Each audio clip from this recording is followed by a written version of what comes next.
You know,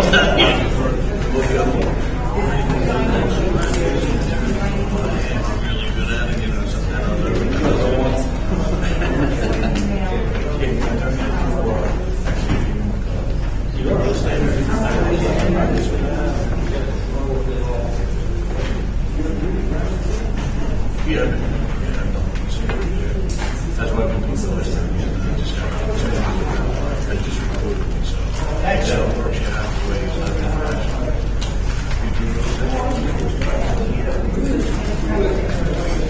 oh yeah,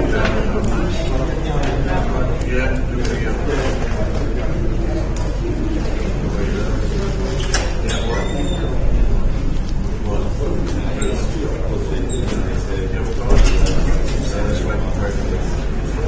No, sir, I'm not serious. No, I don't know. Yeah. No, of course. Absolutely. Listen, very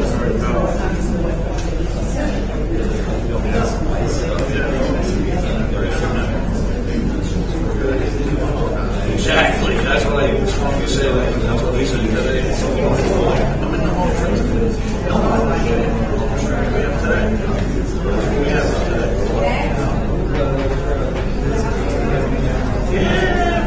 Not my fault. If I should not, go away.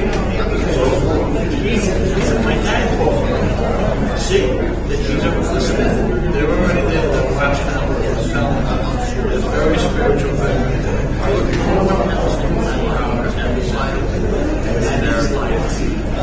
I could go right now and see 5 years old. And saying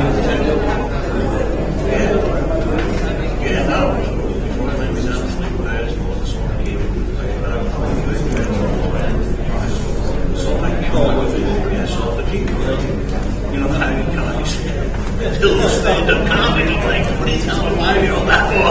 I was probably afraid to go to sleep.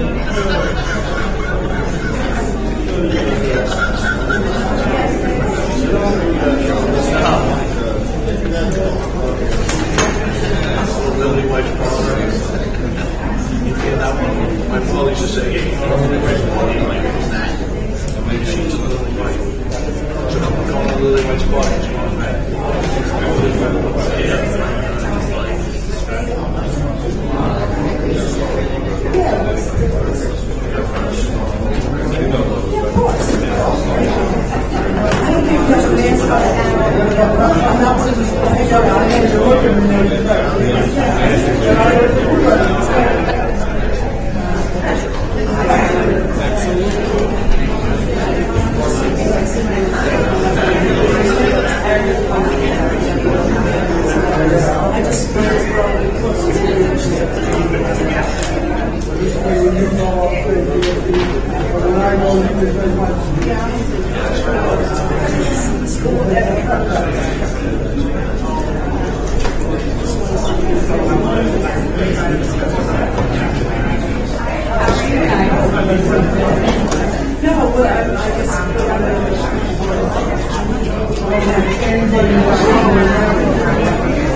Good morning. This is the Board of Appeals, Town of Hempstead, February 1st, 9:30 a.m. meeting. Will everybody please stand for the pledge of allegiance? I pledge allegiance to the flag of the United States of America and to the republic which stands one nation under God, indivisible, with liberty and justice for all. Mr. Chairman, do you have any further remarks?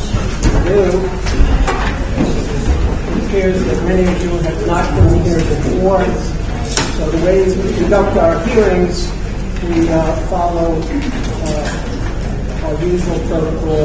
The applicant will make their presentation first, and then if there are any people in opposition, we will hear them, and at the end of the hearing, we will give the applicant the opportunity to respond. Many of the decisions are made today. Some can take a little longer. The hearings are live streamed, so you can watch them at your leisure if you can't stay for the entire day. They're taken down by a court reporter, and there are transcripts.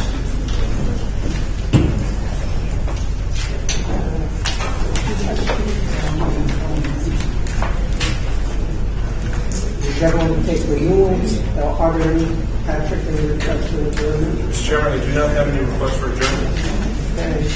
Okay, we'll start with case 9123 from Hempstead, Andrew A. and Amanda Agro. The rule of grant to maintain pool and fence in front yards with less than required setbacks, and 5-foot and 6-foot high fences larger than pool installation area and within the clear site triangle, also known as the 328 Concord Ave. There's an application for a hearing. Is anybody here on that case? Then we will, there appears to be no opposition. We will then grant the applications for the appearance waiver. I'll try. Okay. The building department inspected the premises on November 22nd, 2022, and found that there were no violations and they met all prior conditions imposed by the board. Do I have a motion? Mr. Chairman, I move that the hearing be closed and matter be placed on the decision calendar. The applicant will be notified by mail of his decision once it's rendered. Second. All in favor? Aye. Opposed? Next we have case 9223 Baldwin, Stephen A. Tavares and Paige Elizabeth Quinn. Renewal of grant to maintain 5-foot high wood and chain link fences, also known as 2974 Grand Boulevard. There is an application for appearance waiver on this case as well. Do we have anyone in the audience appearing on this application? All right. Since there is no opposition, we will grant the appearance waiver. The building department inspected the property on November 30, 2022, and found that all the conditions previously imposed by the board have been complied with. Do I have a motion? Mr. Chairman, I move that the hearing be closed and matter be placed on the decision calendar. The applicant will be notified by mail of its decision once it's rendered. Do I have a second? Second. All in favor? Aye. Any opposed? Next we have case 9323 Levittown, TCG Incorporated, doing business as Town of Hempstead and Country Jeep Chrysler Dodge. Renewal grant to maintain one double-faced attached illuminated pylon 96-foot square foot per face, overall size 192 square feet, overall height 25 feet, setback 2 feet from Hempstead Turnpike and 6 feet from the side property line, also known as 3156 Hempstead Turnpike. Raise your right hand. Do you swear or affirm to tell the truth, the whole truth, and nothing but the truth, so help you God? Yes. State your name and address for the record. Collins, construction design company, 295 Skidmore Road, Newport, New York. Fred Hoyt, 3156 Hempstead Turnpike, Levittown, New York. General Manager. Just if you have any questions, nothing's changed, got pictures on the side. Give us a second. We'll see the document.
Photos of the sign if you want to see it. Yeah, they're all the same. One's heading west and one's heading east. Anything changed since the last time you renewed it? No, not at all.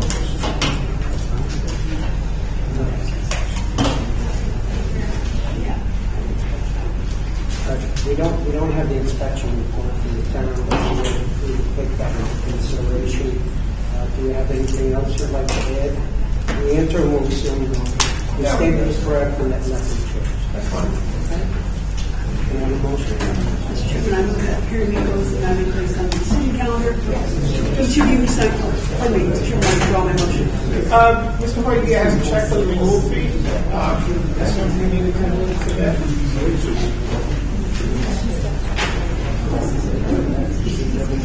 Sir, can I ask you, are you aware if inspector did inspect the premises in the last 6 months, if you know? I would know. No, I would know. We didn't Okay. come. We were in the check. So we'll have to get that document and reconcile that file, assuming you are in compliance with all previously imposed conditions. One moment.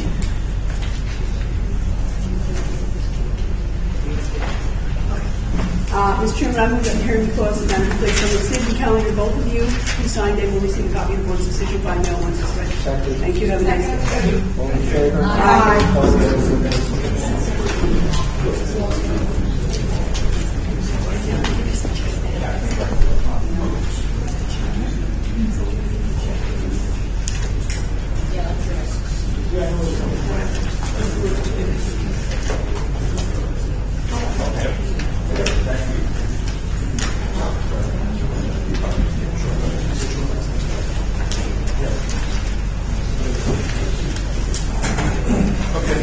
Next we have cases 9423 and 9523 Oceanside. Anthony Singh. Special exception to maintain accessory structure, shed, exceeding horizontal maximum and not permitted in side yard. Special exception to maintain second accessory structure, pergola higher than permitted, also known as 524 Silver Lake. Anyone here on that case? Second call. Someone signed in on that. Hold on. Yeah, April Madigan? Second call. Next we have case 9623 Woodmead, Rebecca Sternberger and Robert Reeves. Various side yard maintained AC unit attached as well, also known as 187 Cherry Street.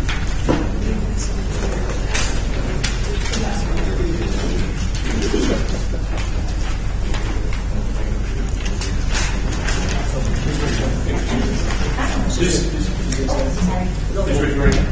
You swear or affirm to tell the truth, the whole truth, and nothing but the truth, without God. Please take a seat, state your name and address for the record. Good morning. Kathy Silverberg, 187 Cherry Street, Woodmere, New York, 11598. Robert Reese, 187 Cherry Street, Woodmere, New York, 11598. Tell us what you do. Good morning, Mr. Chairman, Chairman, and women of the board. My name is Rebecca Sternberger.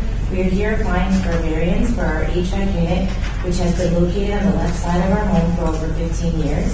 The unit is located 2.2 feet from a large 6-foot wooden fence at our property line, followed by approximately a foot of grass and a wide driveway separating it from our neighbor, as you can appreciate in the diagram provided. Let me ask you, how far is it from your property line? Because you must have 5 feet and you have 2.2. 2.2. Yes. And how did you come to know that you needed to legalize it? It's been 15 So when we moved into the home, it was that way. It's been there for many years. We've only been there for 4 years. One of our neighbors called and made a complaint. The neighbor that's on that side? Yeah. We ask for your consideration of this variance in order to maintain our unit where it has always been located since many years prior to purchasing the home.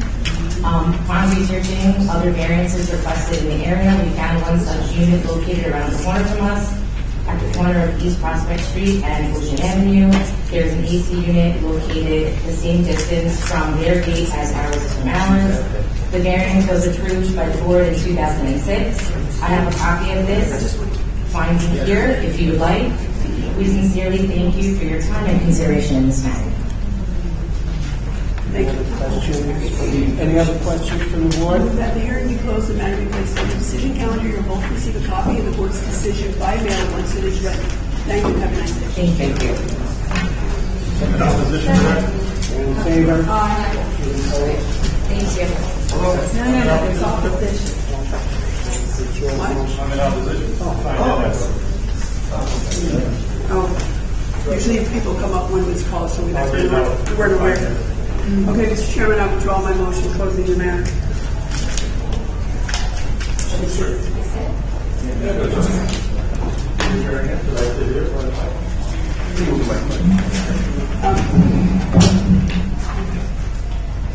Swear some truth, full truth, and nothing but the truth, yes, yes.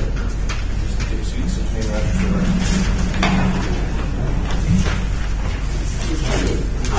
I'm realizing why we didn't know you were here, because you folks didn't sign it. So that's why we have it. So let's go ahead, both of you please sign it. I did sign it. You did, but it was an oversight on our part. Go ahead. Good morning, ladies and gentlemen of the panel. I'm Edward Salola. I live next door to Mr. Reese and his wife, Mr. Turner. Begin with. Sir, would you pull the mic closer, because it's really hard to hear you. Sure. Sorry. Begin with, I live next door, as I said, and I've got this notice that says that the unit is attached to the dwelling, and that is not correct. I'd like to hand it up to the panel so they can observe the photo in the file. Show it to these, Dawn, show it to these folks over there. Is that your air conditioning unit? Yeah, you have it. Okay. I know. Yeah, sorry. We'll accept that. Sorry. Well, The reason I put the photo in is because the photo that I saw in the file looks terrible. It's a dark photo. I don't know unless I'm missing something. It's a dark, looks like it was taken at night very low. Okay. Mine is clear, and it shows that the unit is not attached to the house, and it's built on 2 concrete slabs. So I don't know why it would say attached to the dwelling when in fact it is not. Okay. Number 2, it hasn't been there for as long as they say. As you can see the condition it's trying to do. That's been there about 7, 8 years. The zoning law, as the panel probably knows, indicates that side yard should not be diminished by less than 5 feet. Right. That's why we're here. This is approximately 2 feet. The air conditioner request here is very loud. It's been there for a while. I told Mr. Reese that I would like it moved about 4 years ago. That went in on Dole. He did not ask upon that. I put a fence up which he was supposed to be in with me on, but he backed out of that. The fence did not work. That is allowed. There's an echo because we have a driveway, and it basically bangs off his house, bounces, and comes to my location. It's very loud. I cannot open my window for my kitchen, which I like showing.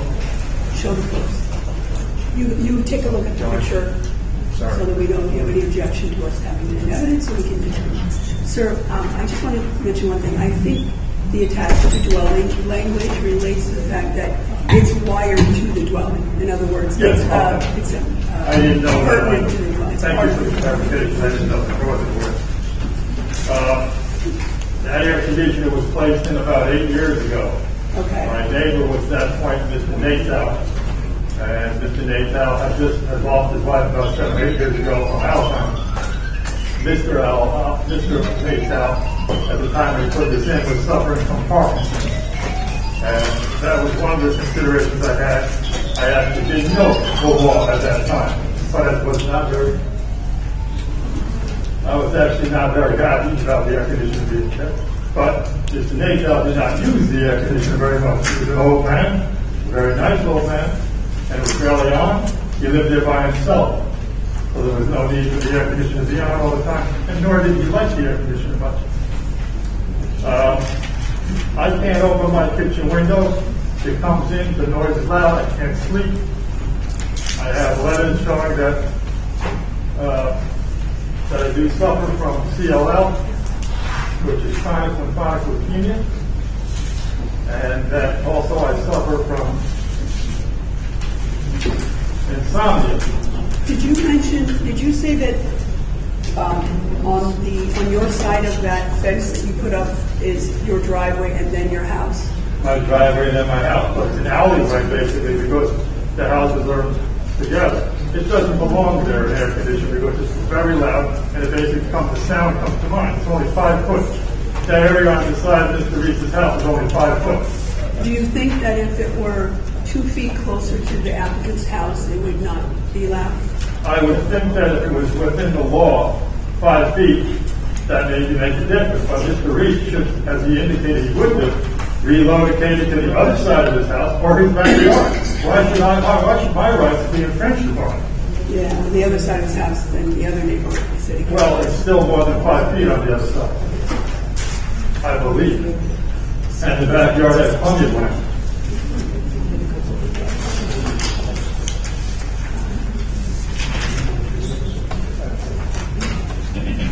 Now, I did file with the town. The town came in about 3 years ago on October 20th and told Mr. Reese that he was in violation of a number of things on the wall, and there was a number of other items that were there. And he also was told that he was in violation. The air conditioner was in violation. It didn't belong there. Right, which is like so why Inspector Coran came around, but Inspector Coran was very unhappy. He didn't believe this was his jurisdiction. I followed him, pursued him. Here's another letter I'd like to hand up to the town for their consideration. Is it a letter you sent? Who's the letter to? I sent a letter to Mr. Coran saying, please, he put the other violations in, but he wouldn't tell me what was going on. He did say the AC was a violation. He said he was going to follow it. Right, it's here before us. When it came to the town, Mr. Regan said to me, the town attorney said to me, there is no violation for the air conditioner. I said, what? I was shocked. But one of the things we consider when we deliberate about a proposed variance is the impact of, if we were to grant a variance, if we were to grant it, or whether we do or don't, the impact of the actual variance. So one of the things that comes to my mind, and I'm only one of the group, is even if it were 5 feet from your house instead of 2.5 feet from your house, it would still be creating the same problem for you. In other words, the variance itself of 2.5 feet isn't going to change the equation for you. All I'm asking, ma'am, is for the law to be followed. That law that's made is to protect me and to protect other people. This should not be. That whole side of this house is only 5'1". That air conditioner does not belong there, and I believe there was sound reasoning for that decision by the court that made up this rule. Right, but part of that law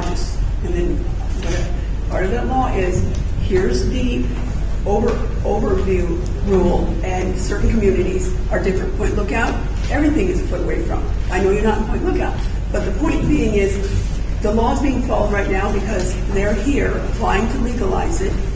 And yes, if they put it in, whenever it was put in without the benefit of a permit, clearly, and that was in violation of that portion of the ordinance. But they are following the law now in that they're trying to legalize it and get permission to keep it.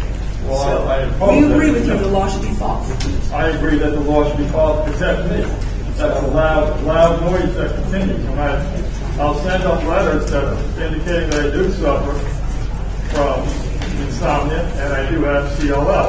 A letter from slump veteran. I would suggest, I don't think we should take your medical information into a public file.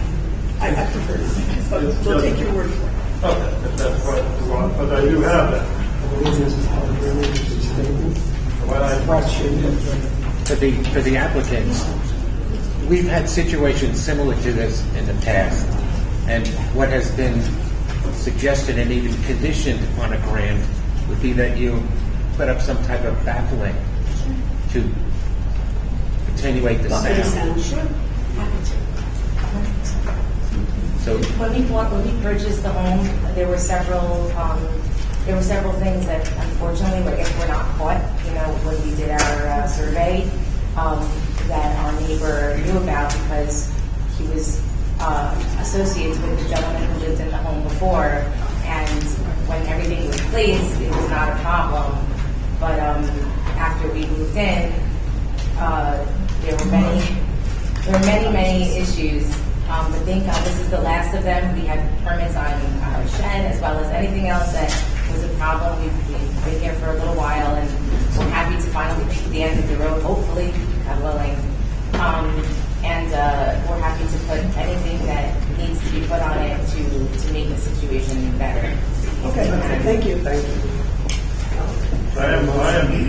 I am just asking that the law be followed because I don't believe it's going to make much of a difference if you put something around it. It just doesn't belong there. I thought putting up a fence would cure it. It didn't. It actually made it louder to buffalo over. That also, the fence that was placed is not permitted the way that it's placed as well. That's also an open. Excuse me, can I speak? All right, Well, I believe you both made all your points. We're going to close the hearing. Does anyone have a motion? Mr. Chairman, I move that the hearing be closed, the matter be placed on the decision counter. Again, everyone who signed in on the matter will receive a copy of the board's decision by mail once it's ready. Thank you all. Stay calm. Thank you. Thank you, sir. Aye. Opposed? Thank you. You're welcome.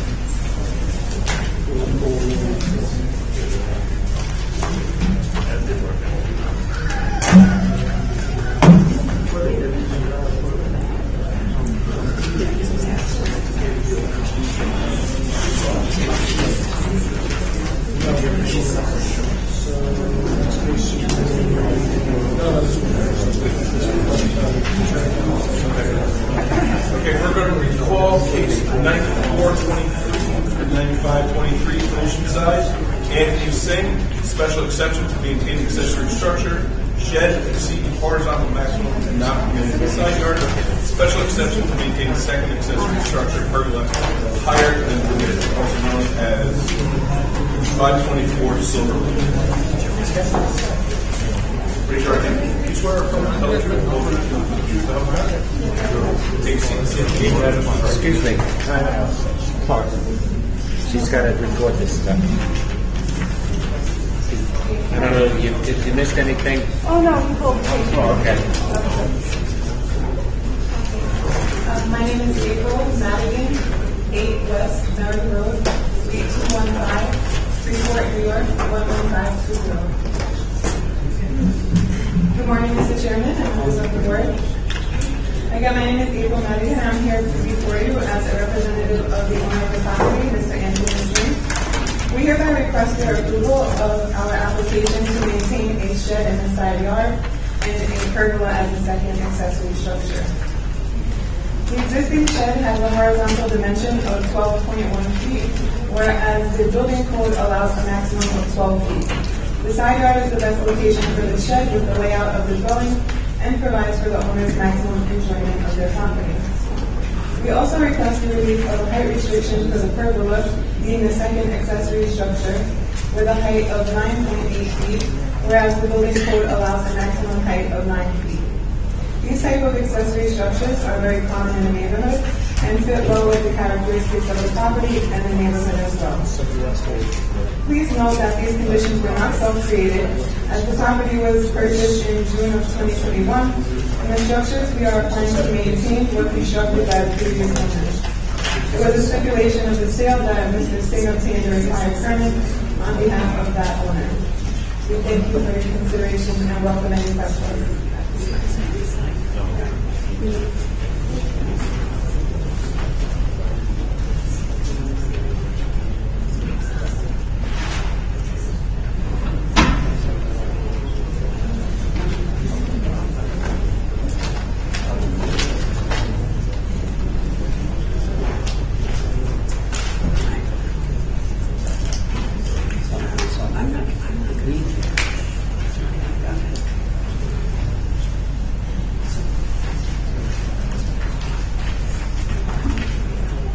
How long has the shed been there? It's been there more than 2 years. I'm not sure the exact date it was installed. As I stated, it was done by the previous owner. So my client purchased the property with the shed existing already.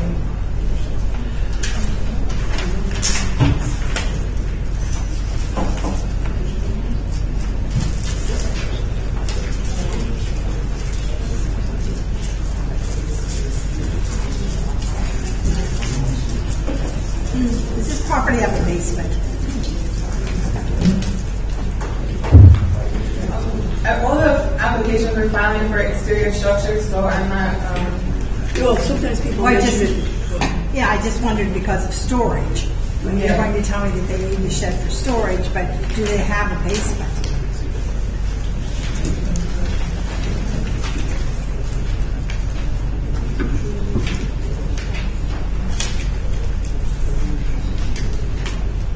How long ago did your client purchase the house? 2 In years? June of 2021.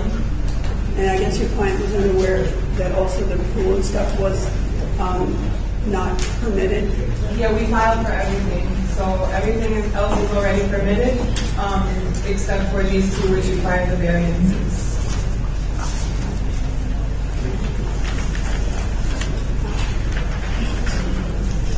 Do I have any other questions for the board? We've got the hearing be closed, and I will say, so the decision calendar is not again to be notified by mail, for decision will be sent. Second. Thank you very much. All in favor? Aye. Any opposed? Take care. Have a good day. Next we have case 9723, Franklin Square, Town of Hempstead Housing Authority. Variances, height exceeds the number of stories, construct a four-story building higher than permitted, proposed redevelopment of 104 units senior housing. Variance of off-street parking, also known as 1170 Marketplace.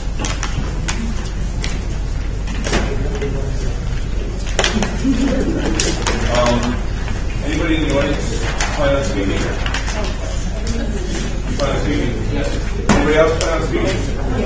If you plan on speaking, please stand. Housing.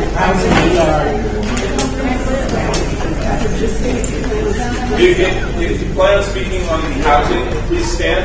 I'm going to swear everybody in at the same time. Please stand. Raise your right hand. Raise your right hand. Do you swear or affirm to tell the truth, the whole truth, and nothing but the truth, so help you God? Yes. State your name and address. Good morning, Mr. Chairman. Anyone hasn't signed in on this case yet, who's here on this case, please do so you at least get a copy of the decision.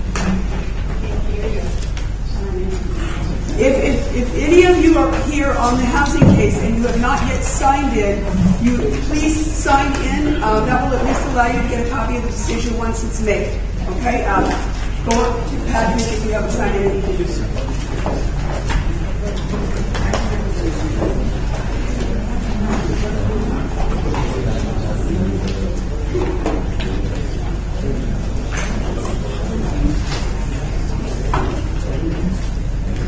Good morning, Mr. Chairman, members of the board. My name is Albert Agostino. 107 South Central Avenue, Valley Stream, New York. And I'm here on behalf of the Town of Hempstead Housing Authority.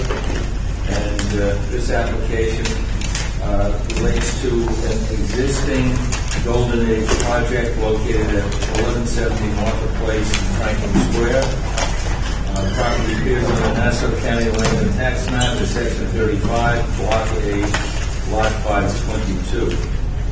The subject property is located at the eastern end of Marketplace, 285.35 feet east of Lucille Avenue, Franklin Square, as I stated, and consists of a lot which is 151,012 square feet, or 3.47 acres in area. The property is located within the Golden Age zoning district of the Town of Hempstead, having been placed in that zone by resolution of the Town Board adopted in November of 1970. This is one of the early Golden Age developments, and as I believe you're aware, it's an existing housing project. The property is currently improved with 8 two-story buildings containing 104 units. Those units were constructed approximately 50 plus years ago in 1972. There's also a community center that was constructed about 7 years later. The property was acquired by the Town of Hempstead Housing Authority by deed dated October 27, 1971, reported in the office of the Nassau County Worker. It was recorded on November 4, 1971, and it's known as Dogwood Terrace. There are currently 104 units at the site, and the plan is to replace 104 units. No less, no more. Of the existing 104 units, 66 are studio apartments, and 38 are one-bedroom apartments. There are currently no elevators at the site, and the improvements were constructed prior to the enactment of the Americans with Disabilities Act, the ADA, and as such, they don't comply with today's ADA requirements. And again, this is a senior citizen complex, and I'll repeat,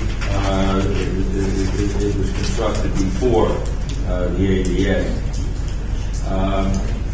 The current residences, as I've stated, were built more than half a century ago, and the term that I would use in terms of the functionality is that what was built then, according to today's standards, is functional obsolescence.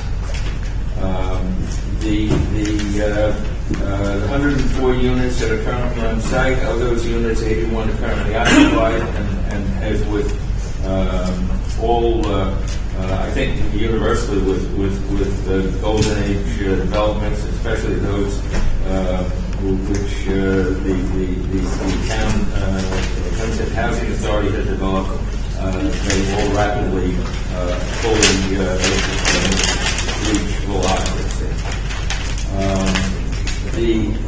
The proposed plan is to demolish the existing residential buildings in stages, and the current tenants will be relocated in accordance with a tenant relocation program. The Town Housing Authority, through the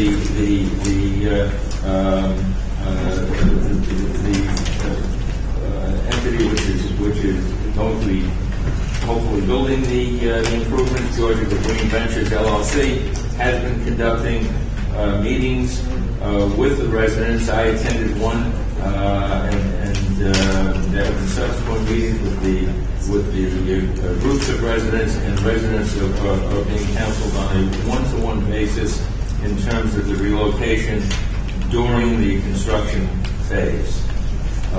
The intent is that of the 109 units, any current tenants would be coming back, and again, the 109 residential units will be replaced by 109 units. I will again point out that the studios will be replaced with one-bedroom units. They're going to all be one-bedroom units. They're going to be larger. They're going to be ADA compliant.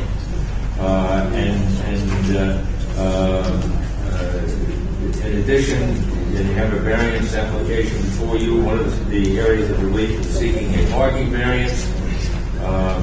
There currently are 50, that's 5 old parking spaces. They're going to be replaced with 88. There will be an increase in parking of 76%. You're going to replace 50 with 88, and I'm sorry, what was the requirement? You have 50, you're going to have 88. The requirement, of course, is much greater. According to the current parking requirements, it is 229. Just for the record, Mr. D'Agostino, it's 140, that's correct? 104. Okay, I stand corrected. I'm sorry, 104. It's 104. 104 to 104. No increase, no decrease. Size of the units will increase. The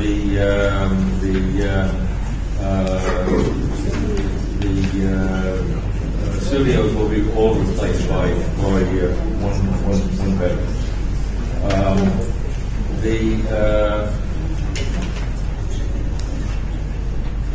And I can't repeat too often that, based on what the state of the art was in 1972, measured by today's standards in terms of the occupancy of those apartments and the way they were designed, it's entirely different. There are no elevators there. There will be elevators. There will be increased security, and again, greatly increased parking compared to what is there. 50 to 88. Mr. D'Agostino, you may have said it, if you have, I apologize. So the crown of the road, from the crown of the road, the top, which is called the parapet on this plans, but it's not really a parapet. If I'm reading correctly, that is, I did the math. Is that 41 feet versus the 35 allowable? I just want to try and get the number of what the height variance requested actually is. I'm going to ask our engineer to respond to that, Chris Robinson. Or is that bulkhead, is the portion that is the 45, 4.5?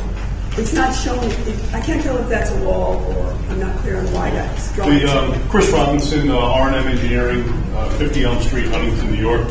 The 45-foot, 4.5-inch number is to the top of the elevator and stair bulkhead, which extends about 11 foot, 11 inches above the flat roof. But does it run the whole length of No, it's actually, it's a small spot right here in the middle of the building where the elevators are. Okay, right, because it's not I clear. mean, it's significantly less than the 30% allowable in the building code. It's probably only about 200 square feet, 300 square feet of the overall building code. So it's those 3 parapets. It's the parapets that run around the perimeter of the building. With the flat roof itself is 33.5 feet above the crown of Martha, so it falls within the definition of height. Wait. I'm sorry. What I'm looking at here is the line that says permitted 35 feet height, and I see the top of the structure, not including this parapet, is slightly above that. But if I take 45, 4.5, and I subtract from that the 8.5 it shows for the parapet, I think that gets me to about 41. And also, I'm still not sure about this parapet, because I see what looks like 3 little structures, and I can't tell what else is up there. Let me just run through the numbers. So we have the center line of Martha Place is at 4704. This dotted line that runs through is the level of the center line of Martha Place. Right. The flat roof of the building, which is defined in the building code as the height, is 33 feet, 5.5 inches above the center line of Martha Place. And where is that on my plan? It's in one of these numbers over here. It says it right here, 33 feet, 5.5 inches to top of roof. Above the top of the roof. Hold on. I don't see that. What sheet do you want, Mr. Robinson? It is CP3. CP3. CP3 is a cross section of the building. Right, well, I'm looking at the elevation. Well, so these on it.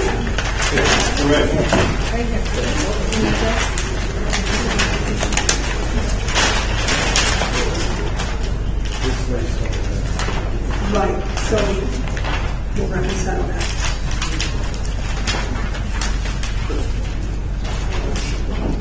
So I have two parapet, elevated, 40 plus 44. Permitted is 33.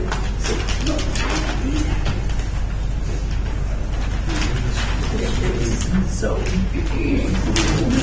you just show me the Sure. This is the top of the parapet. These are the stair towers, the pop-ups. That are under the exclusion.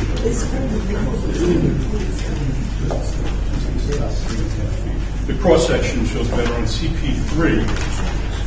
We show the cross-section where the parapet is. It sticks above the flat roof. So the top of the flat roof is 33 feet, 5.5 inches from the center line. 33, 5.5. That brings it from Martha to the top of the flat roof, which runs the whole way through. And that is the this is the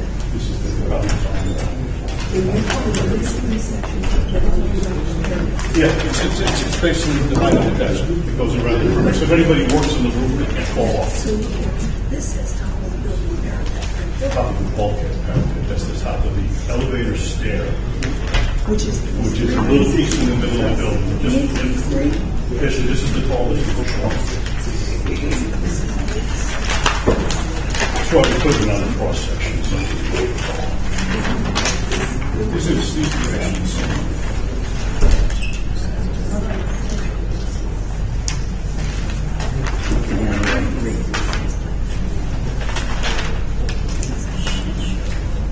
So the top of the flat roof is 33 foot 5.5 inches above the center line of Martha.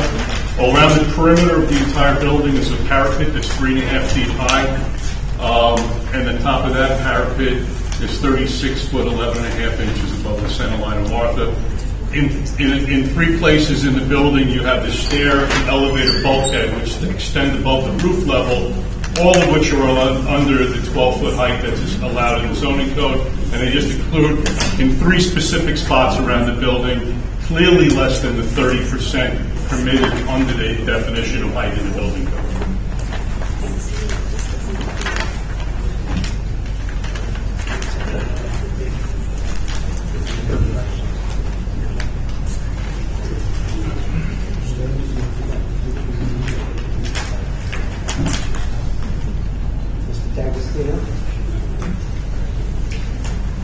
Thank you.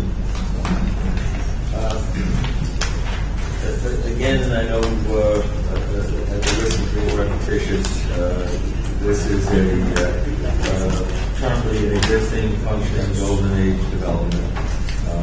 What's being proposed is in our view, in the housing authority's view, an improvement with respect to the residential units, parking, etc. At this point, I would call Barry Nelson, who is our real estate expert, to testify as a character and therefore impact on surrounding property.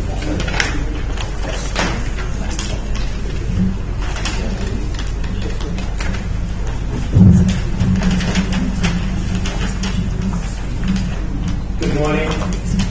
It's Barry Nelson, 220 Kennedy Avenue, Pelham, New York, 11710.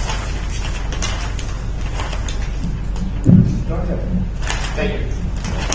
I just handed in Several last time you testified as an expert before this board, any of your credentials changed?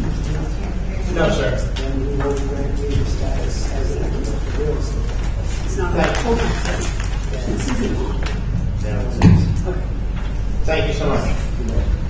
I just handed in a packet of photographs, some copies that include the subject property and the surrounding uses and the various streets to the subject property, via the subject property, as well as aerial views of the subject property and surrounding uses.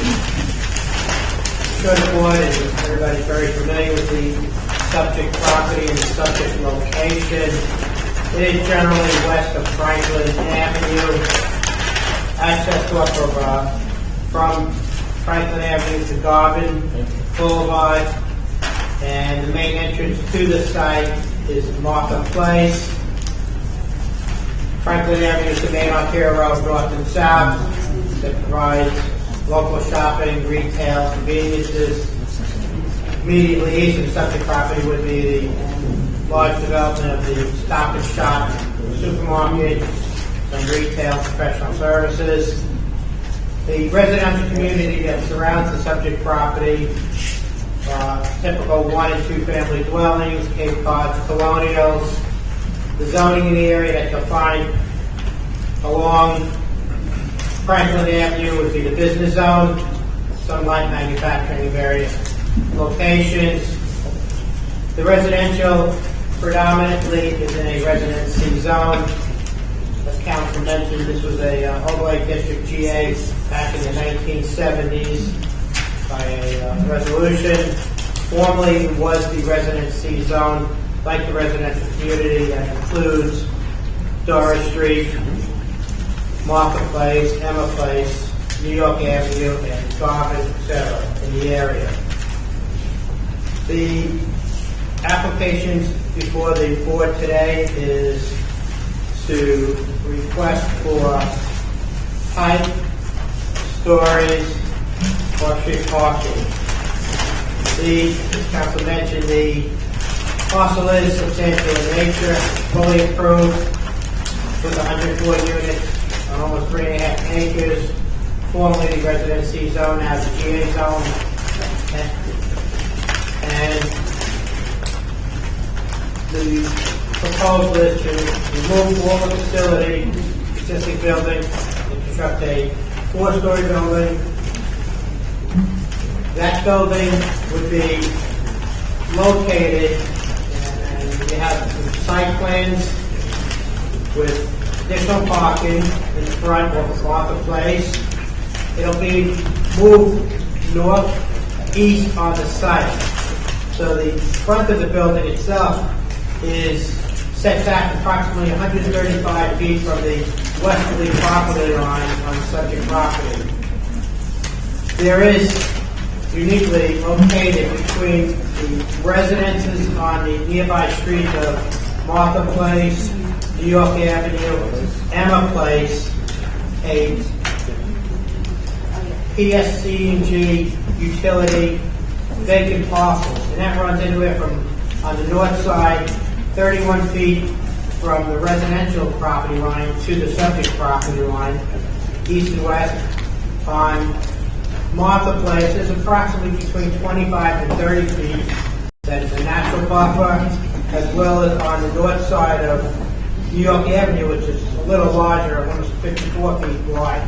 So there's an additional, at the minimum, another 30 feet to the front of the building to the nearest residential. The closest residential would be on the Emma Place, the most easterly house on the end, and off of Doris Avenue to the north. Otherwise, there's a substantial buffer area and setbacks to that building. I think it was pointed out earlier, from Martha Place at the crown of the road to approximately the proposed location of the front of the building, the proposed 4-story building, which is again 135 feet setback from the property line, approximately 8 feet, 9 feet drop down on the subject property. So viewing the property, you're almost looking at a 3-story building from the street. Well, the first floor, it's all going to be above grade, but there is a drop down. The height, as Chris indicated, in the GA zone is measured to the flat roof, so it is under 35 feet for the majority of the building, and it's just the bulkheads and the parapet that go above that. But in the GA zone, the height of a building is measured to the flat part of the roof. Interestingly, this was a former Residence C zone. Under the code in the Residence C zone, under other uses besides a single one or two family house under Section 88 height, Section 88B, would allow for, and this is a 3.5 acre zone, would allow for a 4-story building, 50 feet in height, and that can be found under Section 88B, in case of a building other than a single or a 2-family dwelling. And again, this is a 3.5 acre site. I looked at other buildings, and interestingly, we do have height in the area. Mr. Nelson, residency you just presented to us. This is a GA now. This is GA zone, yes, sir. It used to be C. What is the height requirement today for residence C? I'm sorry? The height requirement today, for a GA zone. Okay, would be 2.5 stories and 35 feet. Or 35 feet, yeah. Or 35 feet. Yes. But again, this was a resolution rezoning. It's technically an overlay district as a GA zone. If this was to go away, this use is abandoned, left 3.5 acres, you'd be reverted back to a C zone. I understand. But today, 2.5 stories, 35 feet is required. Thank you. That said, I did look at other buildings in similar locations in Franklin Square location that are in excess of the height requirements both in the business and the residential zones or similar zones. And you do have right nearby the Franklin Square water tower that exceeds 50, 75 feet, right by 50 feet. You have 390 Franklin Avenue, a 3-story building, approximately 40 feet in height, an office building within the subject block on Franklin Avenue. Is that buildings and houses, real estate offices? Yes, sir. And I do have a picture of it if you'd like. I can submit that. Thank you. You have the Plattdeutsch Home Society at 1150 Hempstead Turnpike. That's 4 stories in height. It's a senior residence type community. You have the St. Catherine of Siena off of Franklin Avenue between Holstein Street and Lutz Street. It's on the westerly side of New Hyde Park Road. Nearby, not too far, would be the Garden Care Center Rehabilitation and Recovery Center. That's 135 Franklin Avenue. In a business zone adjacent to the residential community, that's a nursing home on approximately 1 acre, 150 units, and 4 stories. And that's generally the northeast corner of Franklin Avenue and Plain Avenue. That's 4 stories and it's nearby.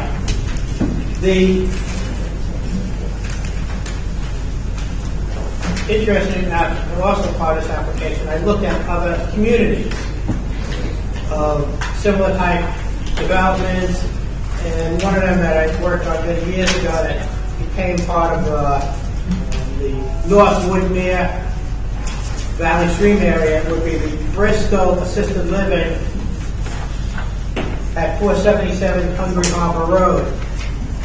South Valley Stream, North Woodmere, 3.5 stories. It's a former shopping center, constructed as a personal living, assisted living community within a complete residential area. And that was approximately 10 years ago, and residential values continue to appreciate.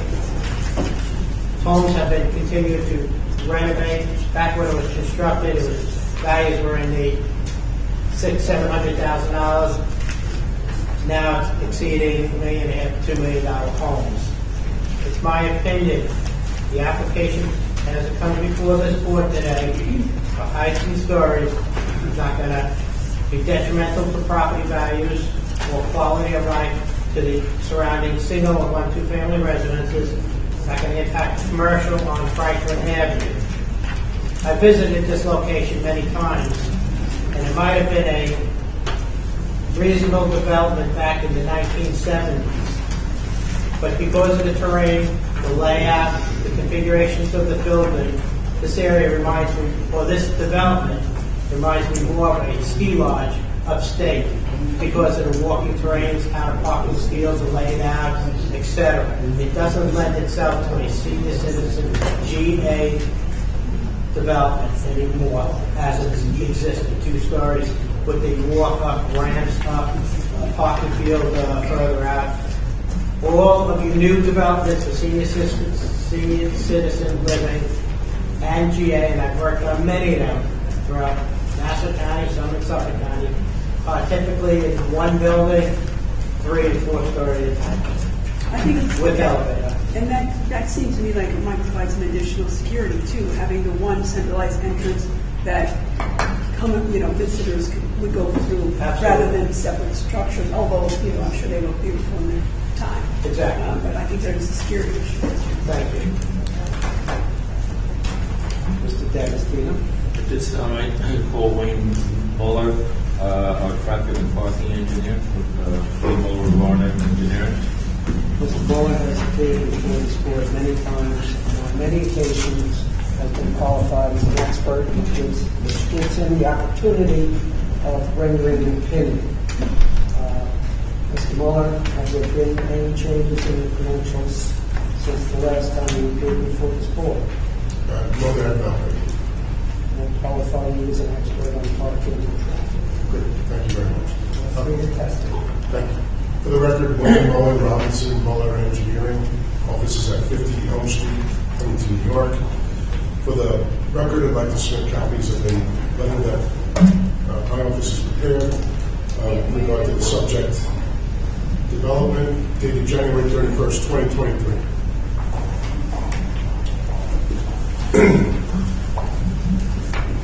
I believe a lot of what's contained in my letter has already been stated by Mr. D'Agostino and Mr. Nelson. I'd like to briefly summarize. As the board is well aware, this redevelopment of this property is before the board today for, in my opinion, a minor variance in the number of stories, as the height of the building will conform to the code, and also a parking variance. As indicated on the plans prepared by my firm, in accordance with the Town of Hempstead Building Zone Ordinance, a total of 229 parking spaces are required. As indicated on the plans prepared by my firm, 88 parking spaces are provided. Therefore, we can require a parking variance. Mr. D'Agostino has indicated currently the development is 104 units. It will remain at 104 units. Currently, there are 50 available paved parking spaces on the property, and we are going to change that to 88 available. So, for all intents and purposes, and the bulk of my letter is that, in my opinion, there will be a significant improvement in the parking conditions associated with the subject development due to the fact that we are increasing the number of parking spaces from 50 to 88.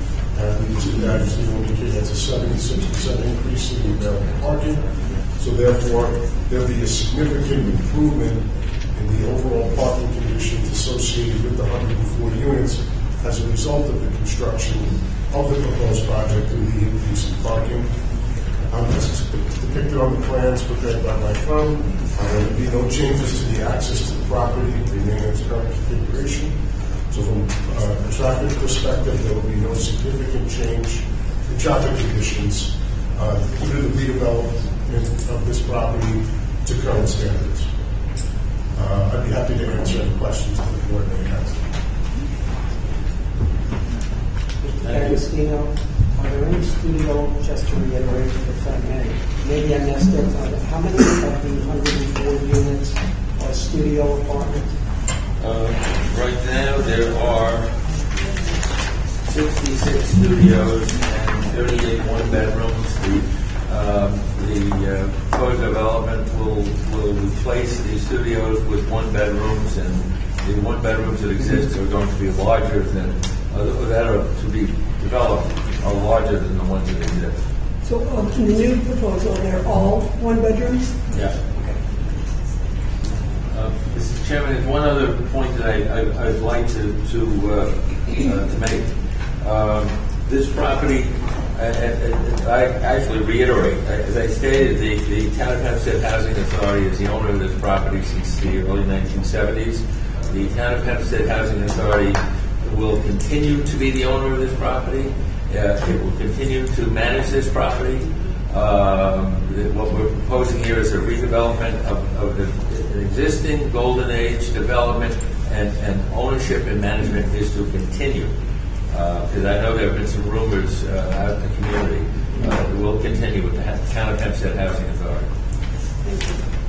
I have no other comments at this point, and I'd be happy to try to answer any questions you might have. Of course, I reserve my right to rebut any comments that may be made by subsequent speakers. Thank you. Thank you.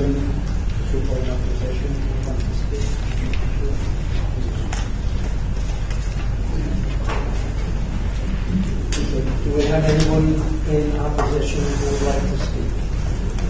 Or in favor? Can you use Kobe, please? Yes. Is there a microphone going on? There's no microphone. No. I can speak loud enough for everybody to hear. That's all right.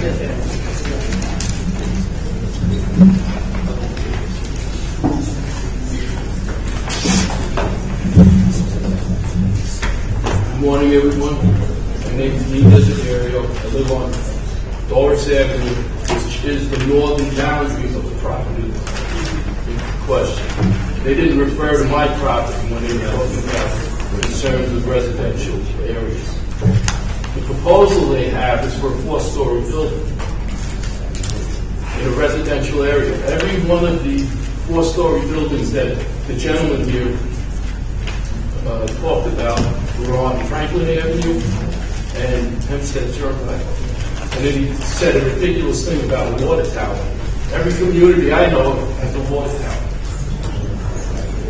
The other problem I have is a 4-story building needs air conditioning units. How loud are these units going to be? How's that going to affect sound quality in the area? And the next question is a volunteer fire department. How is a volunteer fire department going to deal with a 4-story fire? I don't believe they're capable of, I don't believe they're trained of. As far as security, there's one entrance into the facility. Security would be appropriate right at the entrance. So there's really no question of security. The next issue is on my property line, there is no accommodation for a planting barrier to hide the building. They give a 5-foot area for planting. I was in the nursery business for 30 years. 5-foot planting is not sufficient to block a 4-story building. Excuse me. And my other question is increased parking. They want to increase the parking. If they're not looking to change the aspect of the building, why is the increased parking necessary? That's pretty much all I have to say. Thank you. Thank you. Have a great day.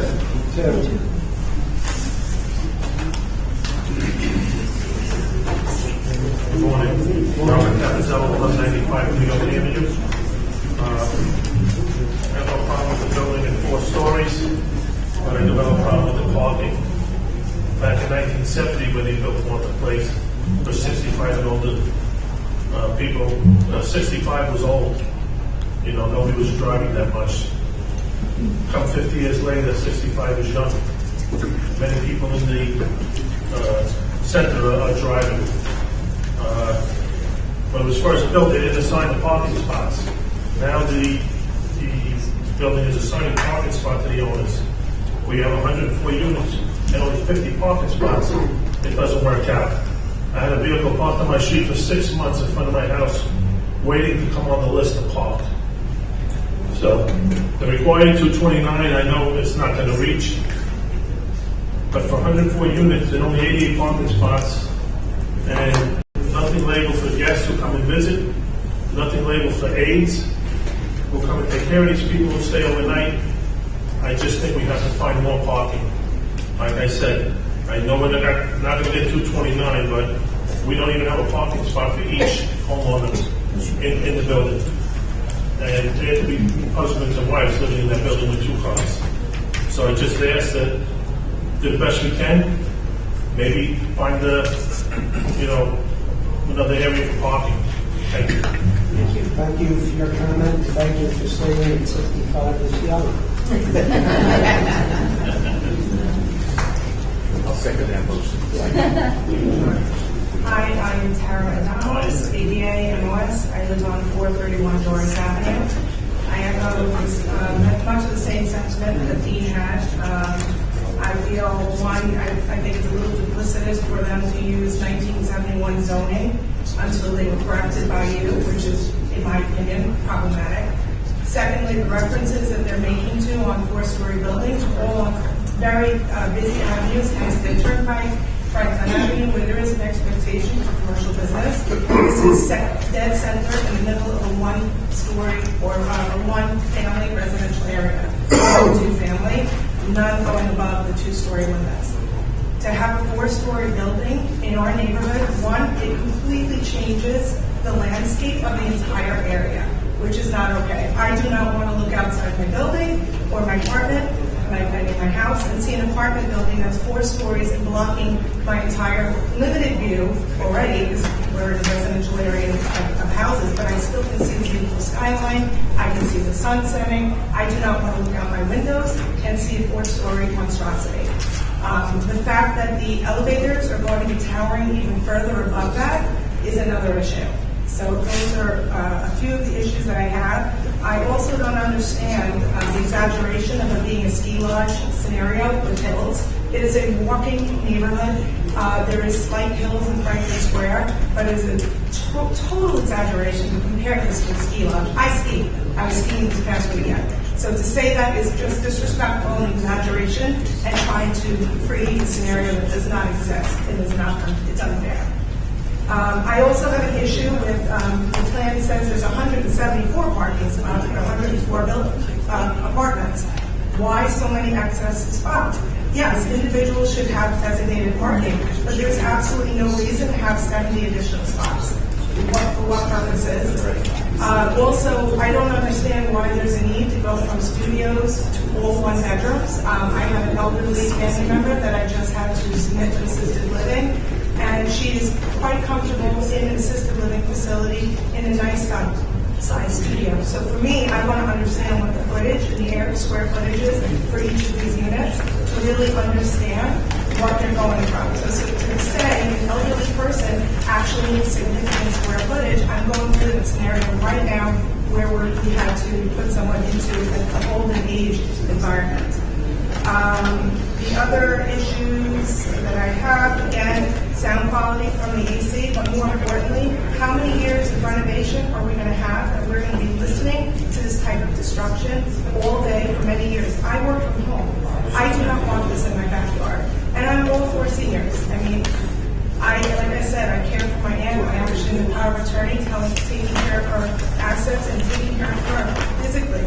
And it is important for people to have that. But it's not okay to affect the quality of life and quality of residence for other people surrounding the area.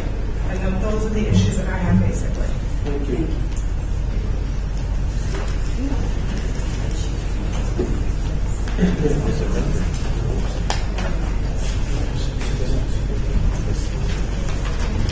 Hello. My name is Emily Desiderio Mayer. My father spoke. My parents live at 441 Doris Avenue. My home is across the street on the dead end of Doris Avenue, 440 Doris. My family is also the owners of Everhard Lawn Nurseries, which borders the side of the property, which is 500 Franklin Avenue, as well as the owners of the property at Stop and Shop, which is 460 Franklin Avenue. So I had lived here for 35 years. When I got married and had my son, we bought the house across the street from my parents at the end. it was an opportunity to live in a beautiful neighborhood that I grew up in. It's very quiet. We know all the neighbors, and although I'm in full favor of them renovating and making the property beautiful, I think it needs it. We've been walking through the property for years. Going for walks with the dog, we took the son back there on the scooter. It 100% needs to be upgraded. Our concern is that the area of space between the side of my parents' house and the building is only 30 feet. So a 2-story building with a 4-story, so that's going to be at least 2 full stories moving over the side of their house.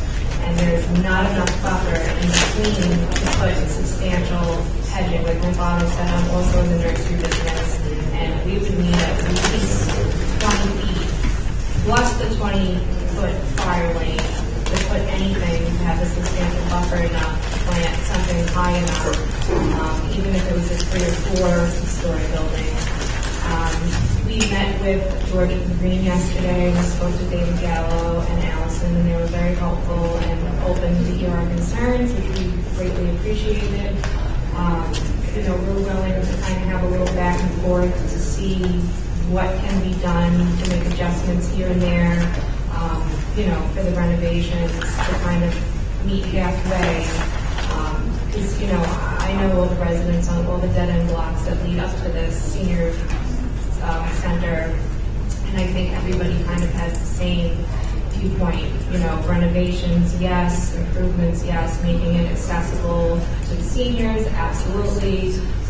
Just what can be done to not have such a large story, and add potentially some form of buffer, hedging, plant material, and I guess keep an open conversation about what can be done to make everybody happy.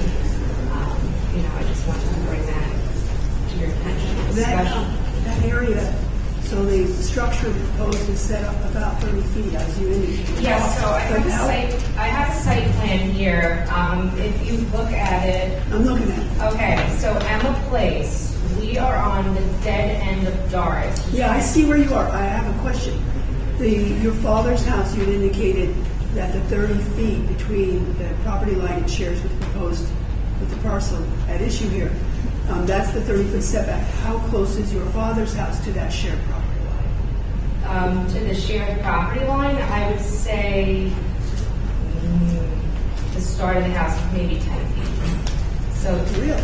Yes. It looks like less on my drawing. It could potentially be less. Okay. They have a porch on their house, and it might even be less. Because the structure is not here for side yard relief. In other words, it's being set back legal amount of setback. They don't need a variance for the location, so we just wanted to understand the relation of two structures, or the proposed structure and Right. So when you look at the side of the proposed building, there is a fire zone which says it's about 26 feet wide, and then there's a 5-foot space between the fire zone and the fence.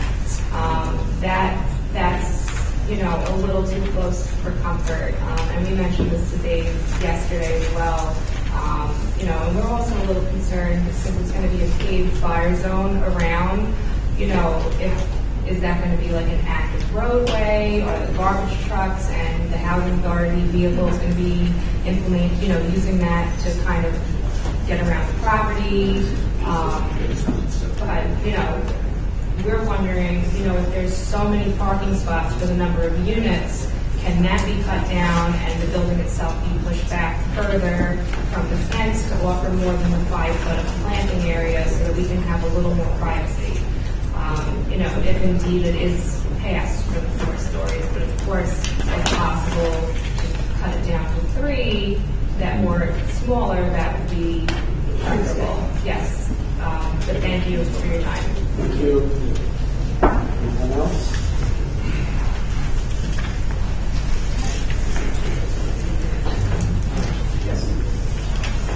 Yes, my name is Patrick Wow. I live on 896 Event Drive in Wantagh. My mother-in-law, Helen DeBella, lives in one of the units in 1172, apartment 13. One of my largest concerns is a human issue, the relocation of all the residents of Dogwood Terrace for an extended period of time, at least 16 months or more, to undetermined locations. I don't believe the town of Hempstead Housing Authority has the units in the rest of their 13 sites to house the residents they're trying to relocate. I believe they're just sort of hoping that most of them will find somewhere else to be that isn't senior housing within the system. They've suggested that residents have a choice of where they go, that they can be with their neighbors, but the town of Hempstead hasn't really supplied a list of what the available units are and elsewhere in the system. So my concern is, my mother-in-law is legally blind to relocation. We did the quote for her, particularly if she doesn't really know where she's going. She has AIDS. Where in the system is she going to go? Would be able to get there? I'm very concerned that ultimately she won't have a choice and she'll be told this is the only place she can go if there is one. So I'm concerned about that.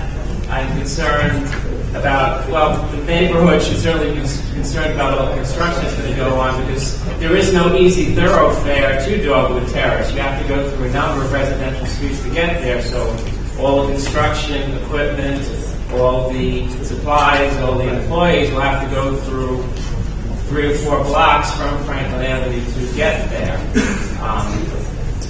Franklin Square is also going to be losing its senior center for an extended period of time. So my concern is that it sounds like a nice building, and I think people are being sold what a wonderful building they're going to have, but they're not really talking about what's going to happen to the residents there for 16 months plus as construction takes place, or how the neighborhood has to deal with the construction. So in answer, you're going to need to contact the Senior Housing Authority to find out the answer to that one question, because that's not something we have control over, or even, I couldn't even tell you how to do it. So that would be where you go to figure out about the relocation. I think in meetings they haven't been too forthcoming about how many units they actually have to relocate the residents who are there. That's what it seems.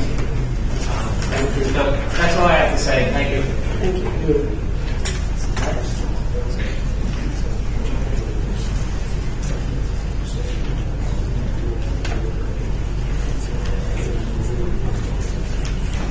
Good morning. My name is Mike Cigliano. I reside at 541 Lucille Avenue. I echo a lot of the concerns of the other homeowners in the area. A couple of things that, nobody really addressed, I don't know why, but, what is the reason for making these structures bigger? Why can't they just renovate the existing apartments? And wouldn't you have to relocate? Right? Why do you do them in sections? That's the one question. The other one is, if this goes through, is there a precedent set? What's to stop other people from trying to build higher? And they're going to say, well, that structure's already they allowed them. I think that might be an issue. But that's it. That's what it is. Thank you. Thank you.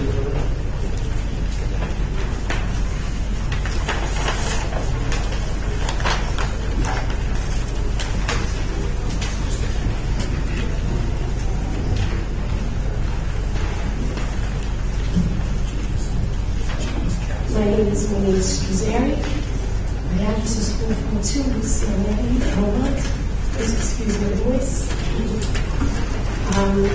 So I've lived in the house I currently live in since Maple Zone.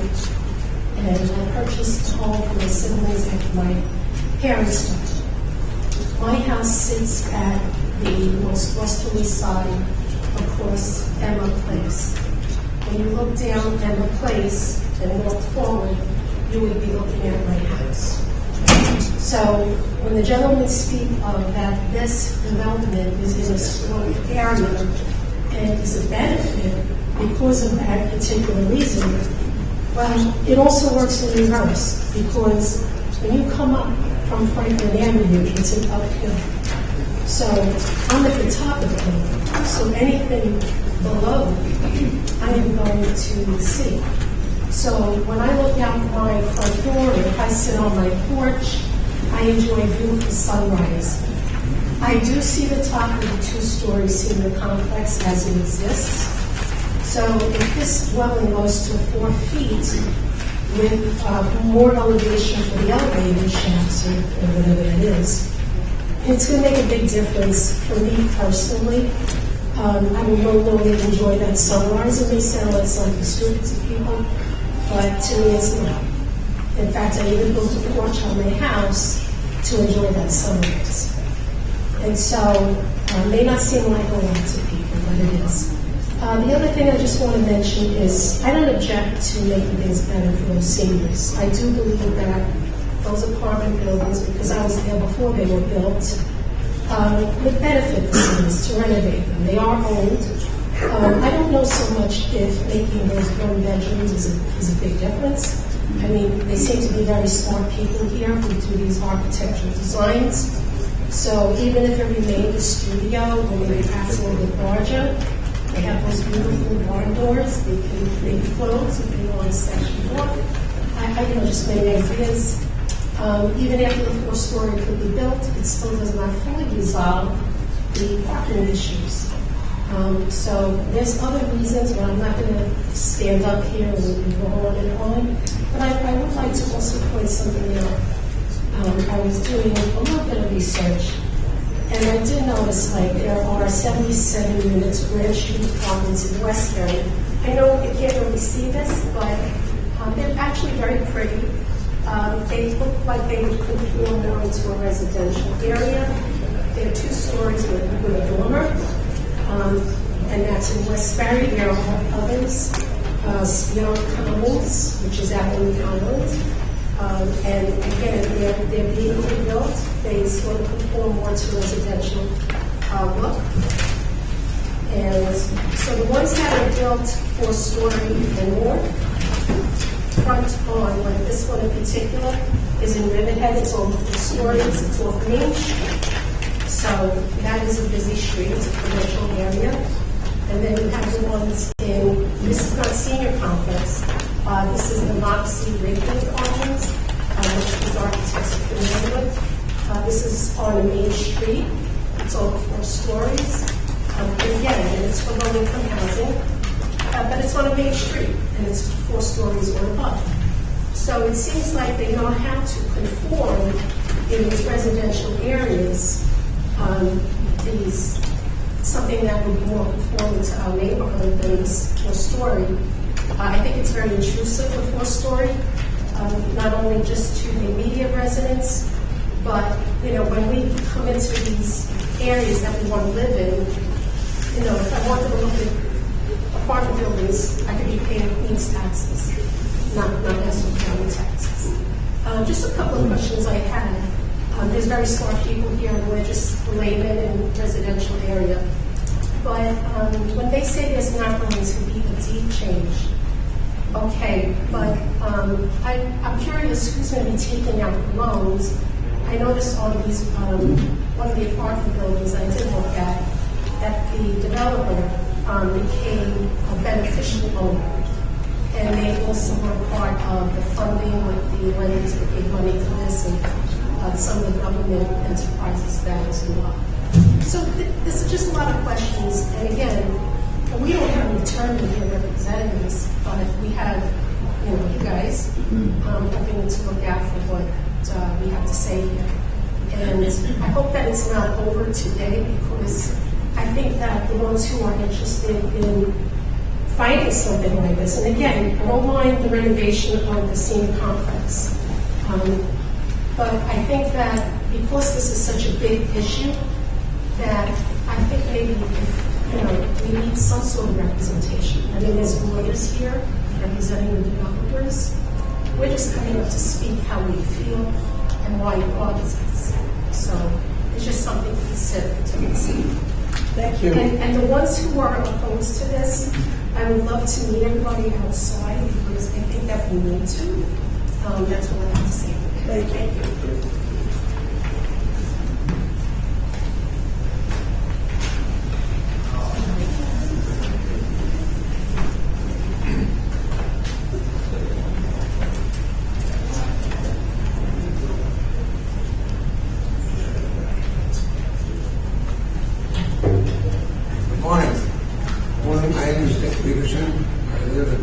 Alabama Place, adjoining the property that's in question. I'd just like to tell you a little story, a little different from what else you've heard. 40 years ago, 40-some years ago, the Housing Authority came to my house. We sat down with all the neighbors. We discussed the plan for the buildings, and we all agreed it was a fantastic thing to do for the seniors in our area. But the Housing Authority did agree that they would build to suit the two-story residential neighborhood that we live in. And they did. And it's been functional, it has been very functional for years in that capacity. It looks good, nobody complains about it, it's just a pleasant area. Now, you probably heard today, I couldn't hear everything because my hearing isn't that good, but that the buildings and the property was sinking or had to be replaced. I was in construction all my life, but I'm not an inspector. But I looked at every one of those buildings yesterday. I could not find one crack in the exterior of any building. Now, brick buildings, as you probably can think of, if they sink at all or settle, you're going to crack the outside. I don't see that. But if that is the case, where there's work to be done, let's take the money that we're going to put into this four-story, I'm not going to call it a monstrosity, but that's what I think of it as myself. It doesn't belong in our community. I think let's take that money, rebuild, refurnish, re-equip for the seniors, the housing that we have. It's a beautiful little community, and I ask you to please don't destroy it by allowing this to go through. I thank you very much for your time. Thank you. Do we have any other people who would like to make a Can I just make one more point? I'm sorry, son. I can. It has to do with asbestos. We want to hear what he has to say.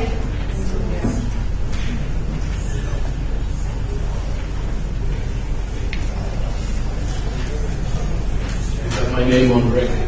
My other concern, which I didn't bring up Could you repeat it again, because I'm sorry. she's good. I'm sorry. Dean Desiderio, 441 Doris Avenue. My concern is these knocking down these buildings in the area. They're built in the 70s. From what I understand, they still use asbestos. What kind of abatement is going to be required? Nobody's talking about the amount of heavy machinery coming through a residential area, which includes bulldozers, excavators, tractors, dump trucks. And I don't think any of this is in consideration. The traffic in the area is already pretty significant. People blowing through stop signs. And I think that's a major concern that nobody is bringing up. Thank you.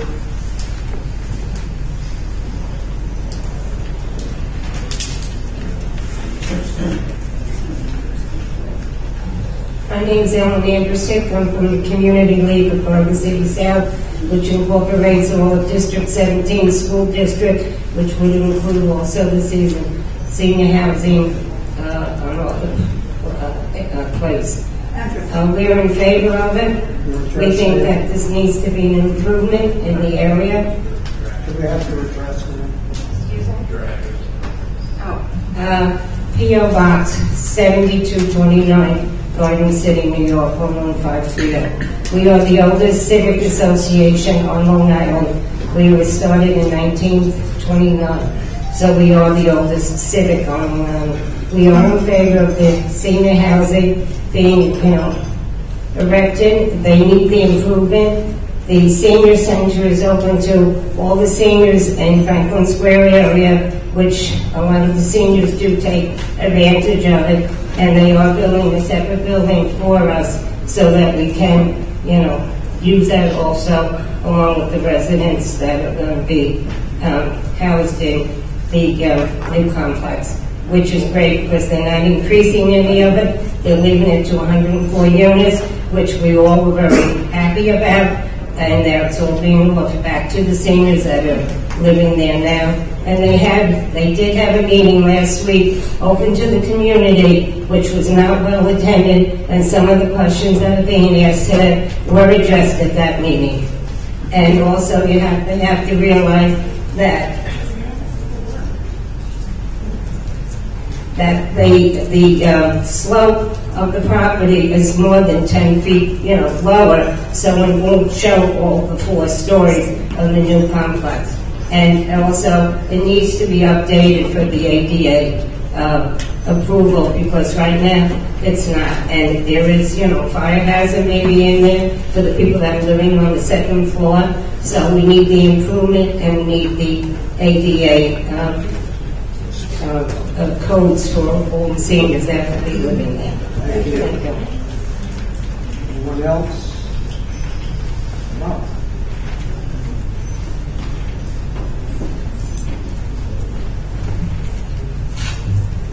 My name is John Avey. I am a tenant there. I have listened to everybody. You don't know. My address is 1176 Martha Place, apartment 15. I think this is going to be great for the seniors that live there. They say that there's no elevators. You know what it is for a senior to walk downstairs every day to carry the parking? We have talked to the town. They are making it bigger for everybody. It's just that, the people say fix the apartments. 2 people can't fit in my kitchen in a studio. They're going to give us a 1-bedroom, beautiful. I understand all the other people's, concerns, but the seniors there, I have a lady that I looked at the other day. She's been there for 20 years. Connie. She can't even carry her bags upstairs. It's getting there, and the buildings do have a lot of cracks in them inside that the town has been there to try to fix. We need this building for us to live in. And the builder and the town has been working with all of us about relocating for the 15 to 17 months. They're really trying to get us where we can go that's helpful for us. But this building there, in the parking, that's all you heard. 80-something spots is going to be plenty. I'm there only 4 years. I didn't wait but maybe 3 weeks to get a spot. But this building, we don't have no place to sit. They're going to build us a community room downstairs. We're going to have washers and dryers on every floor. We're going to have something outside for us. So I hope that you consider all that for our seniors that live there. Thank you. Thank you.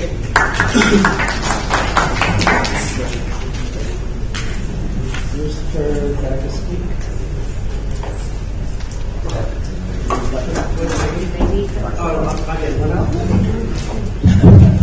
Mr. Chairman, there are questions that I believe can be responded to by David Gallo, who's the principal of Jordan Green Ventures LLC, which is the builder.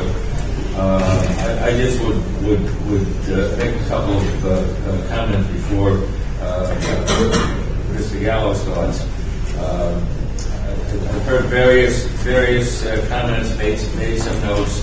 I mean, basically, we've got 104 apartments. We're looking to build 104 apartments, which not only would be more comfortable and larger for the tenants, but will be ADA compliant.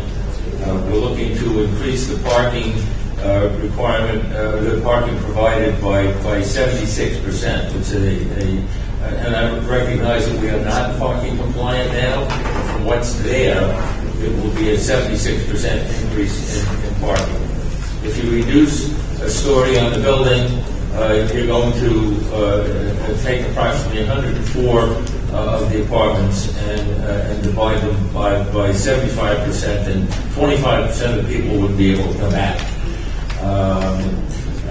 That being said, at this time, I will call David Gallo,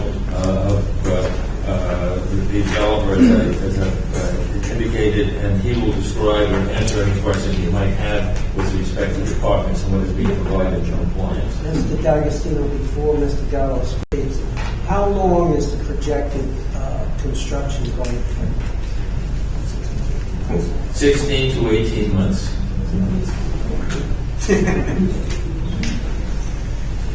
And this, by the way, this was all discussed at the community meeting that was held last Friday at the community center, and it was all disclosed. But yes. Mr. Gallo. Sir.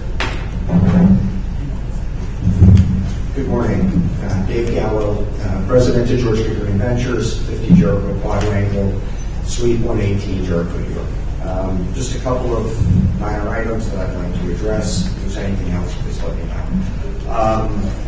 There was a couple of questions that had come up, and should the project proceed through a site plan approval, there will absolutely be a landscaping plan and significant landscape barriers and buffers for the neighbors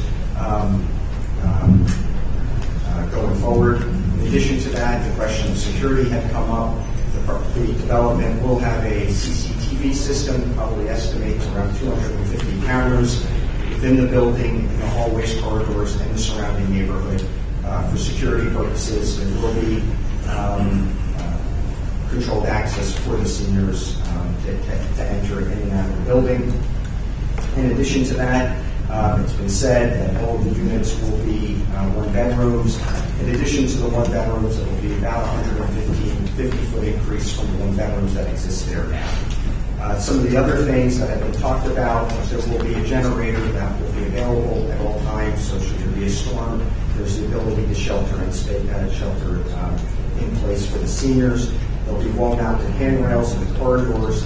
There'll be visual and audible signals and alarms in each one of the units, grab bars in the bathrooms, in addition to the other ADA items that are required by law. If there's any other questions, I am happy to answer them. Air conditioning units for the building will be located where? Well, we haven't designed the MEP drawings yet, but typically we would build surrounding the building or on the roof.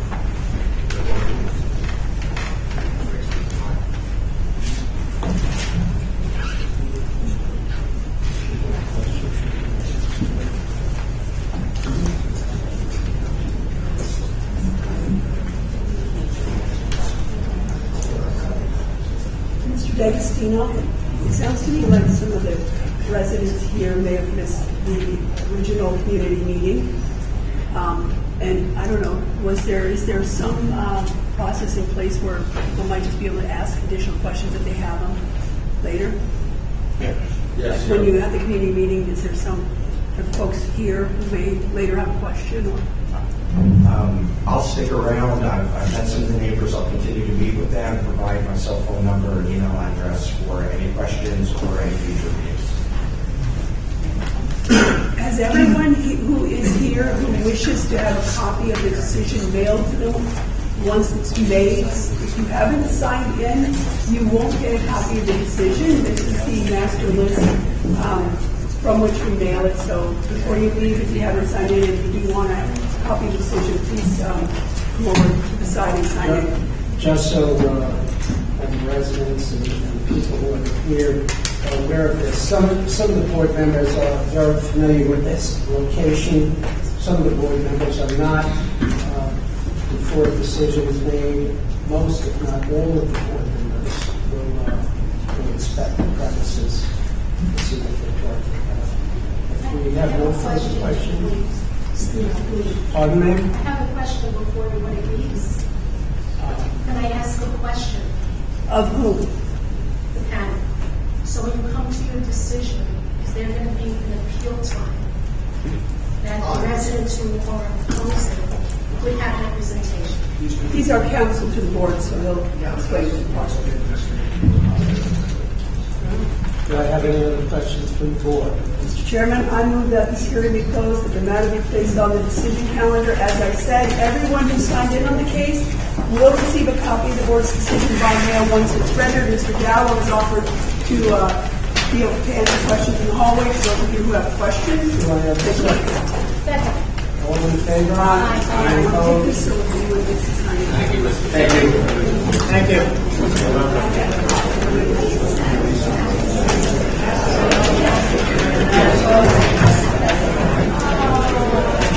So we're going to take a short recess and give the board reporter an opportunity to stretch your fingers before we resume here.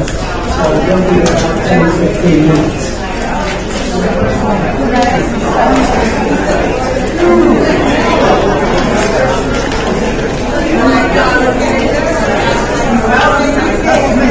Oh, you're right next to me over there? Okay. I'm right there. That's a pretty good. This is fake. That's it. Taking all the buildings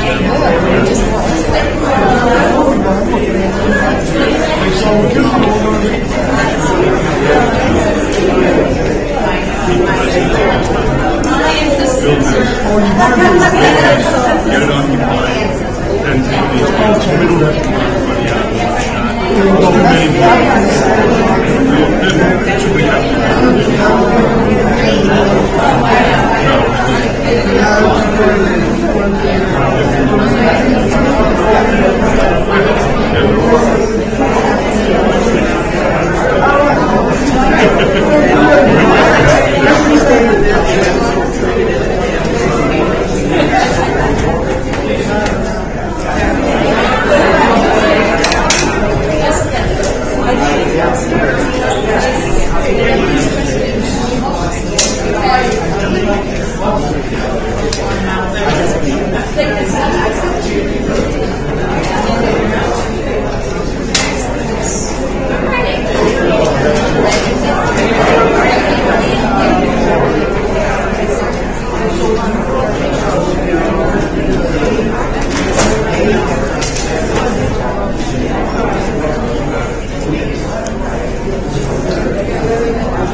Congratulations and good luck.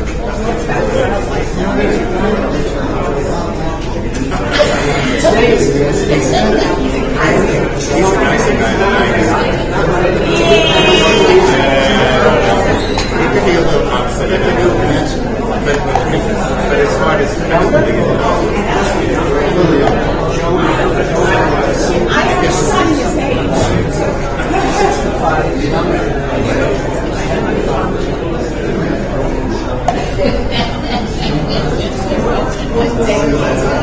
good to see you.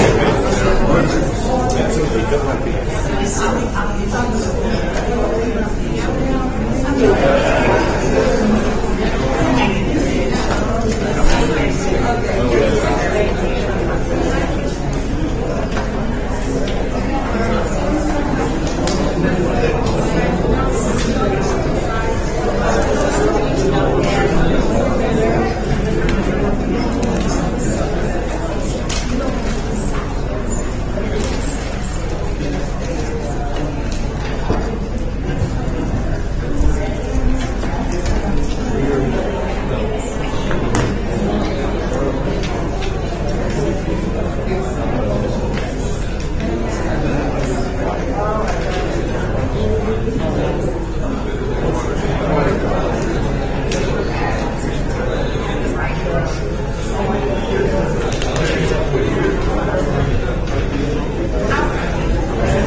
Next, we're going to call the adjournment calendar. Firstly, the case is 79322 through 79422, East Atlantic Beach. Judith Warren Lee. Variances, lot area occupied, front yard average setback, side yards aggregate, rear yard maintained 1-story, 2-story, and 2nd-story additions, and roof over entrance, all attached dwelling. Variance, rear yard maintains AC unit attached dwelling, also known as 6th floor must be entrance. You swear to affirm to tell the truth, the whole truth, the best of the truth, so help you God? I did. State your name and address for the record. Good afternoon. Still, Carolyn Brown, McLaughlin Stern, 1122 Franklin Avenue for the applicant.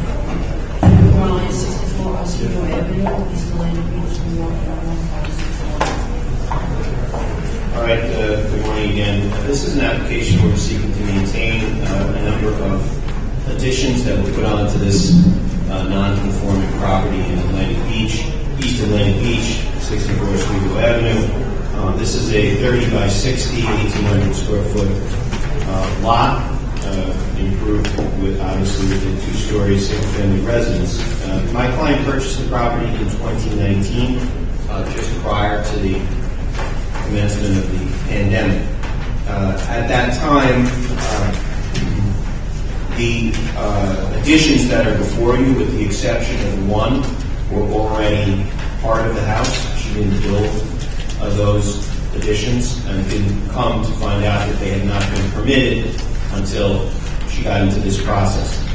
She did build one of the additions during the pandemic period, where she had filed for the permits, and because of the delays and chaos and so forth, she went ahead and finished the construction, basically to create a new bathroom on the 2nd floor and to expand the bathroom on the 1st floor, because she was living in the house with young children and simply needed the room. So let me just take you through this briefly, what's before you. If you look at the rear yard of the property, from north to south, you'll see that there's an application to maintain the shower enclosure area on the north end of the property. That existed when my client purchased the property. Is that covered under the 1-story? I mean, I don't have the word shower, so is that part of the 1-story addition is the question? No, that was not. That was already there. That is me. That is. I guess they have it under the same. Maintain as built second. I don't know what. That's what shower is. Because it's maintained 1-story, maintained 2-story, maintained 2nd-story additions, and roof. Right. So the. I'm sorry. The application is actually for the fence enclosing the outdoor shower. That's one application. I'm just pointing out that the outdoor shower was already there. The outdoor shower is that little blank square. Yeah, I don't have a fence on before it's got it. Maybe it's just a. Right. I just mean on the calendar, I don't have the word fence. So. Got it. I just wanted to point out that was the shower was already there. And the answer doesn't even. What I'm asking, I'm just trying to identify what relief you're asking for. The relief on my calendar, the site plan you're describing, I see that it says shower. Right. But on the relief, I have 1st story, 2nd story, and 2-story. So I just want to make sure that part of the 1-story requester must be that shower. Right? No, I'll explain in a minute. Okay. The shower was there. That's why I just wanted to put that on the record. If you go next, you'll see a maintained as-built 2-story addition. That's about 10 by 10.41 by 7.67. That is the addition that my client constructed. What that consists of is an expansion of the existing bathroom on the 1st floor and the addition of a bathroom directly above it on the 2nd floor. So that is about it's 80 square feet for lot coverage purposes. To the south of that, you have the one-story addition. That's the 9.9 by 10.41, about 100 square feet. That existed when my client purchased the property, and the prior owner or someone prior to my client bumped out the kitchen area in the back. Well, that's on our site plan as a two-story addition, not a single-story addition. Oh, and I'm sorry, yes, okay, so it was the bump out of the kitchen, and they also bumped out a bedroom area on top as part of that. All right, so that's a two-story. So that's also a two-story. So if you look at the plans, you'll see that they added, as I said, to the kitchen, and then they added this sort of dressing area to the bedroom above the kitchen. So that's been existing. It was existing before my client purchased the property in 2019. Apparently, she was not aware at the time she purchased it that there weren't permits for that kitchen bump out and bedroom bump out. Then you have the two-story that my client constructed, which again includes the expansion of an existing bathroom and the construction of a new bathroom on the second floor. And and she also added the AC unit in the back, which is also included. And we have the second-story addition, which is up between the house and the shower. Right, so they're both actually two-story additions, one constructed by my client, which is the bathrooms, and one constructed by a predecessor, which consists of the kitchen and the bedroom. Right, but you also have a second-story addition before us, right? That's between the shower and the house on the north. Yeah, that's part of the bathroom bump out. It's hatched differently. I understand, but there's only one addition that my client put in. That's the bathrooms. If you look at the floor plan. Right. I don't care who put it in. I'm just saying we have a single-story addition. That whole two-story addition you just described, part by your client, part by the predecessor, Correct. In interest, and you have a second-story only addition that's before us. It's on your site plan and it's on my calendar. Well, let me just there are two additions. They both were first floor and second floor.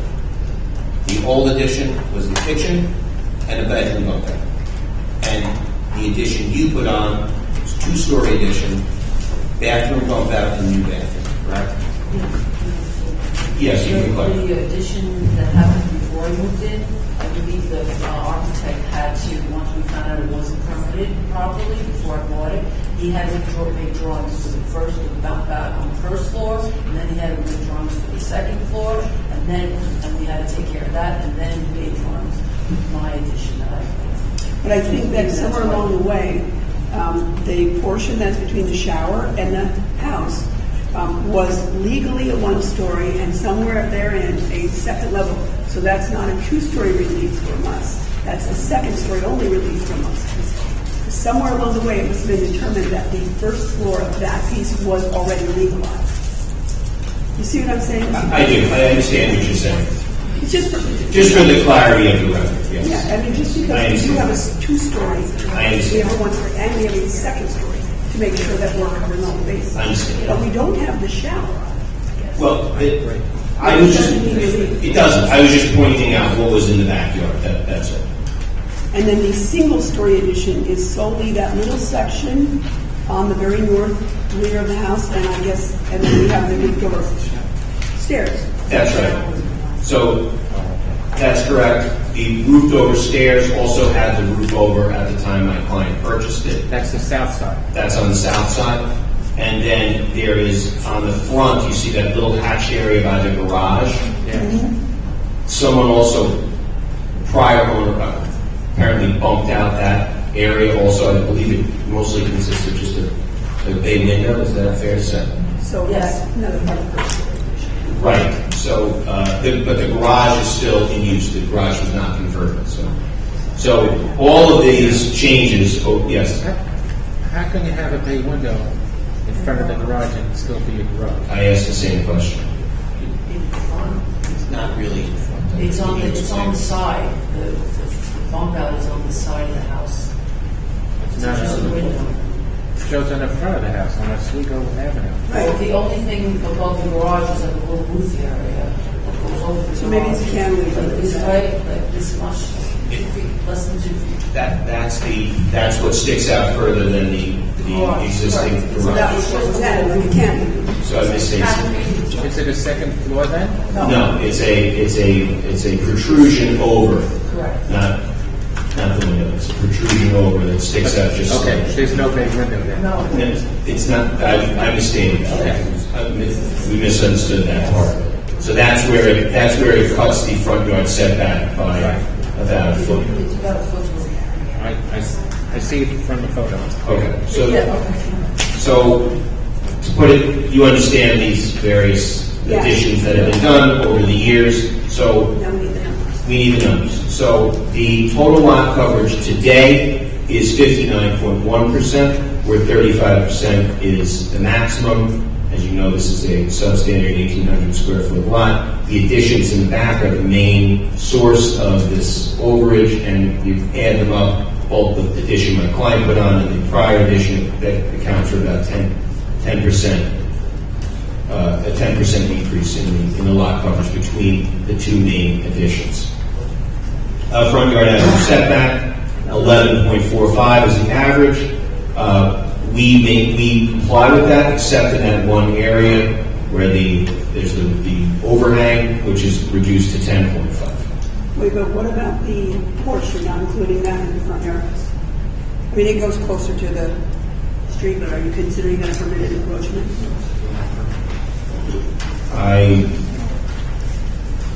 It looks like, if I may, The stairs. the front of the roof over porch, it apparently was issued a permit, 18,788. So that's already much closer to the street than the proposal. Right. I believe the only encroachment is the maintain what they're calling the garage addition, which is the overhang. That's the encroachment into the front yard. Well, no, but I'm saying that the porch already encroaches significantly further than does this proposal. Correct. But they're asking us to legalize that in one portion. Yes. Yes. It's de minimis. Yes. De minimis change in any way. Then you have the side yard aggregate. We have the side yards are 5 feet on the north, that complies, and 3.9 on the south, which is also an existing condition, except where the roof over was, there's a very minimal setback there, almost close to the property line. And again, those stairs were existing. The only change is that it's been roofed over on the side. So the aggregate.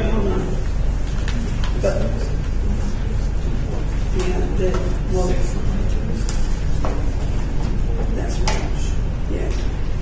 Just for clarity's sake, the side yards being requested, is it really 5 because you have the 4.42 on the front section? There are points where you're right, where it juts out slightly. It's 5 at its greatest point, and there are several other points where it's just less than 5. But in the is it really? There's a closer section, but that's already permitted. So in terms of the work you're here today to have approved, the side yard you're proposing on the north is really either 4.42 or 4.09. I'm not sure. That's the closest of the work. That's the closest of the work, correct. The additions are not inside. Except for that porch. Right. All of those were existing conditions, correct? But you're here to get all the stuff that you're here for is existing. I'm saying they were existing even before these additions were over, is what I'm saying. The line of the house was the same, including the stairs on the south side. It was simply roofed over. So you have that covers the side yard. Then there's the aggregate where 15 is required. 8 with the existing house, it's 8, and then if you count in the stairs, it reduces the aggregate to 4.3, but just that one area. Again, that's an existing condition where there's just a roof over. The rear yard is 6.45. where it's 25 foot required to the second story. Obviously, this is a non-conforming lot. What the bump out that my client put on is in line with what had existed previously, and there's been no complaints from the neighbors.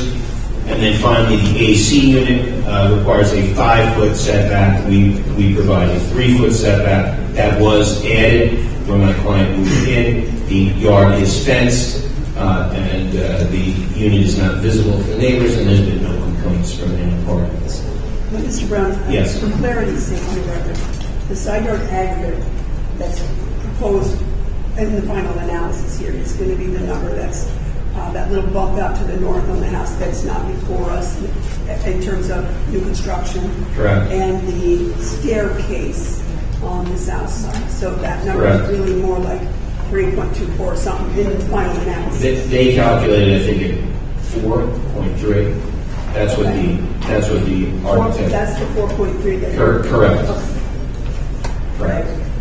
So those are the forms of relief. I know it's a little confusing because there's a jumble here, but again, my client put this bathroom addition in sort of a little bit of an emergency, needing to have space for the family and not being able to wait.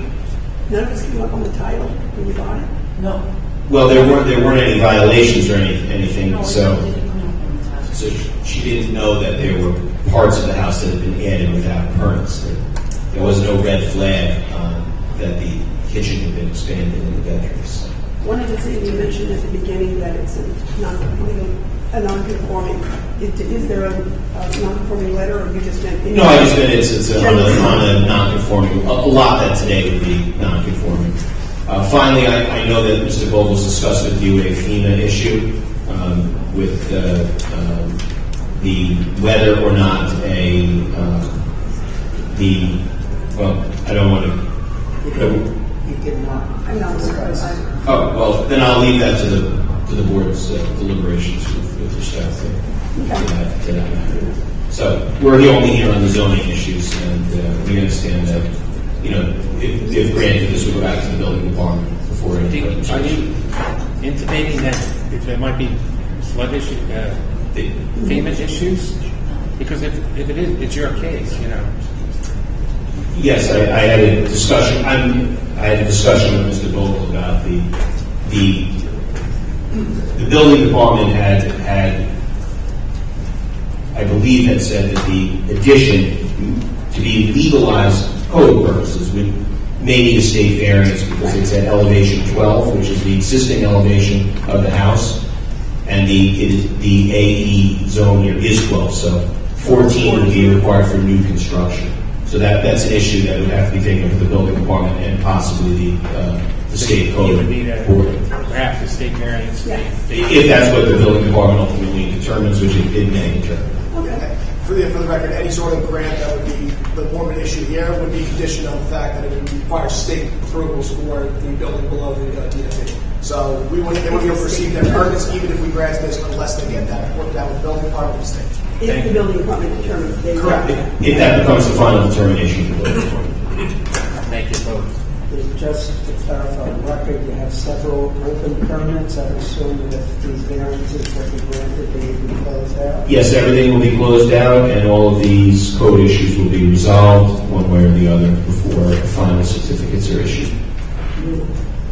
Thank you very much. Any other questions from the board? Move that the hearing be closed and matter be placed on the decision calendar. Mr. Brown, you and your client will receive a copy of the board's decision once it's rendered. Thank you. All in favor? Thank you very much. Have a good day. Next, we have case 83122, Point Lookout, Matthew Diggin.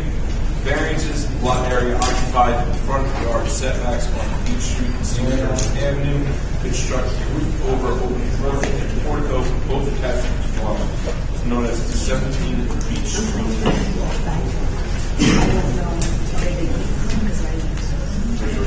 You swear or affirm that the truth will be the testimony of God? State your name and address for the record.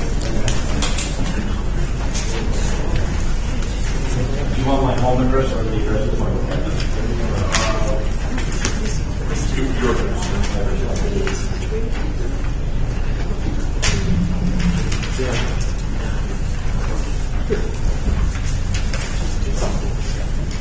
Hi, Matthew Deegan, 108 Wickham Road, Bergen City, New York. He's messing with me. I got this is the first time I've done this, so I'm not quite sure what I'm supposed to proceed with. I hired someone to file the papers with you, and he told me to show up, and I have some pictures that demonstrate that what we're trying to do is not unusual for the neighborhood, so I have copies of photos if you'd like. They're all the same.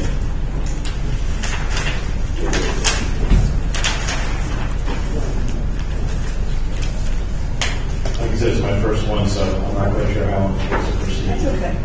So you're here today to seek approval to proceed to build a covered porch, which is what you see in the front yard setback on East Street, and a portico, removing the existing stoop and adding a portico with the same basic location, which encroaches in the front yard setback on Cedars Avenue. Yes.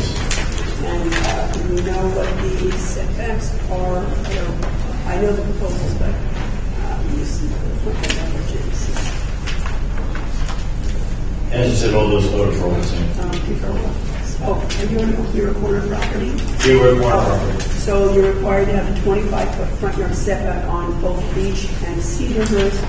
And it looks like you're proposing here on Beach, so small, 4.70, plus a slightly small stoop that I assume is a permitted encroachment, so we'll go 4.7. And on the and on Cedar, I'm sorry, I assume that's what my I apologize. 1.2 foot setback, where again 25 is required. Most of the board members here are very familiar with the character of the neighborhood in Point Lookout. Most of the houses there do encroach fairly significantly into the front yard setbacks, into the side yards, into the rear yards. Most of them also need a lot of area occupied because the intensity of the development down there is much greater than the 27.5% that's allowable. In your case, again, it's Residence B, so 27.5 is allowable, and it looks like you're proposing 42.8% if all of this construction is approved and thereafter constructed.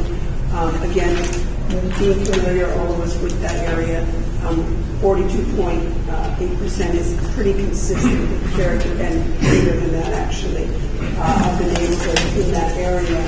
Have you received any complaints from any of your neighbors? I see everyone got notice that no one's here to complain and or to oppose this proposal. Have you had any other input from any of your neighbors?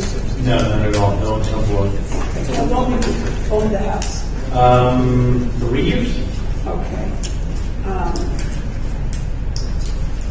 I think that pretty much covers your proposal. Is there anything else you'd like to ask? What's that? That is your case, correct? Yes. Do I have any other questions from the board? Chairman, I know that hearing is closed, dramatically placed on the decision calendar. You'll be notified by mail, sir, of the voice decision once it's ready. All right, thank you so much. Second. All in favor? Aye. Opposed? Yes. Okay, thank you. Next, we have case 84822, Elma, KTK Group LLC. Special exception for place of public assembly and meeting. Variance in off-street parking, proposed open space in part of existing shopping center, known as 1763 through 1791 Dutch Broadway.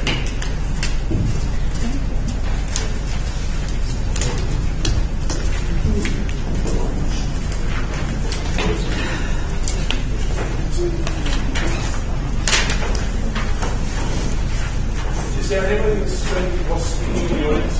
Okay, if everybody has plans, please stand so we can swear everybody in all at once. Everybody please raise your right hand. Do you swear or affirm to tell the truth, the whole truth, and nothing but the truth to help you God? Good morning again, Mr. Chairman, members of the board. My name is Albert D'Agostino, firm is Albert D'Agostino, PC, 107 South Central Avenue, Valley Stream, New York. I'm here on behalf of the KTK Group LLC.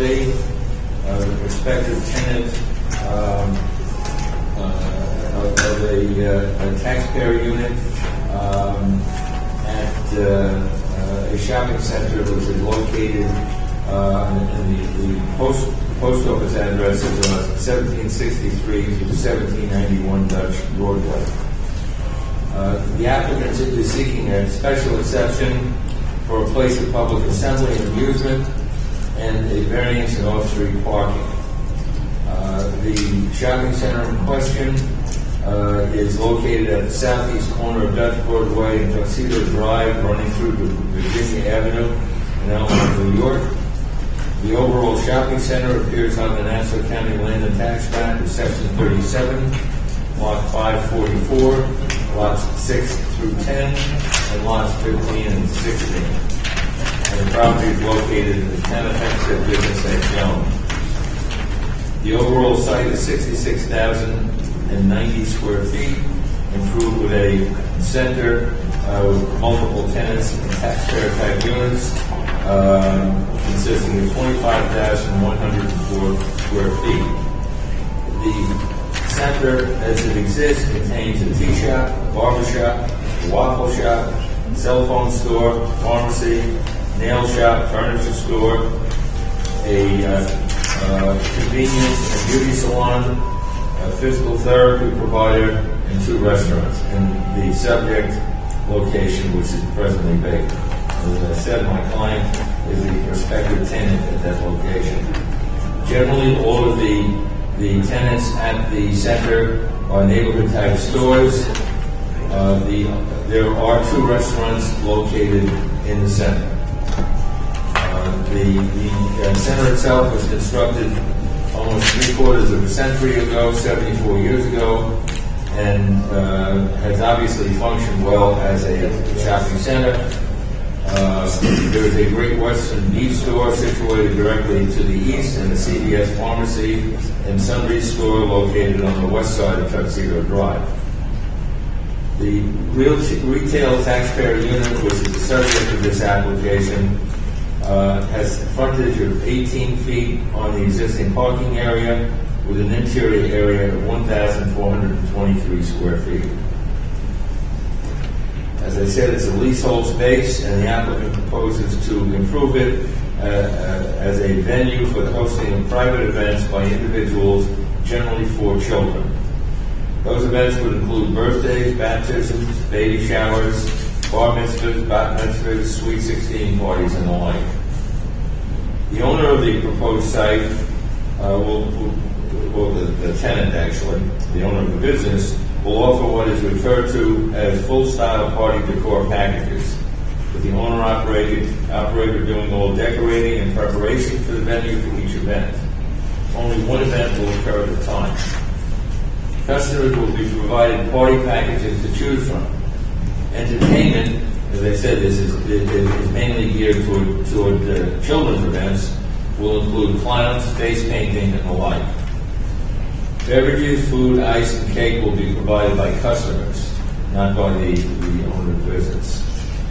The business will provide food warmers, coat racks, and an event host.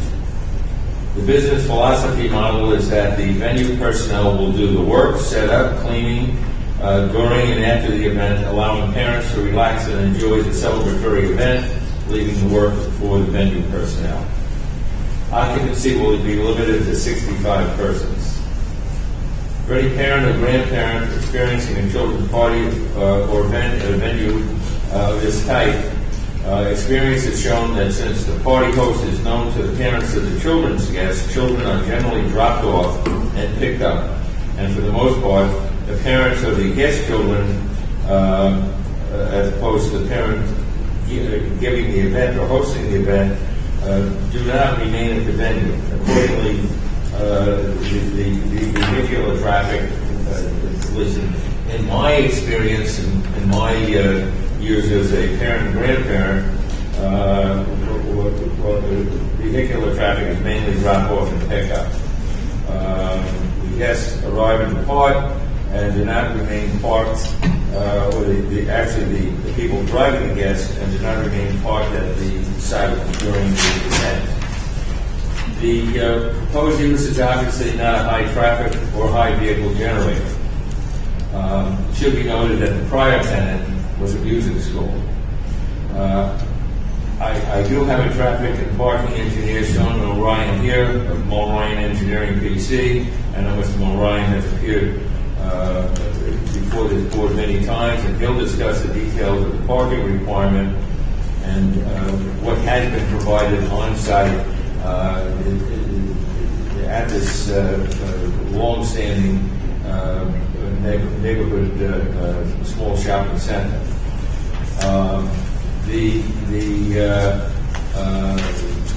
At this time, I will call Mr. Mulryan, who has visited the site and conducted a parking survey. I would ask that he be accepted as an expert witness. Mr. D'Agostino, do you have proposed hours of operation? Yeah, the proposed hours of operation, just bear with me for a second, we have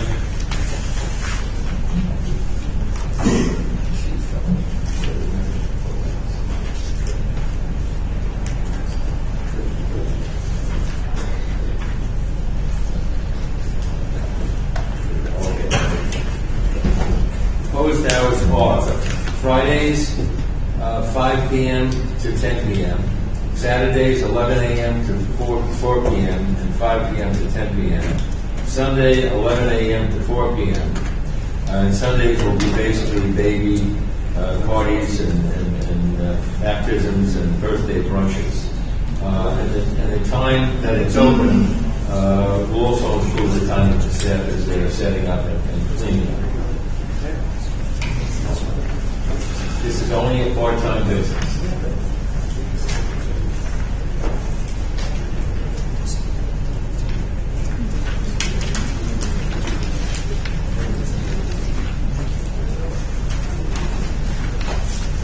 Mr. Mulryan, you've been previously qualified as on this board as a parking expert.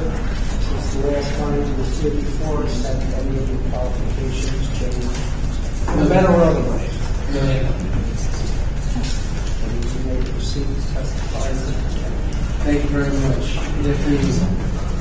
Our office was asked to take the application before you today, and once again, this is a storefront within a larger shopping center. The shopping center sits on Dutch Broadway at Tuxedo Avenue and has existed for approximately 75 years.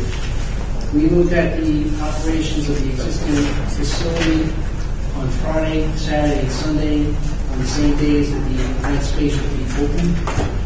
One of the things to note is that the subject location, which is shown on the aerial to my right and your left, is located next to several other businesses. As Mr. D'Agostino mentioned, there is a Western Beef further to the east. There's a Dollar Tree store also to the east, and a beauty supply store. Why I mention this is because all of the parking lots along the front of Dutch Broadway between these centers are all interconnected. You can drive from one to the other. There are traffic signals at Opal, which is in front of the Western Beef, and there's a traffic signal at Tuxedo. So interior to these subject sites, you can drive from Tuxedo to Opal, gain access to any of those signals without leaving onto Dutch Broadway. So there is an interconnection between these driveways, between these parking lots. We took a look at the occupancy that is required for the subject site, and that requires quite a bit of parking. The subject location, the plans show that 51 spaces are required specifically for the subject site. That is based on an occupancy of 194 persons. We are looking to mitigate the required number of parking spaces by minimizing the allowable occupancy to 65, which we believe is more than sufficient for the subject site. I prepared a report. I have copies to the board and also a copy of the area photograph. One of the things that I have in the report and just to discuss with the board is the fact that the occupancy levels are based on the New York State Building Code, and the way that those calculations are prepared is for standing room only. So for each 5 square feet within the building, you have 1 occupant. That is an area smaller than 27 inches by 27 inches. So within 45 square feet, you have 9 people.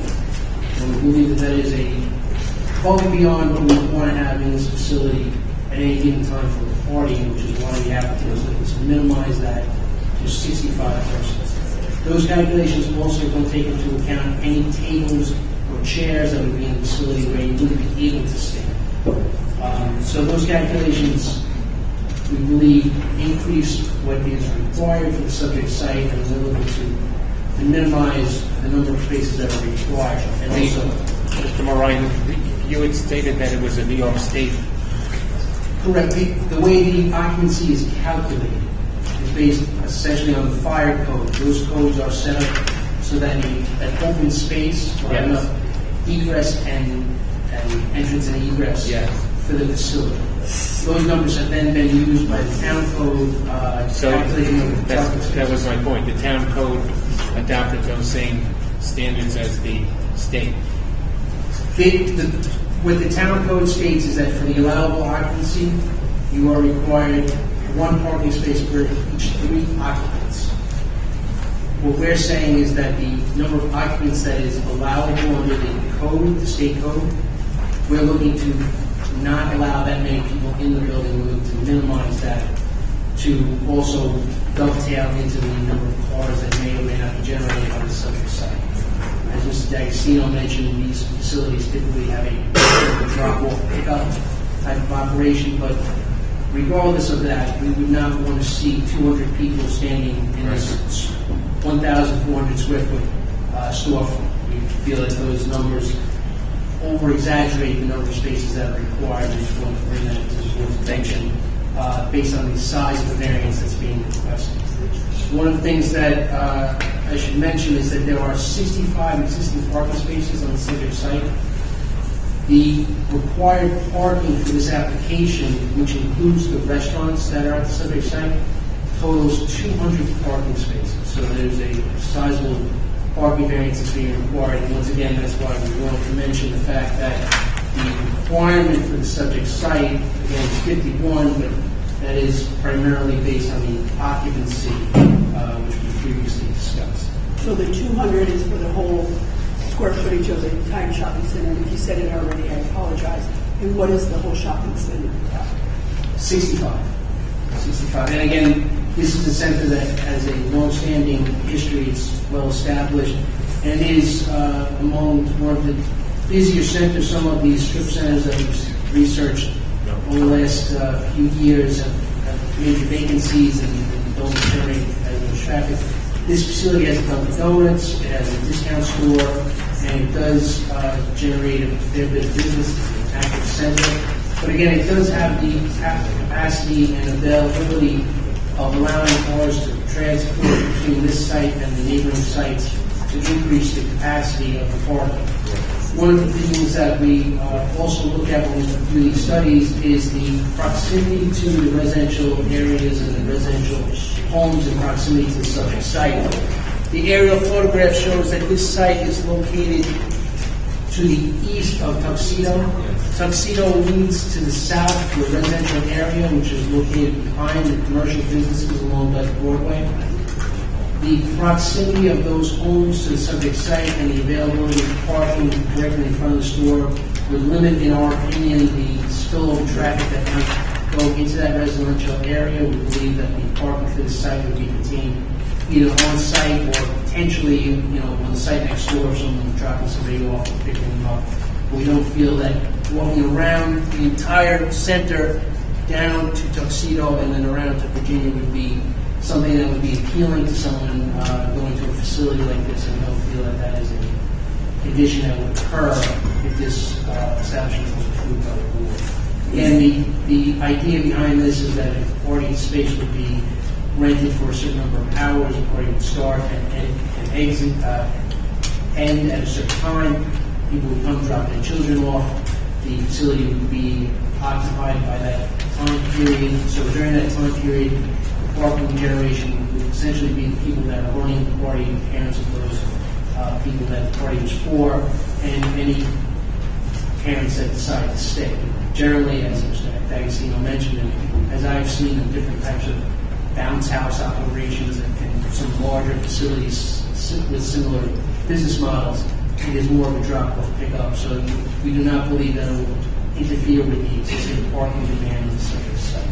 Is this proposed in the restaurant one or the one that's, because the site plan seems to indicate it's the third one in, but on the radius map, that's a restaurant and the one second in is vacant. So is it proposed where the restaurant currently is or on the vacant one? It is the third one from the east. Right. The restaurant is further to the west. So I'm not sure what your... If you look at the radius map, the third one in is a restaurant. The site plan indicates it's that third one in, but the one that's vacant on the radius map is the second one in. I believe the radius map is an error. So it's the vacant parcel that's pulled out on the radius map, I believe should be one over. That's what I think. Okay. And the restaurant, I believe, is a Chinese food restaurant. All right, so it's the third one in, which is what is depicted on. Correct. I hope so. That's why I base my study. But also, the facility, if you visit the site, it is a music lesson facility that has been shut down for some time. So it is a vacant store within this center. The other stores are occupied and have tenants. Thank you. And again, with respect to the radius map, the radius is of course measured from the four corners of the overall site, not from the store within it. So, though there's an error in having vacant spot one to the east, it does not change the measurements or the accuracy of the radius map and its purposes. The other thing which this of course is an adjourned matter, and when we were on the last, I think it was on December 14th, I had occasion to meet some of the neighbors, and in anticipation of what I think has been some history involving other operations in the center, I will point out that there's no outdoor activities here, no outside music. It's all geared toward family and children, and I think what we may hear from neighbors are some difficulties that arose from one of the restaurants in the center with live music at night and that type of thing. But based on hours of operation and what our clientele is going to be, I would suggest that this is a very benign use for this property. That being said, I've concluded my initial presentation, and I reserve my right to respond to any comments that might be made. If you have any questions, we haven't tried. I have so what is the activity? I know the parents are bringing food. I don't know if music was addressed, but what activity are the kids going to do? Like, I know they're going to eat and sing. Clowns, face painting, things that I've heard about over my life, and as a grandparent I'm told about, because I usually drop off and leave. And they come home with all these bags of toys and things. But it's, as I said, and it's not going to be outdoor at all. Right, it's just most venues usually have something like you mentioned, the bounce house, or they play volleyball. We've all done this with all the kids, like whatever the. So yes. I just was curious what the main activity of this venue was planned to be. Each party or each event, and again, this is from what I've been told by my wife and my daughter. Is they're very often theme oriented, and this is interior space, so it's not a bounce house. Bounce houses are outside. Sometimes they have music and things, and I know that from what I was told by the neighbors with respect to the restaurant use and the noise they got from that, it's not going to be anything.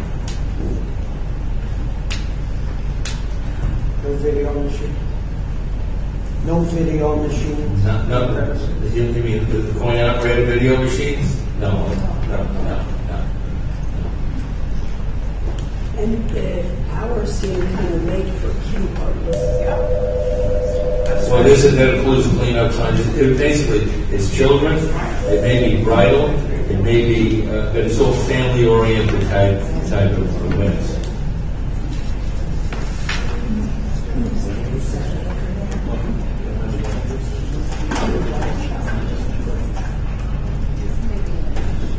Not like wedding receptions, right? No. Like bridal parties or something.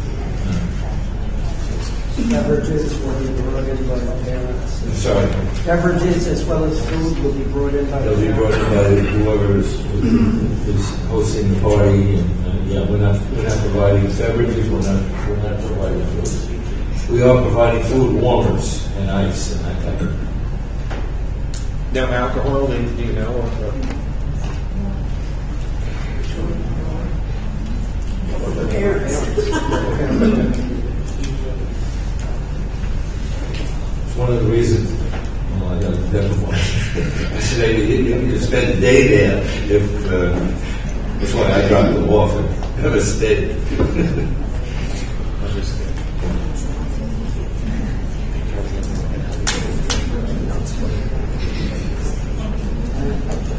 So, I believe we have some people who would like to speak.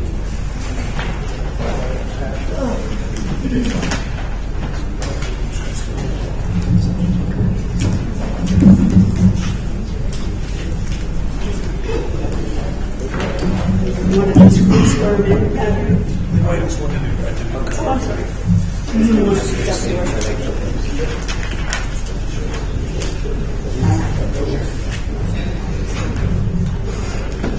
Good morning, everyone. My name is Horace Nelson. I live at 1840 Virginia Avenue in Elmont.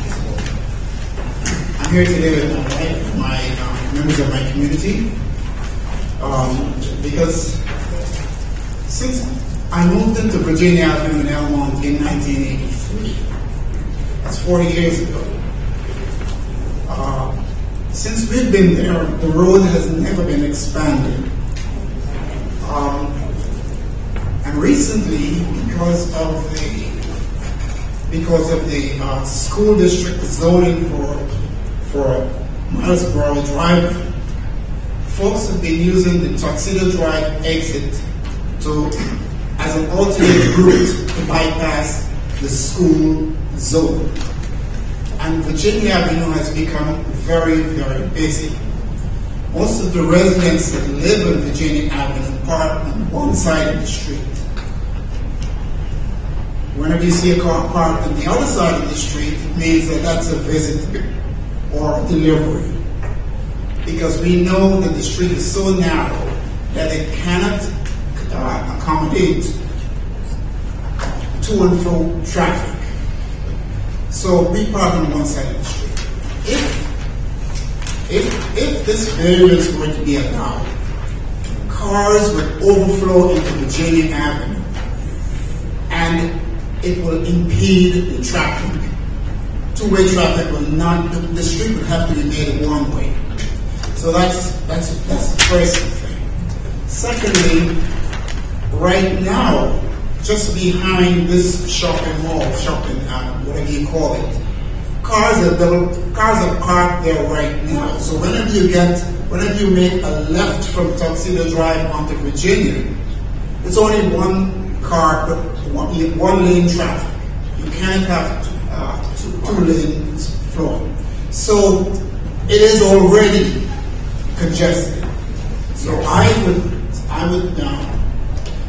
ask this board to reject this variance because it is not doing anything for the community. Our taxes are very high. Some of us have to seek relief from the traffic because we are right next to the commercial area. But all of the residents of Virginia Avenue, they maintain their property very, very well. And so any objective observer will see that it's a well-maintained community. Bringing this facility or whatever you call it in, I'm sure would not be enhancing the area.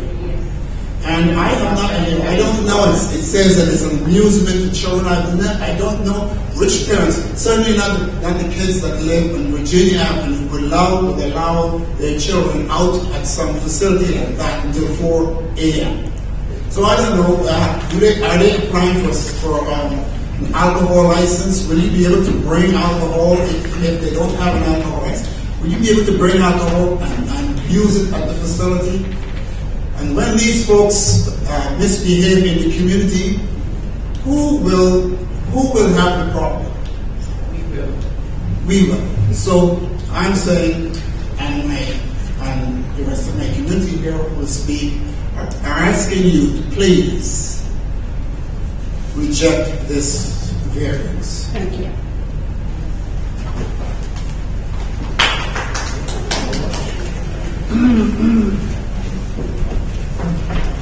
Good morning. My name is Carol Nelson. I live at 1840 Virginia Avenue. I'm listening to the presentation. I'm still not very clear which of the properties on that strip will be used for this assembly and amusement. And the variance being sought is access to parking on Virginia Avenue. As my husband said earlier, Virginia Avenue is a relatively narrow two-way street with all of the problems that he's already articulated. Listening to the presentation, it sounded as though they're saying, well, drop off and pick up, there's no parking required, and maybe we don't need it, maybe not. At the very least, we are requiring that the variance for parking on Virginia should not be allowed because it will lead to problems, it would lead to accidents, and if any party goer has to be challenged for anything they do, it's going to lead to problems. They're not requesting us to give them the right to park on Virginia.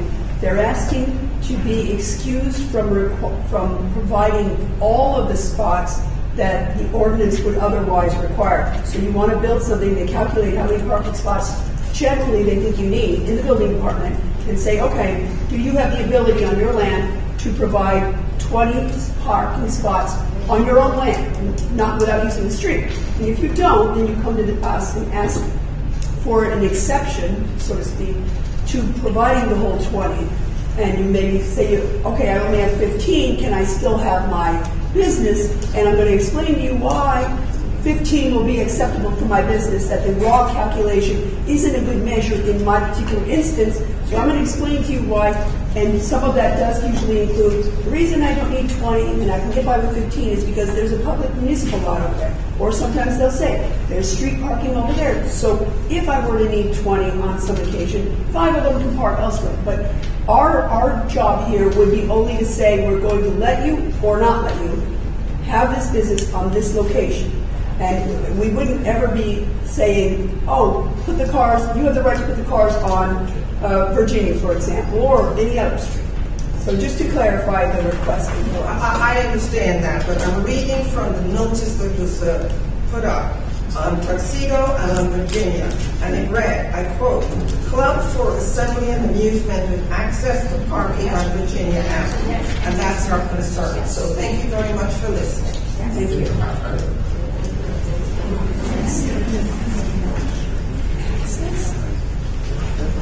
Good afternoon. My name is Mary Pierre Johnson, and I'm representing. Give us 1 second.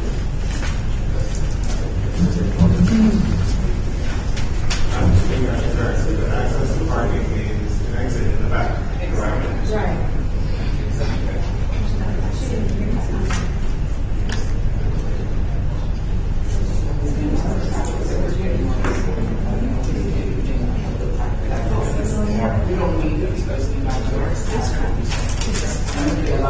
Is that where'd she go? Were you reading from the yellow sign? Yes. Okay. It says it. You want to read it? It's asking for Well, for clarification, I believe that is this what you read? I'm going to start at Dutch, space in part of the existing shopping center, southeast corner Dutch Broadway and Tuxedo Drive running through to Virginia Avenue. Is that the language to which you refer? No, here's the yellow picture. Yes. There is a variance for off-street parking on Virginia and Tuxedo. That is Yes, correct. If you put it sideways, you read it a little bit better.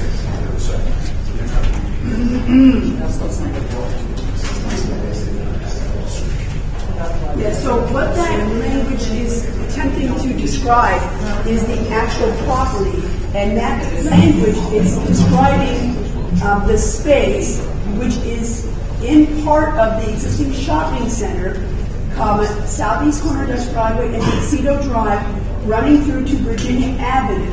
That's just an attempt at describing where the parcel at issue is, the entire parcel. So the land itself runs from Dutch Broadway to Tuxedo, etc. It could be worded better, but No, but the variance specifically says that they need off-street parking on Virginia and Tuxedo. no off. So when I mentioned earlier that the ordinance requires people to provide off-street parking, meaning on their own land. So a variance in off-street parking provided is a request to not provide as much on your land as elsewhere. It's never a request for us to say you get to park on the street.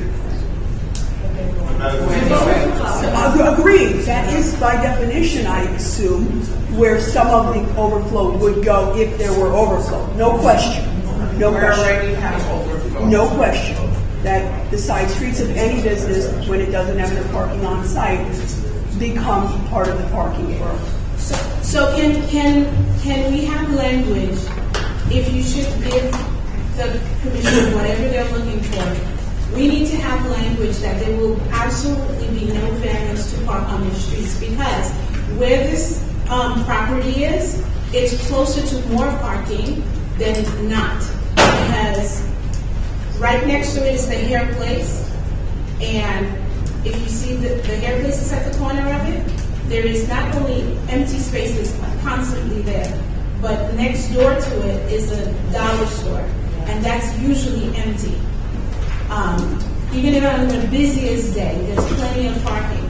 So this variance, what all of us are concerned about, is because it talks about parking.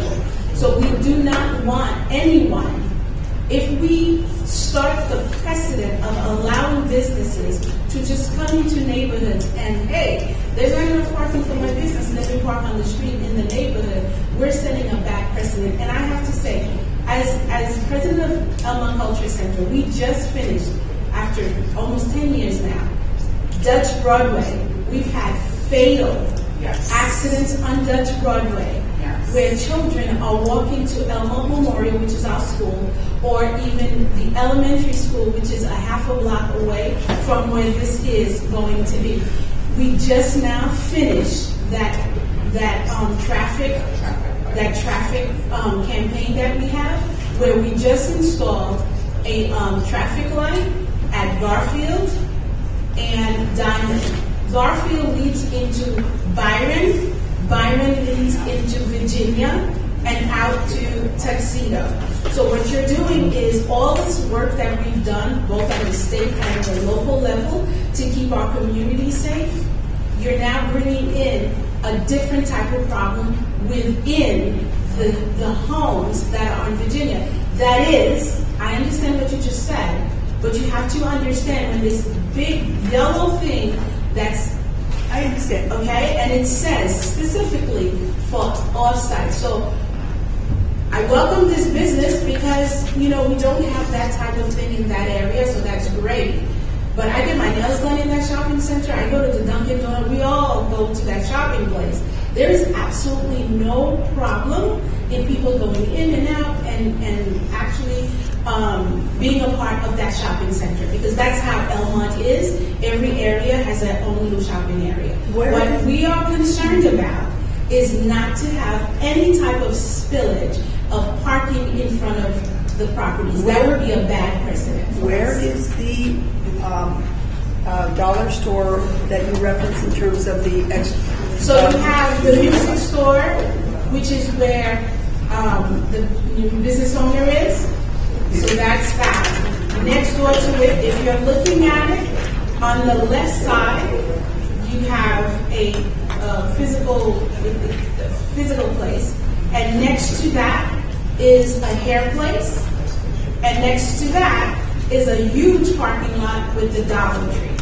So what you have from Tuxedo all the way to, I forget where the Baskin Robbins is, there's all kinds of parking. There's no reason for any parking on any street near any homes. Wait, you're saying there's parking, off-street parking? You don't have to park. Available on Tuxedo? Yes, and during the day. No one says you can't park during the day. Our concern is, why do you need any type of variance at all? Because at nighttime, why would you want to park there? Wait, I just want to understand. Sure. You're suggesting that there is a fair amount of parking available on Tuxedo during the No. In the parking lot. Right? So on Dutch Broadway. I have an aerial map. Okay. And I'm looking at it. Okay. Look at where the business, potential business is. I mean, it's draining my brain. Just a minute. We have a court reporter here. One person that, so please don't speak over that.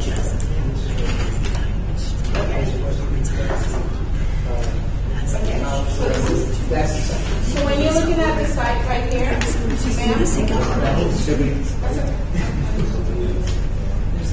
so this is where the potential business. Right. This is a doctor something. Physical therapy. Physical therapy. Right here. Right. That's a hair place. Yeah, I got that on my. Okay, and all of this, because the Dollar Tree is right here. I see where it is. Okay, so all of this is parking. Sometimes when I go to get my nails done, that is right here. This is the nail place. That is a really busy place on a Saturday. But the difficulty is we can't really ask the applicant to instruct his employees and or employees and or customers to park in a lot that's not owned by them. I realize it's recommended. Here's the relationship in Elmont, and maybe that will help the applicant. There's no problem like that. If you go to Dunkin' Donuts, you come into the parking lot and it's full, just keep walking the dog and say hi. And that's the problem about setting precedent, because if anything, there is no problem in owning a business there and finding parking as a patron. There's none. And there's a problem of 10 o'clock, 11 o'clock, by the time you finish cleaning, it's 12 o'clock, and if people are parked in the community in front of homes, listen, Elmont, we already have a situation with the arena. We don't need to have one now on Dutch Broadway. Because people who don't live in your community don't understand the relationships between all of us. So, nothing about the business. It's simply about not parking on Tuxedo, Virginia, Byron, because people will. And, not for nothing. Children, but a 16-year-old, I consider that as a children. So are you going to have a Sweet 16? Is there going to be, parties for the adults to stay? We don't know that. And unfortunately, that type of visit, you just don't know what people will do once you rent it out. It's for your own protection also. Thank you. Next.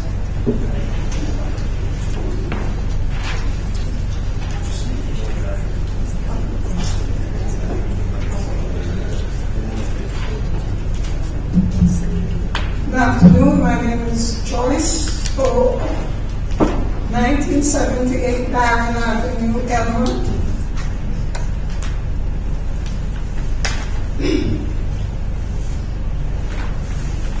I'm here to regarding the owners of the shopping street.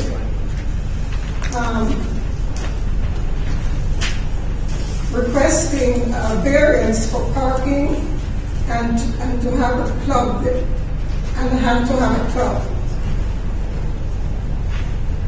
I understand that the new owners advise that the proposed club is for assembly and amusement with access to parking on Virginia Avenue. Residents were advised to attend this hearing today and to voice their approval or disapproval, considering that frontage of their properties are on Virginia Avenue, a residential street and not a commercial street. I'd like to say that residents of Elmont are hardworking people with many jobs to pay their taxes and their homes. 13,000 to 15,000 yearly taxes is the norm. Elmont does not have an abundance of acreages, and our goal is to preserve the small space of land that residents seek to live on as a suburban enclave. We pay high property taxes to preserve our schools, our peace and security of the neighborhood, for our children and the next generation.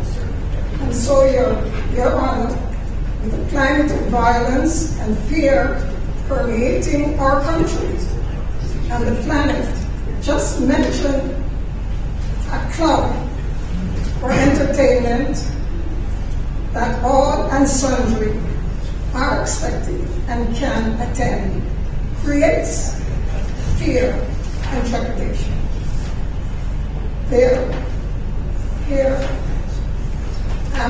I should say that I do object to this project. Thank you.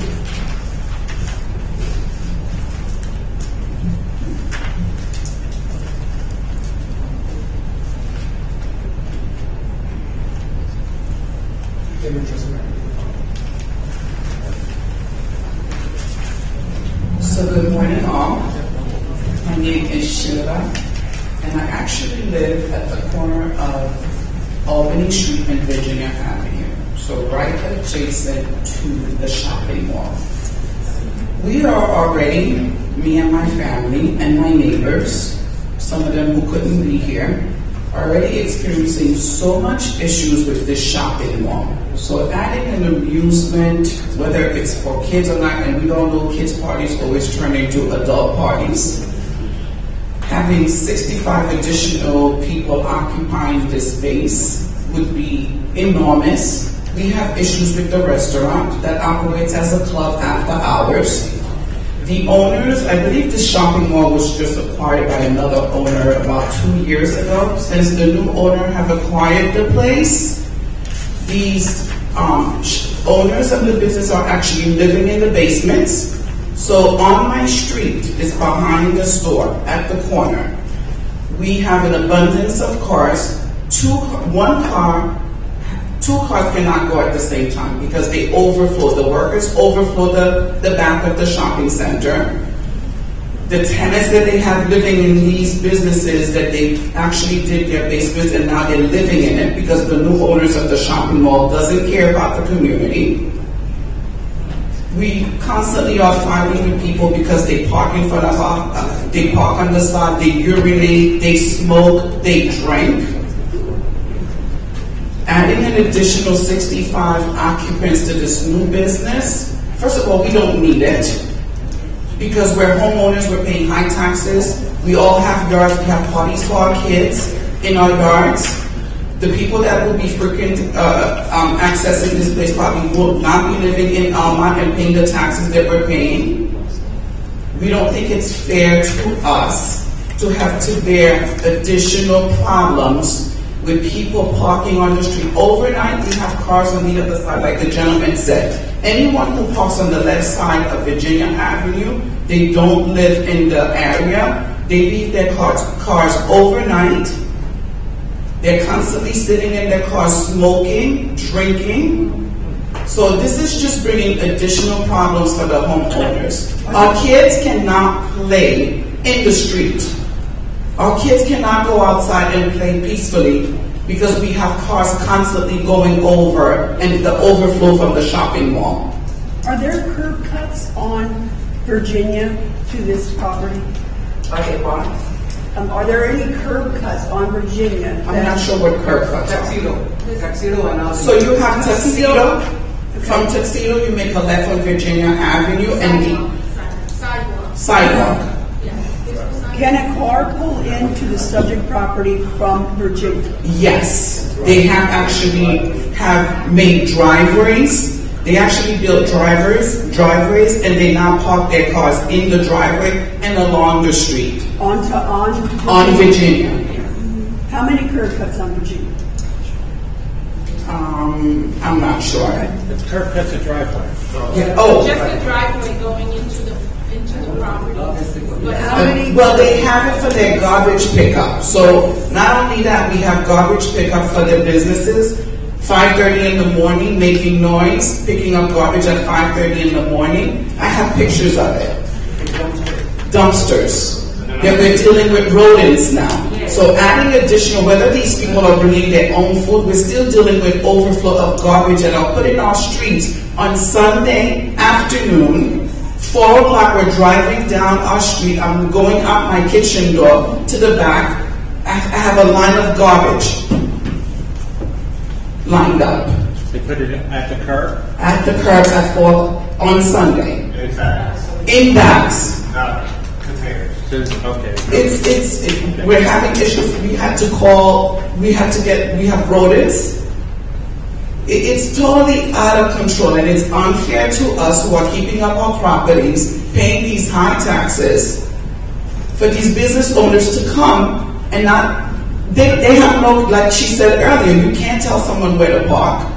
So you leave it up to us to be fighting with these people that are destroying our properties. No respect.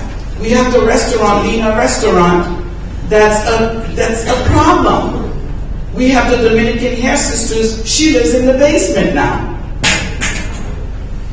And the amount of cars that are already parking there on Saturdays, we cannot go through our streets. We can't drive down our streets. I don't think it's fair to us. I don't think we need this type of business. We bringing in 65 occupants and talking about dropping kids going off. I've seen these type of businesses. Next thing they're going to apply for a liquor license, and the adults will be having parties. What business? It's clearly a business area. What kinds of businesses, just out of curiosity, would you think would fit better there? And just quick answer. Something like after-school program for the kids, some type of tutor place. That's what we need in the neighborhood. We have Dutch Broadway, we have Elmont High School. This music store my nephew actually attended this music store. When they left, it was a big impact on the community. That's what we need in the community. We don't need any more additional music sound coming from the back of that building. When we already have the restaurant, we have the Dominican Hair Sisters that blast their music. We have a big liquor store on the block. Across from it's too much. We don't need that type of business. Forget about the parking. We don't need this type of business in our neighborhood anymore. We have enough. Thank you. I appreciate it. Thank you.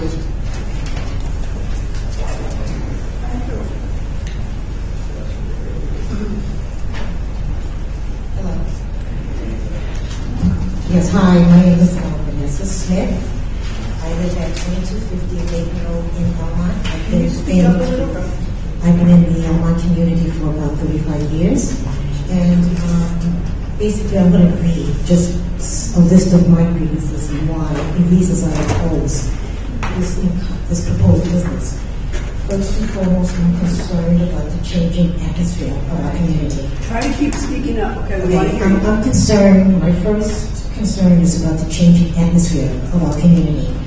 I'm concerned about the possibility of increasing flow of people, so that's congestion. I'm also concerned about that parents would drop off their kids. That's not necessarily so. It may be in some cases, but I stay with my children at parties. So you can't predict that for each and every parent. And then number 4, you're going to have parents probably waiting for their children, sitting in cars, sitting outside in the car, waiting until the party's over. Not having to drive maybe to another community, only to drive back to pick up their children. You're going to have, it's a party, it's an amusement venue. You're going to have music, and you're going to have people spilling over outside. It's not necessarily going to be people confined indoors all the time. And number 6, I do not believe that this proposed business will be confined to children parties. I think eventually we're going to have adult parties of one nature or another. Okay, number 7, basically repeating my concern of drawing more people that don't live in our community into our community. I recently did make a call to the health department, complaining about colony of rats that I saw. And I have a reference number, so if anybody needs to check and follow up on that. I did make that call. What happened? How long ago did you make that call? I made that call, I would say about 2.5 to 3 months ago. And I complained about garbage, because there is a lot more people in the community because of the arena. That's flowing over from the highway into the local streets. When people are stalled in a traffic jam outside the arena, they take the local streets through our communities. People throw things out of the window. I saw a colony of rats and I called the health department. But what happened? After that call, did anything happen? Well, after that call, yes, I did see that more cleaning. I did see that. And I have to say, I do look for rats now. I made one more call because I did see some more. But basically not the horde that I saw initially.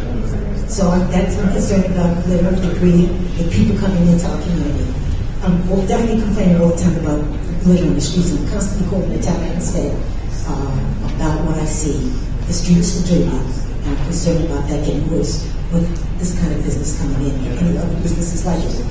Also, you cannot predict the behavior of people. So you are going to have more people coming in, but we can't predict. You can't predict what's going to happen. You can't predict their behavior. You're not going to know how they're going to treat your community. And again, I'm concerned, about maybe parents sitting in their cars just waiting for an hour or 2 or 3 pass to pick up their children. And I just can't fathom people driving all the way home if they drive outside, and then driving back to pick the kids. Some people are going to just wait for the kids. That's what I see. Thank you.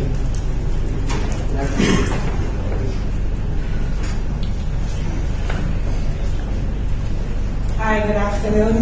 My name is Patricia, last name Price, with a Y, G-R-Y-C-E. Where do you live? I live at 1966 Byron Avenue. Byron leads into Virginia. I am very concerned of this, and I do oppose to this business coming into Elmont. Elmont is becoming a neighborhood now where we have church every corner. If we're having churches, why do we need entertainment center? We all have backyards. We all have basements. The churches have basements as well, so this is not needed. I have 4 children, and I never drop my children off to a party. I stay there to see how the party goes. And parents take interest in their children to see, and they're not going to leave their children anywhere. Right now we have problems on Byron Avenue where we just got a stoplight because of the overflow of traffic. This is not needed in our community. Our District 6 police is very busy, and we'll be calling them back and forth, and they will be telling us that they have other businesses to do.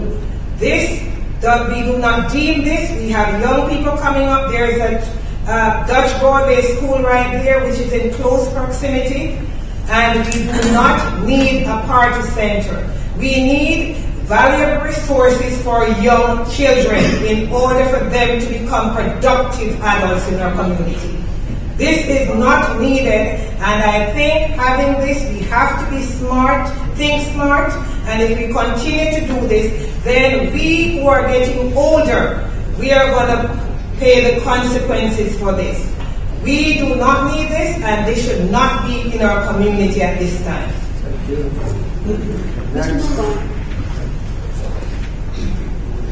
Can you just show me where Byron is? Because it's not on it's back on the I assume it must be down by where Virginia goes. Byron is off of Dutch Road. But I mean, it's further. You have Elmont It's the Road, west. Byron. Near the school. No, Byron Road. Do you see where Elmont Road? When you get from Dutch Road, Our map is limited. When you get into Dutch Road to the first right, that's where the Oh, that's my neighbor right here. So the Virginia Avenue runs parallel to Dutch Road. To get on from Virginia Avenue goes from Elmont Road is the second street that you can get into. That's Virginia. It goes all the way behind the store and goes up to the end, at the dead end, behind the store. So the taxi avenue we're talking about, it's only 100 to 125 feet long along the store. That's the way length. So there is a light at Tuxedo and a stop sign at the other end. Could we have your name and address? My name is Sam Pinori. I live at 1902 Virginia Avenue, Vermont. So the traffic on Dutch Road is so many accidents. That's why all these lights are already coming up. As it is, there is a lot of traffic. And Tuxedo light, we have only one car can park to get out of taxi roads.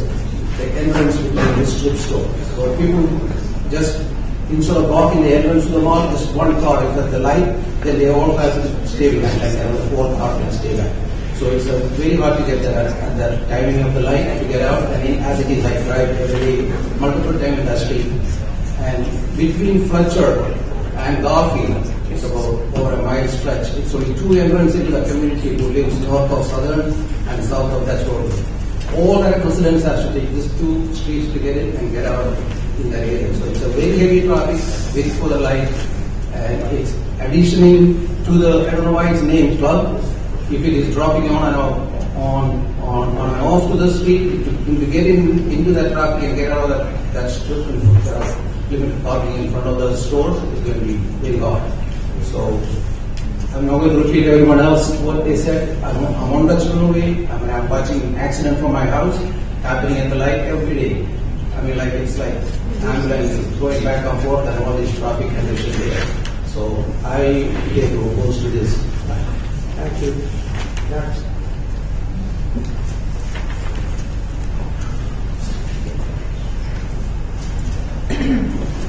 Hi, my name is Stanley Golden.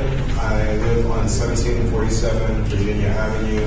That is the house that is at the dead-end street as you come towards the Dollar Tree. I'm on the north side of the farthest end of the dead-end street. I do have one question about the permit access because the yellow sign is misleading. My understanding is that we're also requesting an exit or an entrance in the back. Well, not from us. No, I understand. The business owner or the business hopeful. Yeah, I just wasn't, sometimes entries and exits are requested from the county if the county is the one in control of that road. So there's nothing like that with this board right now. So it's simply a fair. I'm unaware of any application for a rear entrance in the back. Okay. The yellow sign is a bit misleading. Yes.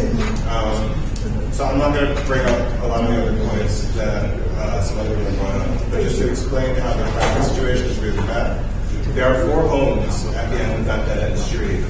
If you are driving north on Albany, you have a stop sign to allow people to continue into the dead-end street. Since there are only 4 homes that are ever going straight and not making a right turn to go south on Albany, the vast majority of traffic that's approaching that stop sign assumes you are going to turn, and they very willfully take the stop sign and make a left. Quite often in front of me as I'm just trying to go straight. So I know it's only a matter of time before I get into a head-on collision at that specific point. The other issue is that it's secluded dead-end street, and it seems that everybody knows that. So I'll often look out my window to find people parked up, doing drugs, exchanging drugs, performing sexual acts. It's not really pleasant. I have one 3-year-old daughter and one 5-month-old daughter. You can try to call the police for any situation that goes on in this area, and they very well may not come for over an hour. And anybody that's engaged in any of these things for any sort of amount of time is not going to be there long enough for the police to come. It's not an easy driving situation, and that's really my piece. Thank you.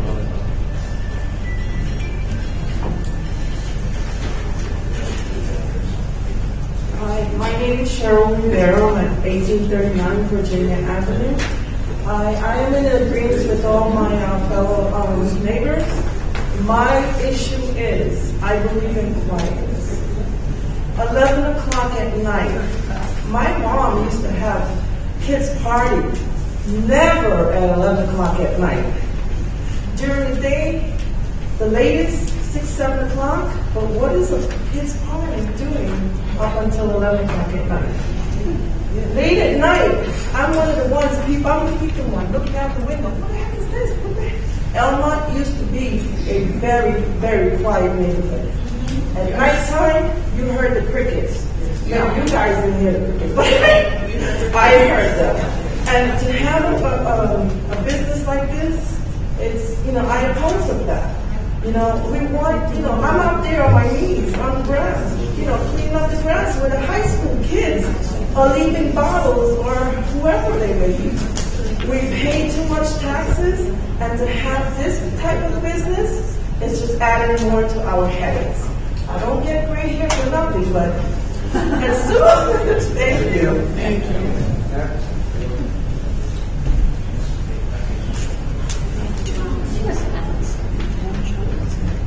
Hi, my name is Daniel Renee. We're on 72 Albany Street.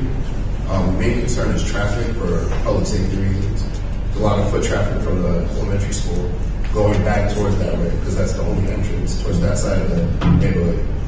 So foot traffic for kids doesn't need to be increased. You guys reiterated it before as far as like them needing parking in the backside of Virginia. That's basically what I don't want because it's going to be more foot traffic, car traffic. It's already a busy area where accidents can happen all the time. My car gets hit there because people park on both sides of the street already. Excuse me. And like the increase of that would be like detrimental to the area. Other than that, that's basically it. As far as the business, it doesn't really matter unless they're using the back entrance for like regular reasons. Every business in that area has a back entrance, driveway so they can back their trucks or whatever in there. That's already enough traffic for that area. Like that's my main concern. As far as like reason for public safety, like kids getting hit by car and increasing the traffic doesn't make any sense. Thank you. No problem. Next.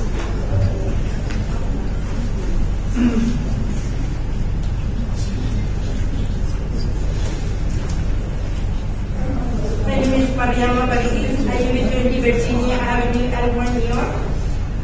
I oppose this project, the club, because it's the safety of our children is very important. There is an elementary school close to that area, and safety is very important. And the kids sometimes, they have like a concert or something in the evening, so it's not safe. It could be Friday evening also. You never know when they're going to have a program, maybe a sports event or anything like that. And this is Elmont is a residential area. We pay high tax for safety and for our safety, because this club is not like it could ruin our peace of mind, and we don't need any loud noise in the evening time when we want to be quiet with our family or friends. So we can have our own gathering in the house instead of this.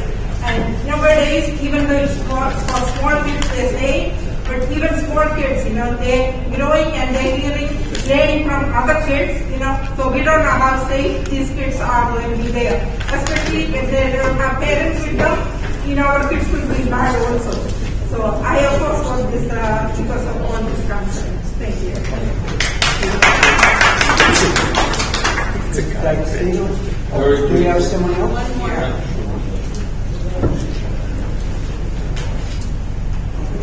My name is Jennifer Golden. I live at 342 Virginia Avenue, just across from where they plan to put their business. From my step, they would just come straight into that business. When I came there, I heard they used to have a club, and there was so much problem. Right now we have a gathering with kids, adults, they smoke, drink, and I don't think we need enough places like that. Thank you. Thank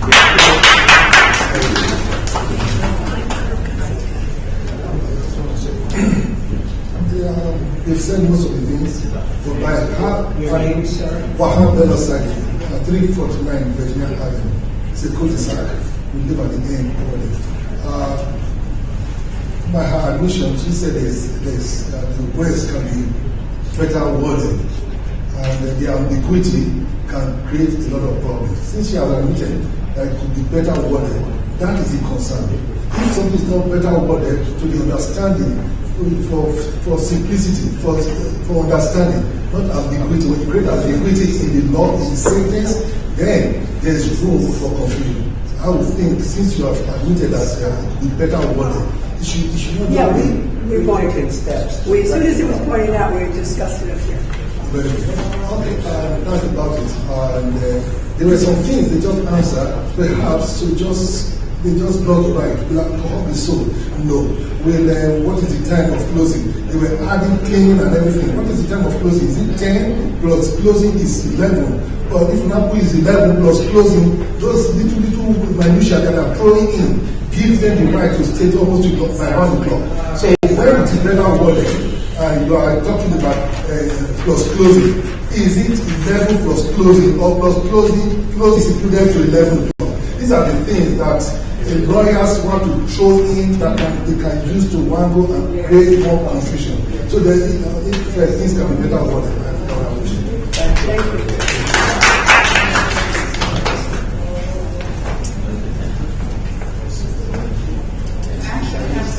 One of the neighbors that couldn't make it, so I can submit that to you. We'll show that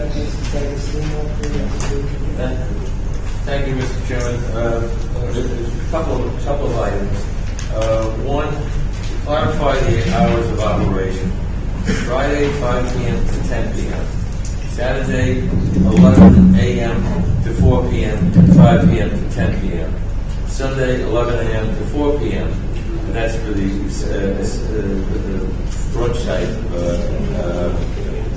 And again, we're not providing food, we're not providing liquor, we're providing ice, that type of thing. The shopping center, I understand, closes. Most of the stores there close at 10 p.m. And as I said, we'll have people there, we'll be cleaning up. The prior use was a music school, obviously could not make it, and that's how the vacancy arose. As far as the traffic in the area, for starters, my client, who is the principal of the LLC, Janelle Howard, and her husband Terrence, with their family, are community members. They live at 1511 Carrot Court in Almont. Just as an aside, for many, many years, I lived in Valley Stream on Fletcher Avenue, so I was used to the traffic at least going north in that direction. When I went to the center and passed my former house, went up to Dashboard Way, made the left, I entered and exited Tuxedo Drive onto Broadway. As far as traffic going to this center, I would think that the majority of it is coming and going on Broadway. It's not, because the streets can be a little confusing in the back, and I did go around the back, and there was a gentleman who spoke who lived at the end of Virginia, I believe, at the dead end, other than the four houses back there, and there's a little turnaround, which is sort of an eyebrow, half of a cul-de-sac, and there's at one time there may have been an access to the center adjacent to us. There's a big steel beam blocking that, Well, I don't know why people would be wandering back there, coming and going from the shopping center.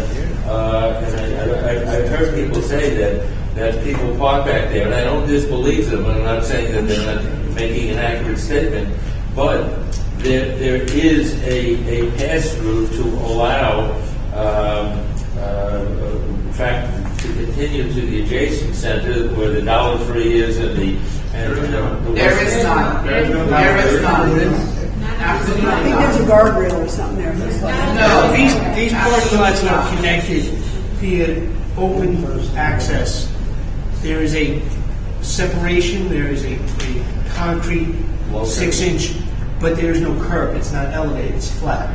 So you can drive directly from Tuxedo Drive straight through to Western Beach and access the signal at Opal Street. And I believe one witness testified, why don't people park down there? That's when there was a misunderstanding that we were seeking permission to park in the residential area, which clearly we're not. And that there is vacant space down there. And I don't know what a more benign and less intensive use we could come up with. I was aware, and there was some allusion to it. I think one of the witnesses who I did speak to last time told me about what went on with the outdoor activities with the restaurant there, disruptions in the neighborhood. That's not us. That's not our type of business. And there's no guarantee. Please, one at a time, and you've had your chance. He's now going to respond. That was because of COVID. They allowed the restaurant to be outside, but it's not a regular thing. That was COVID time.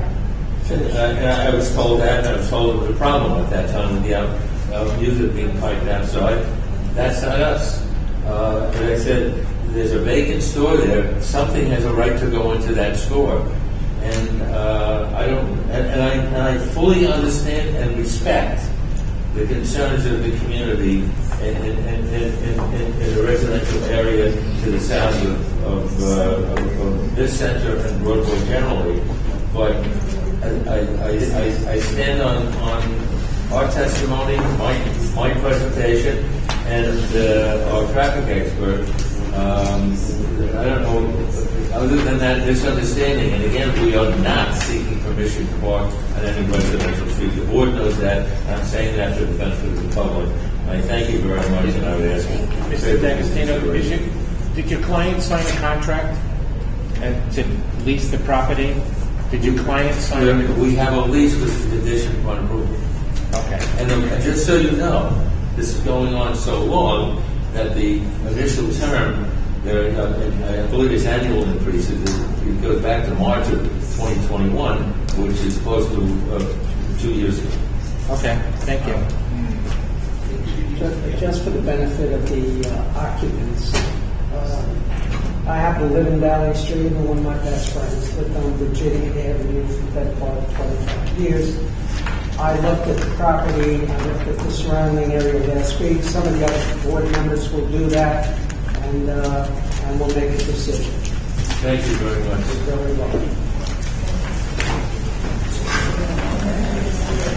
Any other questions from the board? That hearing be closed, the matter be placed on the decision calendar.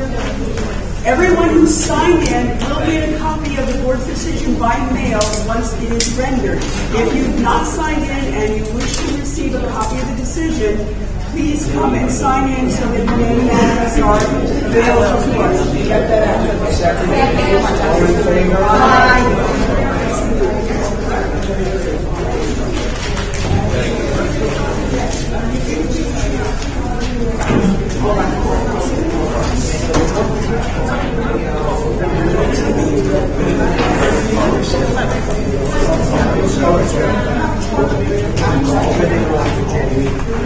And there is an access right off the Broadway.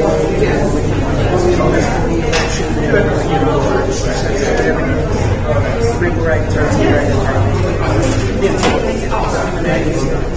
Big traffic.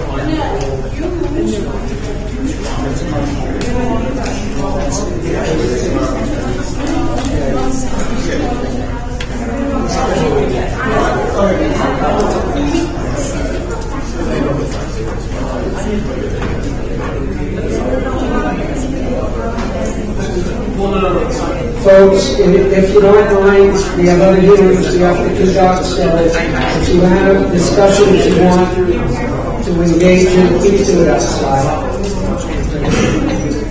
Thank you.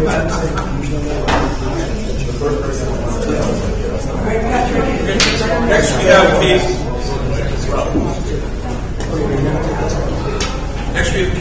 1023 Belmore, Captain Stanley Zilligan. Variance lot area occupied, maintaining utility deck attached as well, also known as 306 Frederick Avenue.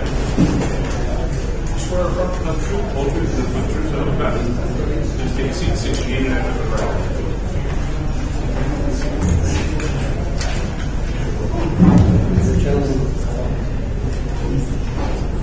You made it. Mike Scucciarini, 581 Wilson Park. I'm here representing Willows, and looking for variance to maintain wood deck in the rear of the home. And it's an addition onto an existing deck that was there and granted variance back in 2001. And you're this is an add-on to approximately 5 by 10. And you're allowed to have 27.5% lot area occupied, 30% with the deck if it meets certain requirements, and with your deck you're proposing 42%. Right. And that's the only variance you're seeking today. Have you spoken to any of the neighbors? Any complaints that you're aware of? No. And that's your case. That's correct. Do I have any other questions for the board? I move that the hearing be closed, the matter be placed on the decision calendar. Sir, you will be notified by mail of the board's decision once it's ready. Thank you. Second. All in favor? Aye. Opposed?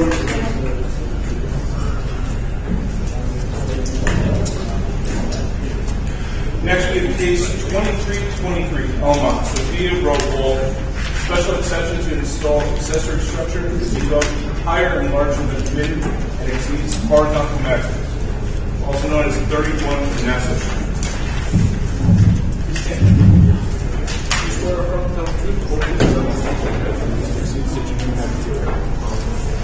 Hi, my name is Sophia Rowe Walton, 31 Nassau Street, New York, 11003.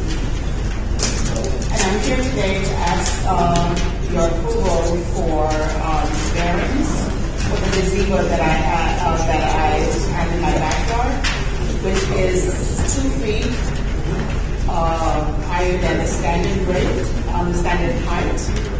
And So you're proposing 11 feet instead of allowable 9. Yes. And my yard is completely fenced, and this will not inconvenience my neighbors at any cost. I've spoken to all my neighbors, and they're all on board. And I'm just here to ask for your approval.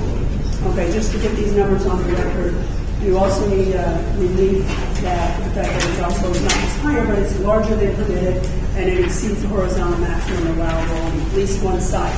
Horizontal maximum allowable is 12. It looks to me like one side is 15.4 3/4.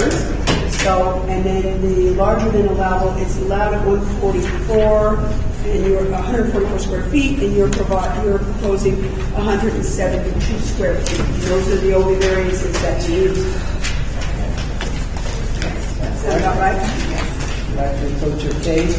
And I do have the plot and the rating tonight. We have that. We have that. Do I have any other questions from the board? I move that the hearing be closed and matter be placed on the decision calendar. Everyone who signed in on the case will receive a copy of the board's decision by mail. Thank you. Second. All in favor? Opposed?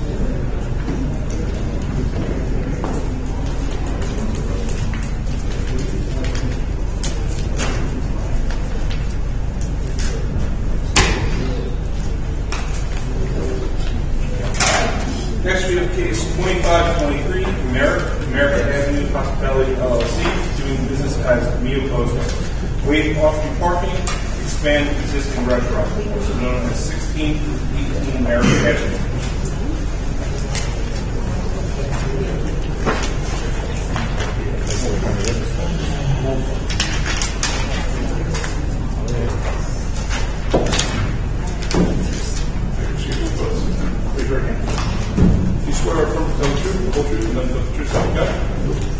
Mr. Janine, I have your record.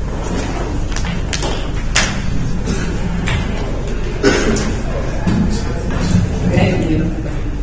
My name is Laura Schaefer of Walsh Markets McDougal, Novellis, 229 7th Street, Suite 200, Garden City, 11530. Excuse me, I'm representing Guy Savia, who is a member of Merrick Avenue Hospitality, LLC, and the owner and operator of the Hempstead restaurant. Guy Savia, 2593 Norton Place, Elmo, New York, 11701. Good afternoon.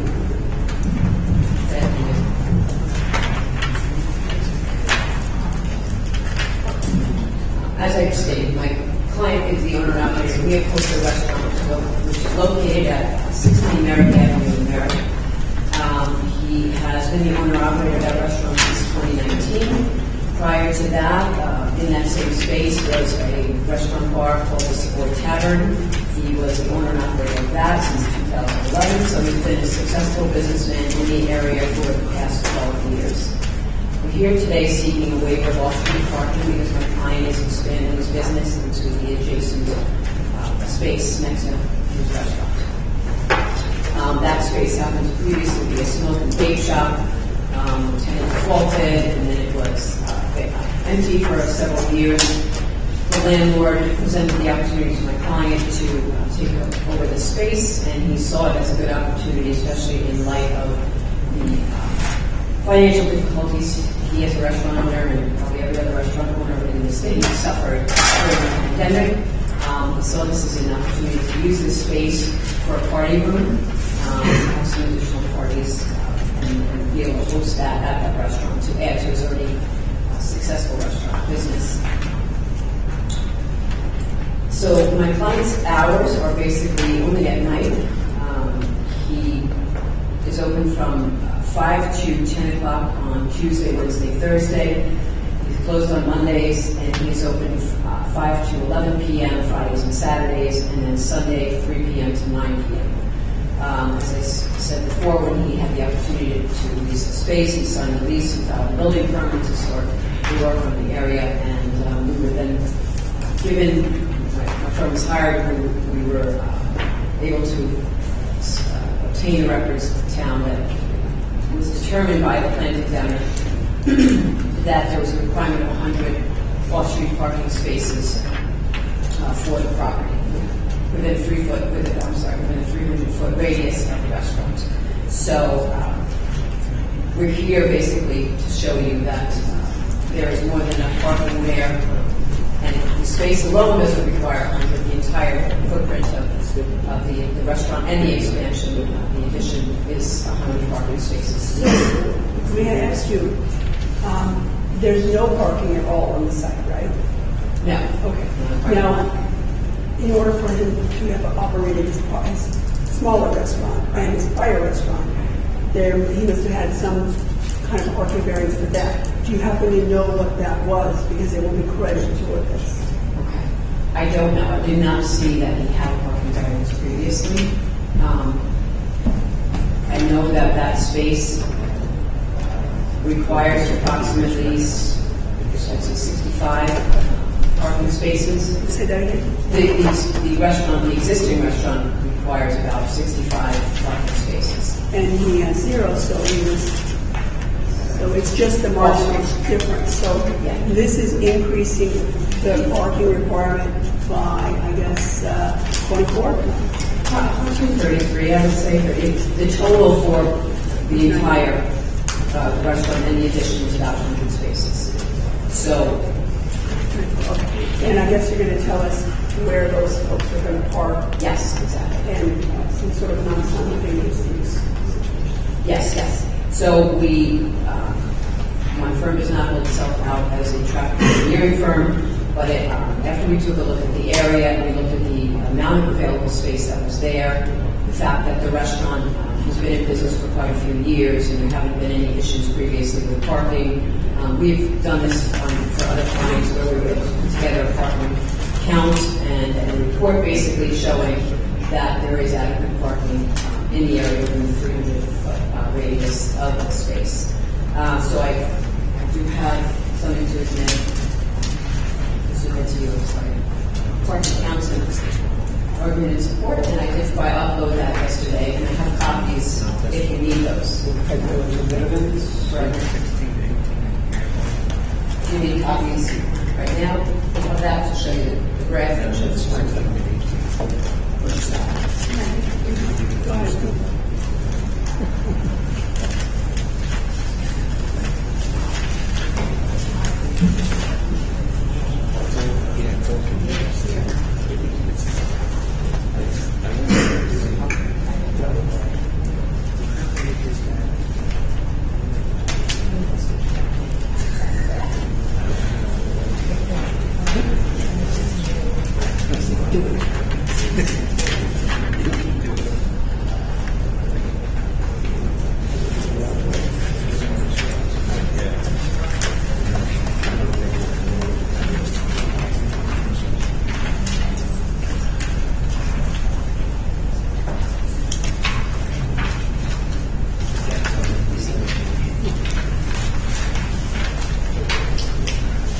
Go ahead.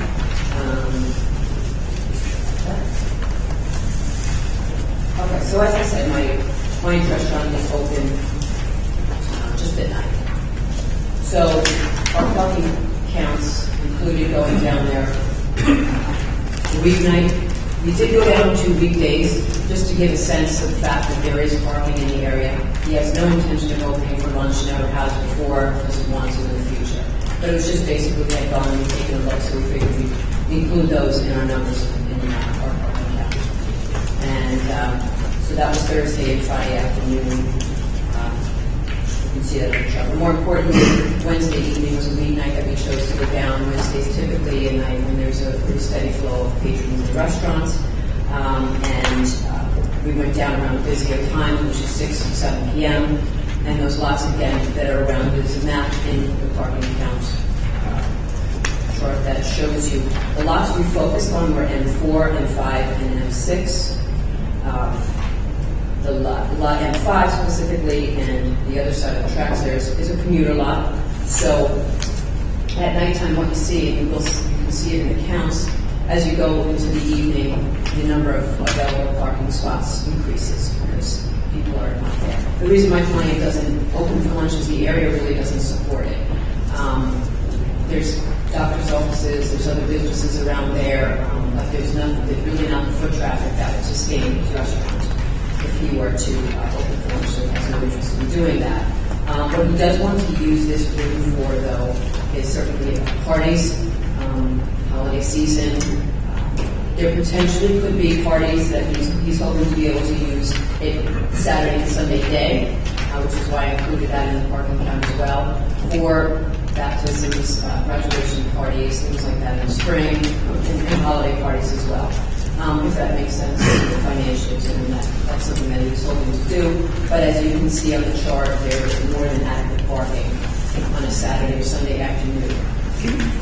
Would you mind just putting on the record the number of spots not available at a particular counter?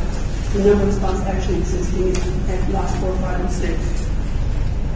Sure, on each. How many spots does lot 4 have? Not available, just literally how many straight spots are there? Oh, how many spots are there? I don't actually have that exact number, I apologize. But I do know.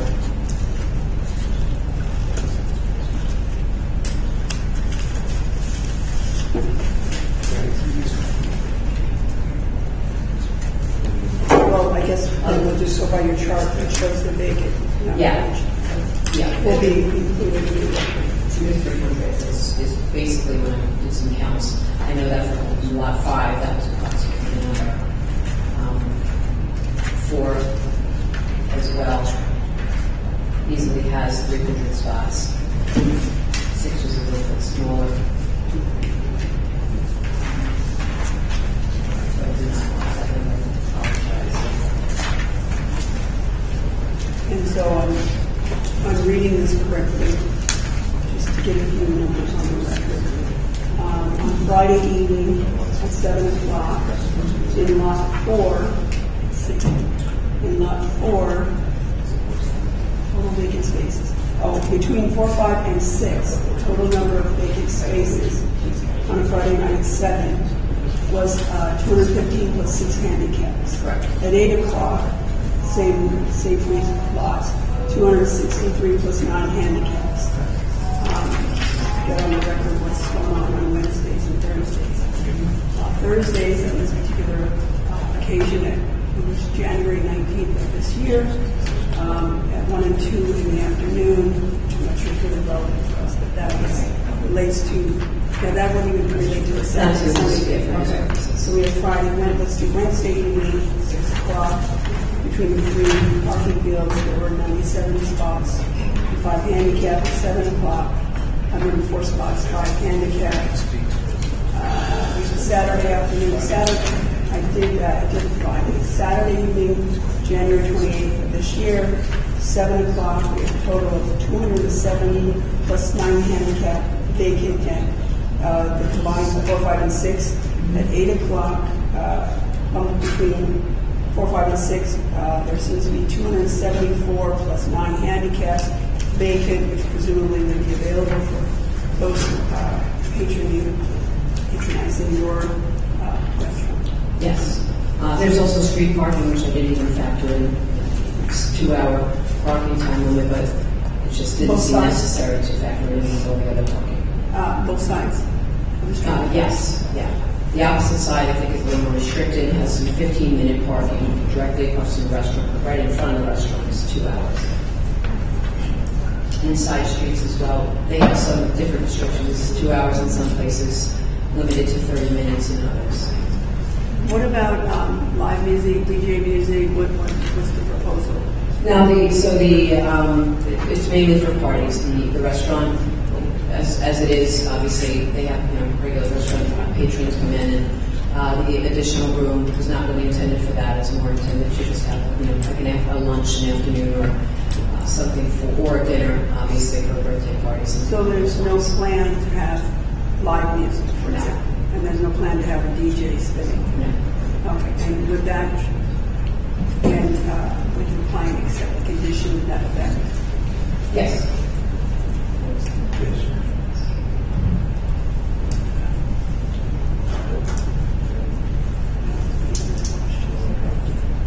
Is that the case? Yes. Any other questions from the board? Will the secretary close the matter placed on the decision calendar? Ms. Schaefer, you and your client will receive a copy of this decision by mail once it's ready. Thanks. Thank you. Second. All in favor? Aye. Opposed? Thank you.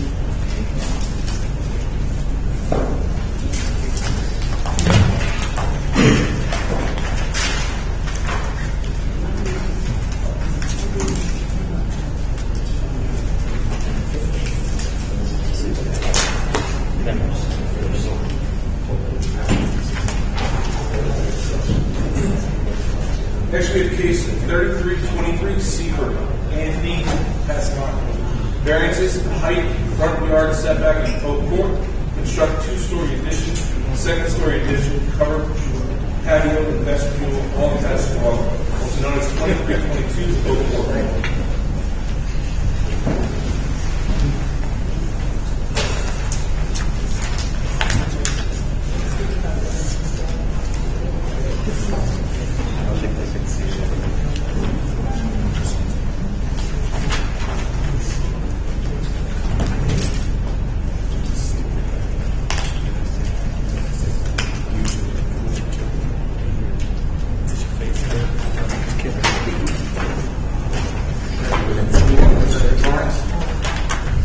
Excuse me? Do you need me to present the drawings?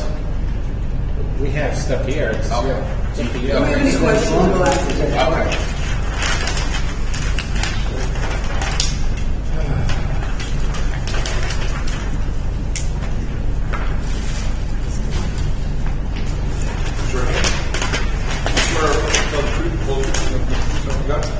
Just take your name and for the record. Frederick Zacchio, 104 North Richmond Avenue, Massapequa, New York.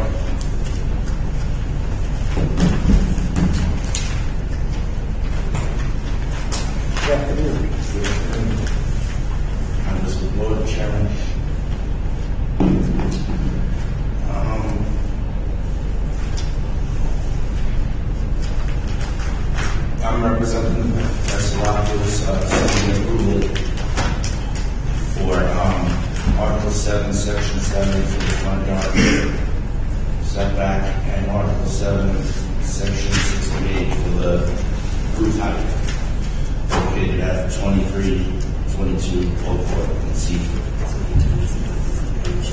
We're proposing a two-story extension located on the west side of the building, existing building. Ground floor area is about 171 square feet, and it will be used for a mudroom, laundry room, and a mechanical room. And then above that, on the second floor, will be master suite. And then a full second floor extension with 4 bedrooms and an attic above that. And in the front of the house, there's going to be a 1-story extension for a vestibule and a roofed over patio.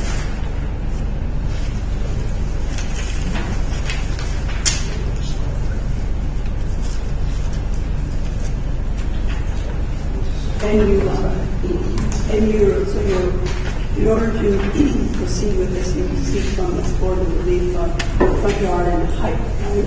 Yes. And front yard, once we go through the numbers, the front yard, this is not a corner lot, is it? Yes, it is. Oh, it is. Okay, so the front yard requires setback 25 feet on Poe Court and Willisby Avenue. It looks like you have the necessary setback on Willisby. On Poe Court, I guess to the new porch. Yes. You've got an odd-shaped parcel, so I think the closest is 14.42. Right. Correct? Yes. So that's a difference of about 10 feet. As it relates to the height request, this isn't in a FEMA zone, right? No. Okay, so that means you have 30 feet from the crown of the road.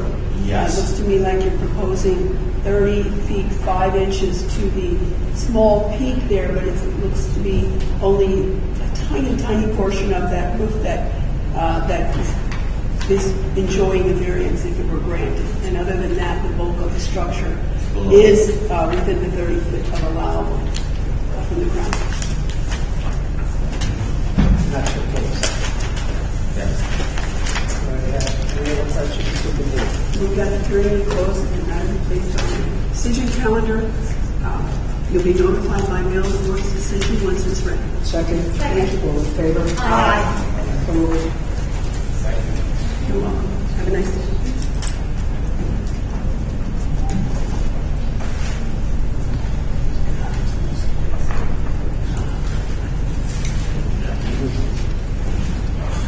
I have profound respect for this entire assembly of people.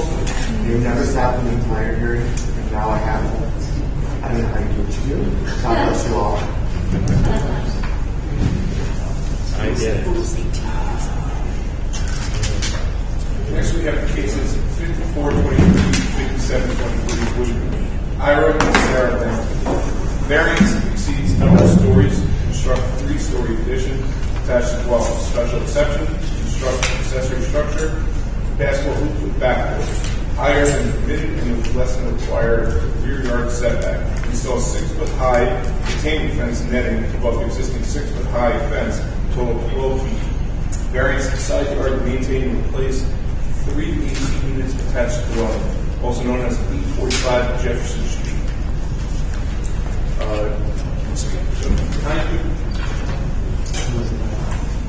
You plan on speaking as well? Okay. Everybody stand. I'll swear to you at the same time. You swear or affirm to tell the truth, the whole truth, and nothing but the truth, so help you God. State your name and address for the record. Good afternoon, members of the board, chairman. My name is Shmuel Brown, presiding over the Windsor Island in New York, 1096. I'm here on behalf of the homeowner, Mr. and Mrs. Langton, is to my right. I know it's been a long morning. I would like to summarize everything that was here today. There's some backstory that might be helpful. This board has previously heard variances granted for this application on this house for an extension at the rear. That was approved back in 2021. There was other applications that were filed and that were withdrawn at that time. What were they that was withdrawn? So, I remember correctly, what was withdrawn was the application for the vast home netting and fence in the rear yard that was proposed at that time. We withdrew it at the time for here under a new request for that variance in conjunction with maintaining. Okay, wait. What year was that basketball hoop and fencing withdrawn? So the original variance that was granted on the house was granted, I believe, in 2021. This case is the one that there was opposition on that basketball. Correct. I wasn't sure if you remember because you were The neighbors in the rear, the neighbors in front on Hempstead Street. Correct. So we withdrew that out. In 2021? Correct. Okay. I can double check the approval letter. You're usually pretty accurate. Right. I think I read it earlier. Okay. Double check the drawing. I'm going to interrupt your flow. 06-23-21. Good. Now, this is an application to maintain that same basketball? So the basketball hoop was actually removed. It's no longer up, but it's a new application to propose and reinstall it. So the fencing and the hoop, since it was withdrawn in 21, when was it, 2021, when was it actually taken down, do you know? This I have to ask the owner. I own Landsman, owner of 835 Jefferson Street. But once we got approved for renovation, we moved out of the house. So there was no use of that. During construction, we had the contractors remove it. So I don't know the exact date. When did you move construction? April, May of last year. 22. 22, correct. So kind of like remained in use between the time period that it was withdrawn in 2021 for approximately a year. It could be that. Thank you. So we're here today seeking an application for variance for a proposed conversion of an attic that was existing on the previous dwelling into a third-story use. Just again for history, the previous application that we were here in front of you before was for a two-story attic extension off the rear of the house. At the time that it was filed was pre-COVID. Then COVID happened, life changed, and during the process of dealing with getting everything to the BZA, the homeowners realized that the one thing they didn't have was a very large space for the kids to be not in their space. Due to the fact that this property is in the flood zone, there is no actual basement level in this house. It's a first story and a second story. It says two-story brick building with cellar. There's no cellar. Must be an error. I think the original drawings show it, but there isn't any cellar. You can come by and verify that there's currently just a small space to keep the entire drawing.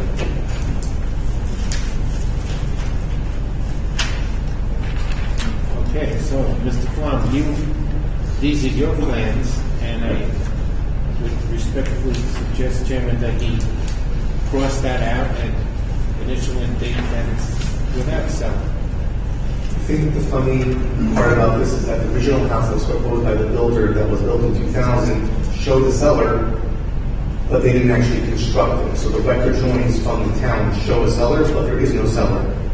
But you're the architect on record. Correct. So I think I got this from the survey. Just a second.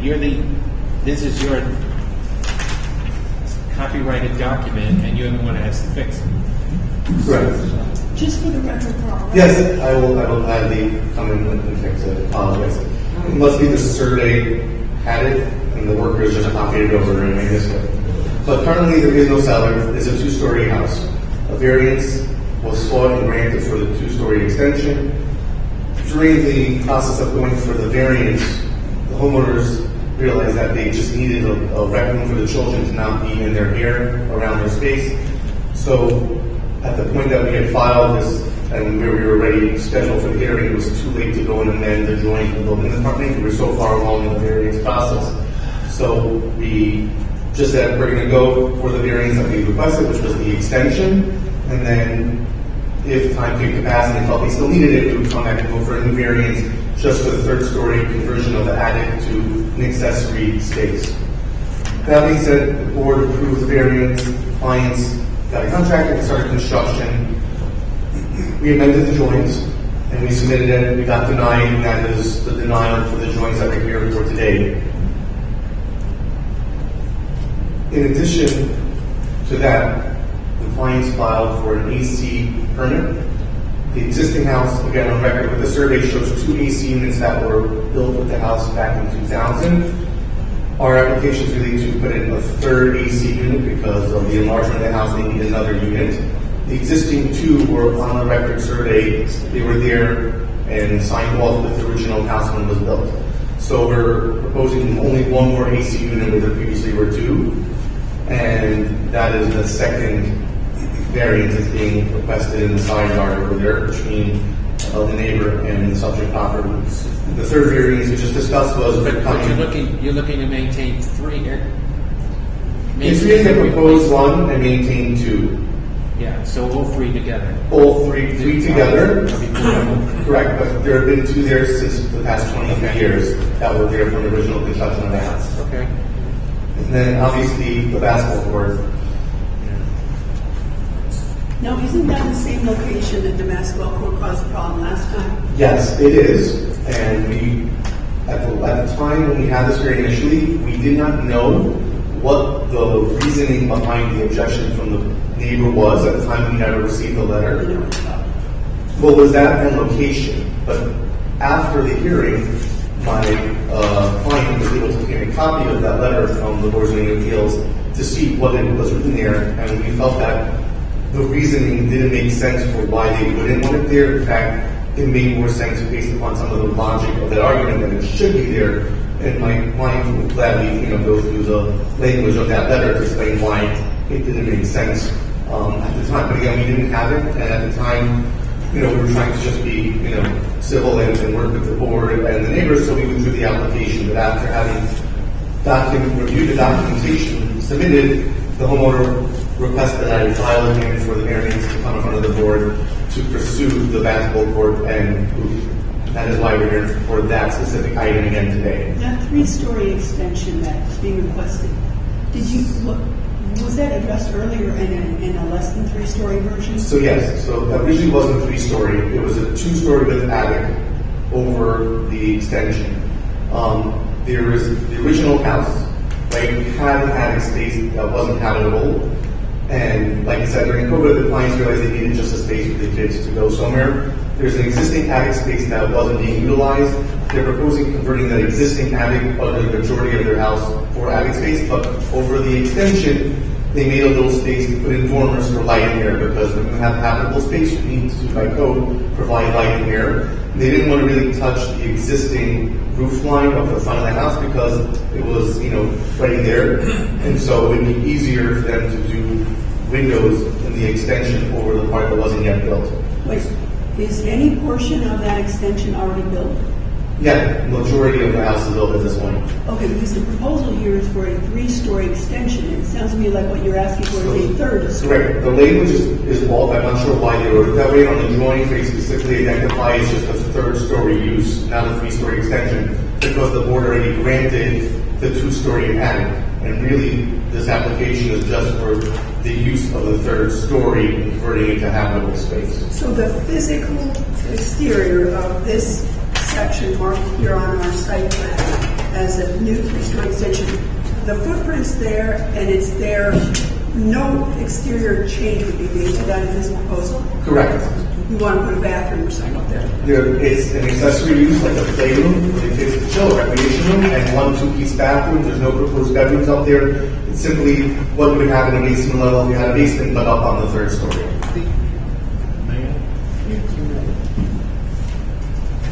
In 2021, the board granted a rear extension.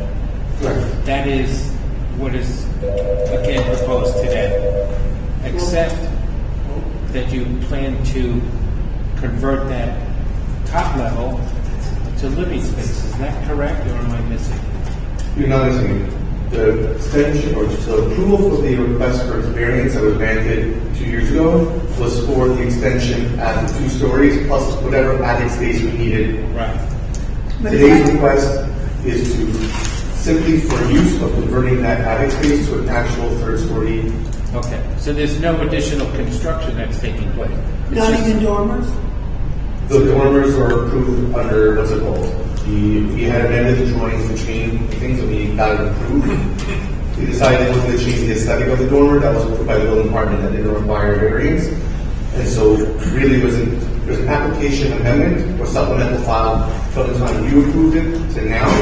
That supplement is approved and now we're coming to you with a 3rd supplement just for use within that attic. And this right now is being treated as a side yard for purposes of the analysis. Was it treated as a side yard before? Which one? This extension right now is being treated as protruding into the side yard. Because if you've on a corner property, you have to choose. But I heard Mr. Pellegrini say rear yard, so I just want to make sure. It's technically, it's a rear yard because that was the larger of the 2. I believe the building department calls that the larger 2 yards is the equivalent rear. Right, but it's when it was side yard before, did we grant a variance to the rear yard or did we grant a variance to the side yard? I'd have to look at the variance granting what it said on previous language when you came in, and I can take a look and see what it said there.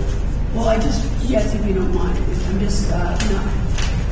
Well, regardless, what is built was approved, correct, except for the conversion of that attic space to 3rd story. Correct. Which is what you're asking for now. Correct. In addition to the vestibule loop and the netting that goes for that.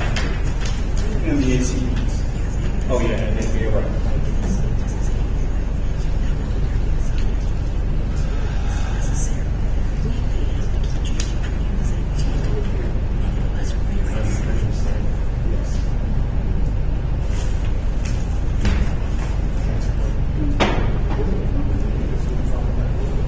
The attic ceiling, how high is that? Sorry, give me 1 second. Then I was drawing something. At the highest point, in the center of the existing attic or the new one? Because there's the existing and the new. No, on the extension. Okay. Give me 1 second, I'll tell you. I just have to pull up the drawing and we can move away from this. Give me 1 second.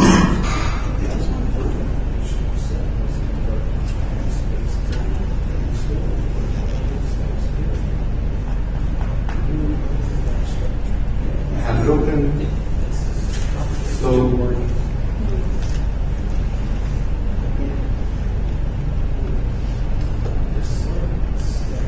at the highest point, which is the apex of the ridge, it's about 8 feet, and then it slopes down to 0 at the edges. And you're not changing that?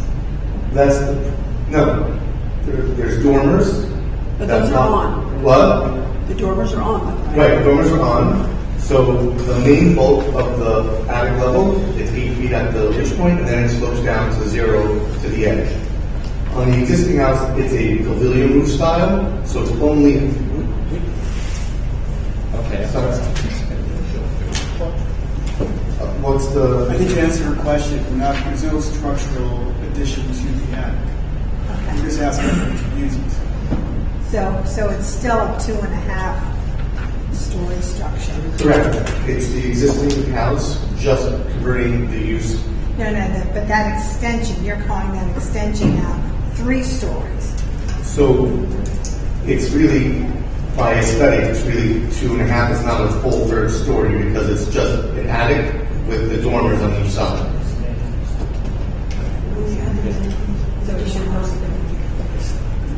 What was that treated as before? Can you find that?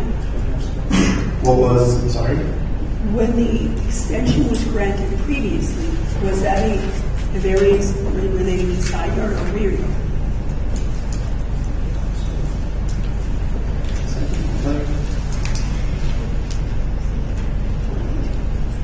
Was rear yard, variance granted for rear yard. So that side of the house is being considered a rear yard. Correct. Right now, what's before us on that is a side yard.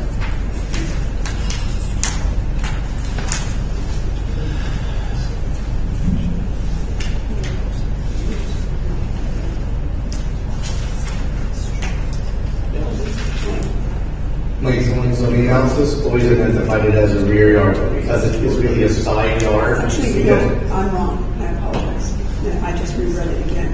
The side yard is the AC, so that's my bad. Is an attic space. So that's good. So it's all That consistent. attic space is living space. That's what it's all about. Mr. Flum, from my limited knowledge, your client intends to convert that upper level, which is already existing and previously approved by the board, correct? Correct. Okay. Now, if the board should approve that as a habitable top level or third story, I believe New York State Code requires that it should be sprinkled. Is that what's going to happen? Yes, the drawings indicated, and we have drawings ready to file for the sprinkler system, should that be approved. Does that affect the previous house, the maintained house? The entire house has to be sprinkled by code, and we have drawings for the entire house. Even because of this addition? Yeah, there's a nuance in the code that says that once you enlarge an attic level by more than 10%, the entire structure has to be sprinkled versus less than 10%, then only the attic level and the path of egress. So we have drawings ready to go for the entire building to be sprinkled. And your only fence, the existing fence on the property line, that's all previously approved. Yeah, any fence that's there was previously permitted. We have to, if it was, again, if it wasn't my homeowner put it in, it was the previous homeowner. Wait, that's not the question. Oh, that's the question. The existing fence that has gates on the side of the house, the front, and then it's hard to determine, but it looks like it runs all the way down from the front of the house down the property line on Longacre Avenue. So two gates overlap at the back on the side. Can I just ask you, does the fence belonging to the applicant run along Longacre Avenue from the front of the house to the rear property line? Yes. Does it then run all the way across the rear property line? No. Okay, where does it stop? It stops at the end of 850 Ibsen's property line. It goes all the way to probably to where the house is. If you okay, from the front of the house. Yeah. Or if I'm the house, it goes over here to where Longacre runs down that property line. Right. And what happens at the corner? And it goes halfway Okay, it goes halfway down your rear property line. to the neighbor's fence, and then we stop. Okay, then on the other side of your house, you have a gate also, and on the front of the house, and then it runs down your next property line, or no? It's very little, maybe a quarter of the way. Sorry, only maybe a quarter of the way down. There's the other owner's fence that's there. Like about this? It's hard to see. Okay. And But between the two homes, between 845 Jefferson and 843 Jefferson, and that's what you're referring to, our black fence goes maybe a quarter of the way down, and then there's a white fence which belongs to the neighbor going down the rest of the property. And your portion of the fence on your property, which I guess is black, Right. is that all already legal and permitted? We did file permits. Is that Is the it 4-foot already? chain link fence? Wait, is it already? I get you filed for it. Has it already been? Is it already legalized or just filed? I don't know what that means. I'm trying to determine if any of that's before us. Oh, that's not before it. Okay, none of that part is before us. Correct. So only before us now is this portion on top for the basketball. Correct. That, the AC units, and the basketball. So Okay, and how many? And then as a release, and how many linear feet is the proposed containment fence netting above the existing 6-foot high fence? How many linear feet? It will be 12 feet high, and how many linear feet is it proposed?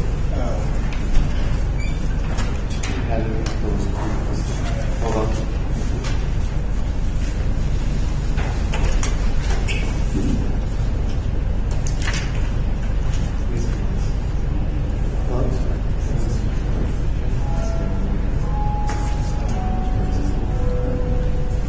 I would say it's 15 by 20, 15 feet linear against the back neighbor, the rear yard, and 20 feet linear from the corner to the 843 Jefferson neighbor. So it would be that back corner.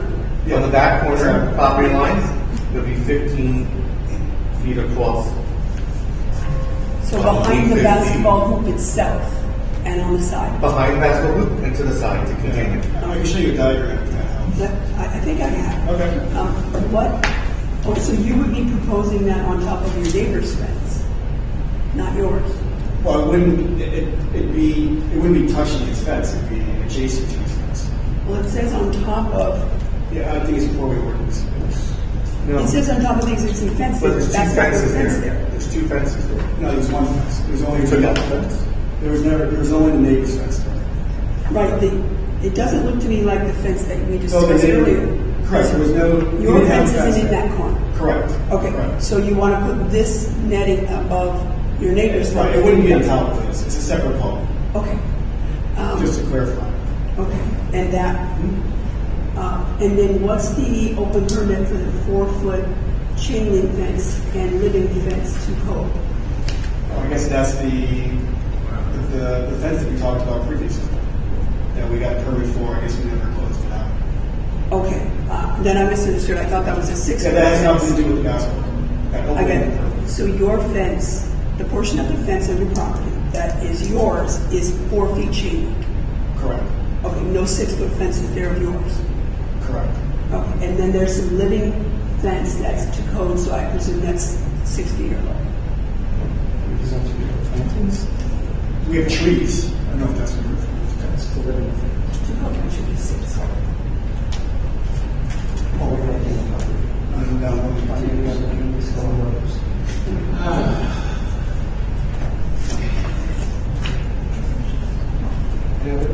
Does that conclude the case? Sorry. So that is the bulk of the case. I just wanted to field any questions from the board if you had any. I do. Who uses the basketball hoop? Our kids. How old are the children? We have 3 kids. Now they're 16, 10, and one of the last one turned 16. So they still have a need and. Of course, as you know, during that time was COVID. So couldn't go to the parks, and it was limited in what they could do. So Okay.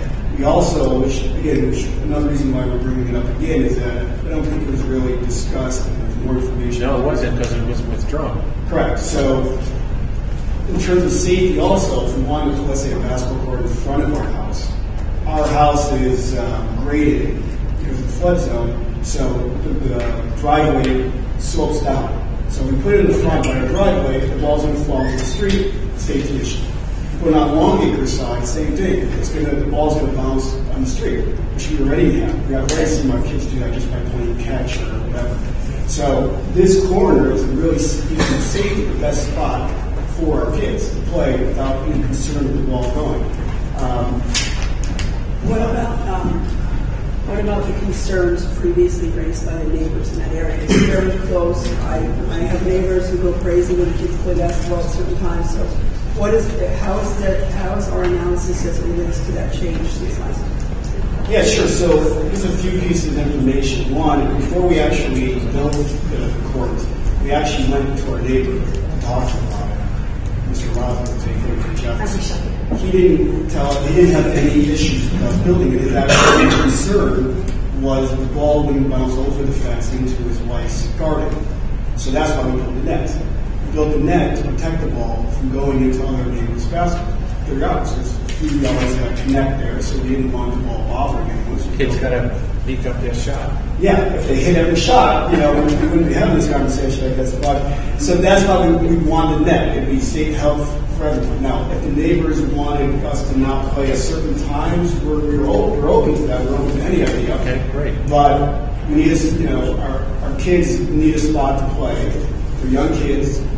I don't see an issue why they shouldn't be able to shoot with a basketball. And there's no other spot in our place that's really ideal to put that there. I totally get it. So I'm curious to see when the chairman calls that. Yeah, I Your name is an interest. I was just curious what had changed to ask again. If there had been some discussions amongst. We're like I said, we went to our neighbor before we built it, and we're still open to any discussions. But there really hasn't been any communication in that regard. So we have two other people who signed, Mr. Horowitz and Mr. Gosnell. Either of you gentlemen want to speak? We're both going to speak. Go right ahead. I'm going to let Mr. Howard go first. Okay, so you might first.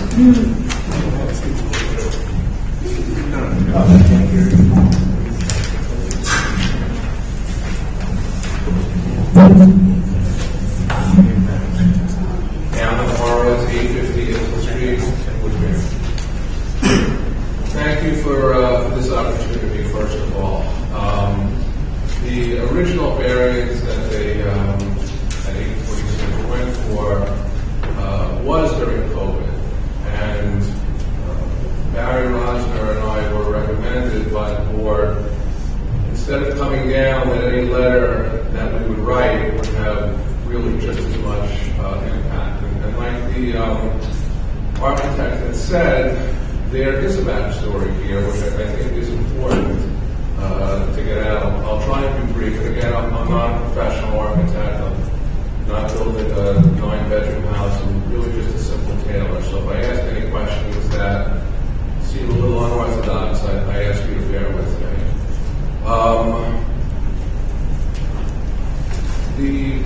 The law states that there's supposed to be a 25-foot from the fence to the house.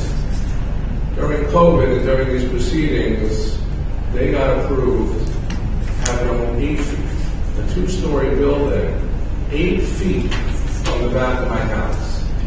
We never had an opportunity to come down and challenge that. Now, I don't know if you on the board have houses, apartments, but you can just imagine 8 feet from the back of our house for a 2-story building.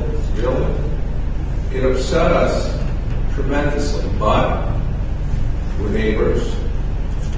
I think this is a travesty for neighbors to have to meet in court, that they couldn't have approached us like we had requested and asked so vehemently in our letter, which apparently was ignored by the person seeking this application. 8 feet. 8 feet. Now, they want to build a 3rd story because it's not bad enough when I go out of my house that I can't see the sunrise, I can't see the sunset, I can't see anything. But that's not the biggest travesty of all. I like to think that myself, the architect, everyone in this room is somewhat intelligent, at least more intelligent than I am. But the fix is in, okay? This was going to happen with the 3rd floor occupancy from day one. You mean to tell me that COVID came, and all of a sudden they realized, we don't have enough room for our kids. We're building a 6-bedroom house, but we don't have enough room for our kids. So now, instead of 2 stories, I'm going to have somebody on the 3rd story. I don't care if they're homeless orphans. They're going to be looking into my house. We live in a community. I've been with here since 1976, absent 4 years in Forest Hills when I got married. This is supposed to be a community that has nice land, that has nice things to look at. I mean, 2 stories. They can see right into my house now. Now they want to add a 3rd story, which, by the way, this was all planned before. 6 bedrooms, 9 bathrooms. 9 bathrooms for 3 children. You need one for a fishy and one for a cocky. 9 bathrooms. And they don't have room, so the kids aren't on top of them? Come on. You're not stupid. I don't think I'm stupid. They're not stupid. They want what they want. And I feel bad because they're neighbors. And we did reach out. And it's ridiculous that we have to do this in a courtroom. My friend Barry Rosner, I know he's had conversations with them. I'd be lying if I knew the extent. But you know what? He's in his 60s and 70s. He's entitled to a little peace and quiet, a little conversation. 8 feet. So now does that mean, by the way, that is the only house on Longacre and Hempstead with an extension that goes back to 8 feet. So does that mean that everybody on Hempstead Longacre can have 8 feet? So 16 feet total, 3 levels, is that the precedent that we're going with? Because I know that the second story already has reduced the price of my house. People walk by every day. I cannot believe, they say to me, the monstrosity that's being built. And now they want to put a third story on it, and we don't think that this third story was from day one? Nobody here feels that we're being made fools of? I mean, do we have no right? We had an opportunity to challenge the original variance, but I held my tongue. I said to myself, you know what? Neighbors, peace, it is what it is. I have 2 teenage daughters. I'm going to say, both good looking, both used to suntan in the backyard. Now they can't do it anymore. Now they want to add a third level? Why don't you just give them a variance to move into my living room? So I apologize for a little harsh, but I waited a year and a half to say this, and I cannot believe that we're back here for an additional variance. They already built it. They already have a bathroom on the 3rd floor. What attic has a bathroom? They already built it. The fix is in. This is just somebody that feels they can get a rubber stamp on something, and maybe they do. Maybe they already have it figured out. Maybe this is a complete waste of time. But we're neighbors. Look at me. We're neighbors. You couldn't have come across the yard. Now it's going to be shorter. Now it's only 8 feet. And you couldn't have come and said to me, you know what, Alan, we would have worked it out.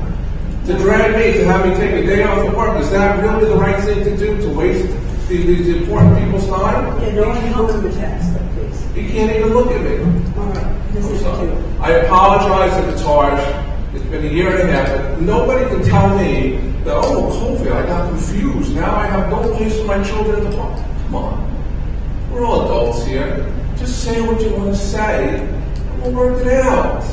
But don't drag me down here in the middle of the week on a work day where I have to lose money for this cock and bull story. It's just not right. I'd like the opportunity to also, first of all, I'd say thank you. I'd like the opportunity to respond to any comments that they have, because I don't know the protocol, so if they're going to say something, I'd like the opportunity to respond. If that's part of the protocol. Thank you for your time.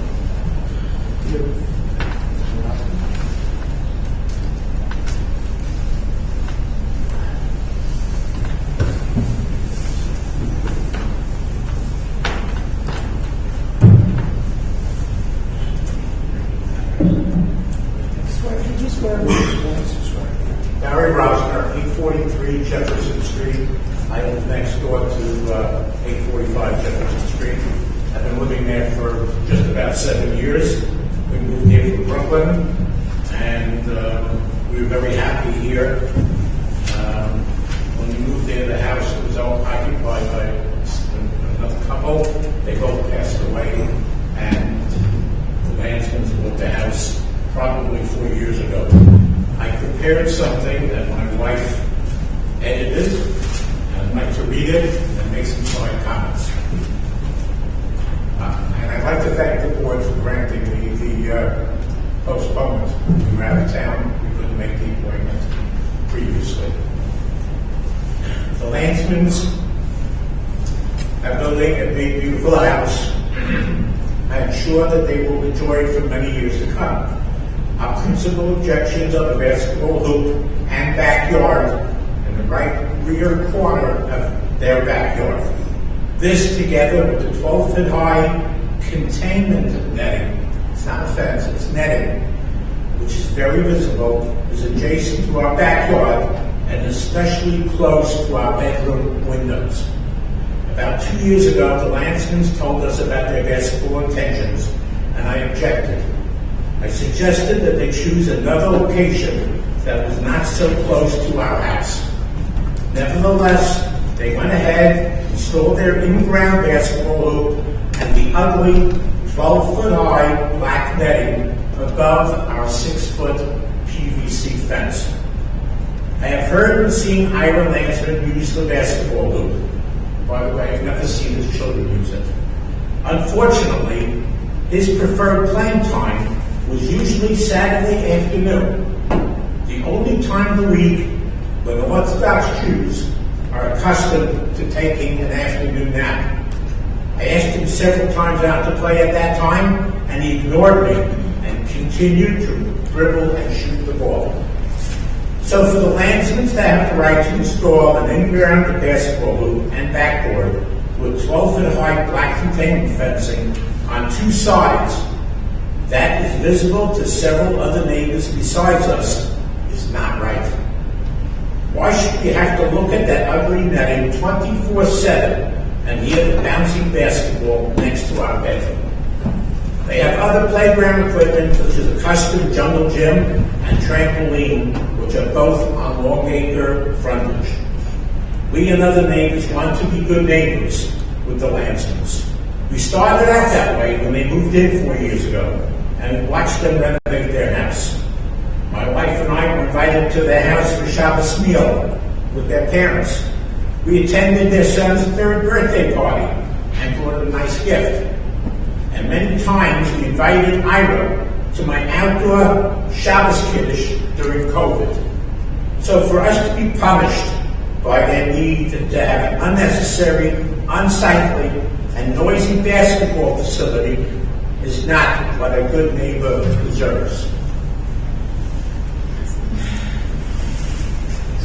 I don't want to dwell on this too long, but I also think it is unprofessional for their architect to say that they were seeking to install this facility when in fact it had been installed for over a year. This goes back to the original variance request. This was the case when they first applied for a variance 2 years ago. How did the architect not know that had been installed a year earlier? Didn't he visit his project in order to design the new addition? How could he not see it?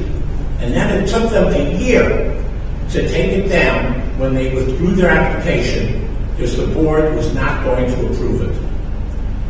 Lastly, I want to call to the board's attention that this basketball court, which is called an accessory structure in the application, should be included in the total building area allowed by zoning according to code number 75, if you want to check.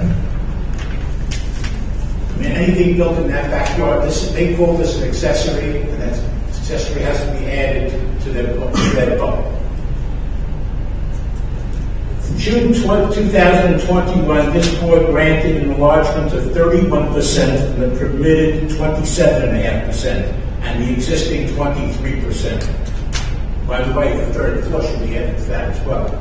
But I don't believe that the square footage of the accessory basketball court was included in the calculation. So other than it not being in compliance for height, setbacks, and 12-foot netting, the basketball court may not be in compliance because it creates an excess in the allowed building area. I could be wrong in this, but maybe it was overlooked by the architect and examiner. Finally, can the board please explain case number 57? What are the issues? This is concerning the air conditioning units.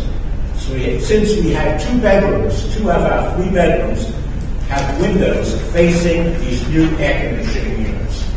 There are 2 units there now, small units, and I think they're probably going to be replaced by 3 new, much larger units right outside our bedroom windows.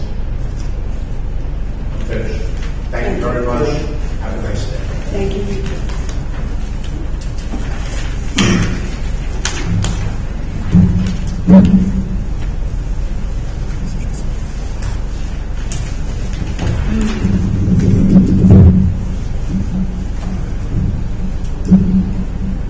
I just wanted to express a few responses to some of those comments. In terms of the last one, his AC unit, again, there was already 2 there.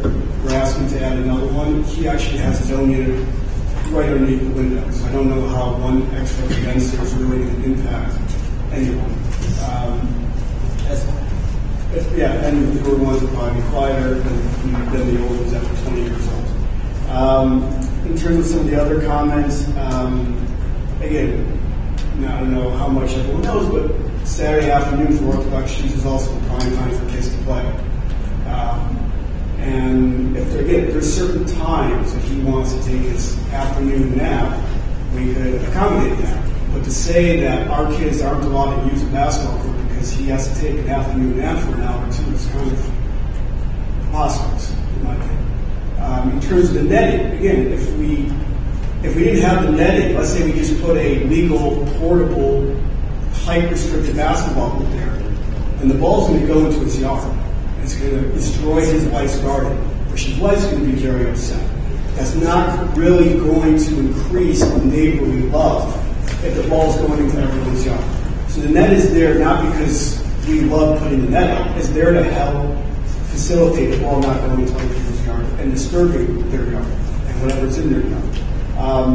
In terms of Mr. Horowitz's comments about, first in terms of the structure, obviously we've already talked about how the structure, the physicality of the structure was already permitted. We're just talking about the use of it. It's not obviously 8 feet from his house. It's 8 feet from his property line. He actually has a 25-foot setback, so it's not necessarily right next to it. Also, his house, because we're on the side yard, his house is at an angle, so I know how much it really affects the lighting and visual effects of that. Also, in terms of him commenting about not discussing, I want to bring your attention to the letter he wrote originally, which we didn't have when we first applied for the variance. So I want you just to read a little bit from his letter that he wrote to give you some context. So, in terms of the basketball court, we had young kids at home, so I get that they wanted to build a basketball court. But it can't be right on the property line. We want peace in our home. We don't want to hear bouncing balls when we are resting. There's a whole section on the Longacre side of the house. No need to put it on the property line. This is already an illegal, horrific-looking net on top of the fence that divides our property. Now, Mr. Horowitz lives at 850, which, if you look, I don't know if you have a map in front of you, but the basketball court is nowhere near his property. The basketball court is between 843 Jefferson and 845 Jefferson. So it is factually incorrect, his letter, that's saying it's on a property, our property line, between our line and his line. It's not. It's nowhere near it. And then he tells us it's so loud and noisy that he wants us to move it to Longacre side, which would be right at his property. Well, I took from that he meant on the Longacre side and not abutting his property, like more towards the front of the house. That's still closer to it than where it is now, or where we're proposing to put it. So when I read this letter, and I know that these two gentlemen are good friends at the local synagogue and stuff, I read this as trying together to come up with reasonings to fight it, but this is not logical or make any sense to say put it closer to my house because it makes noise, and it's not on the property line, on our property line, between our two homes. In terms of 8-foot setback is no other property. Well, on the other side of the block, on the corner of Iowa and Jefferson, there's a home, I'm pretty sure, is way past the 20-foot or 25-foot setback. It's give you the property address if you're interested. I wrote it down, if you're with me. 526 Island Avenue. If you look at that property, it's pretty much almost the whole property limits in terms of how big a house. I think it's a 6,000 square foot home.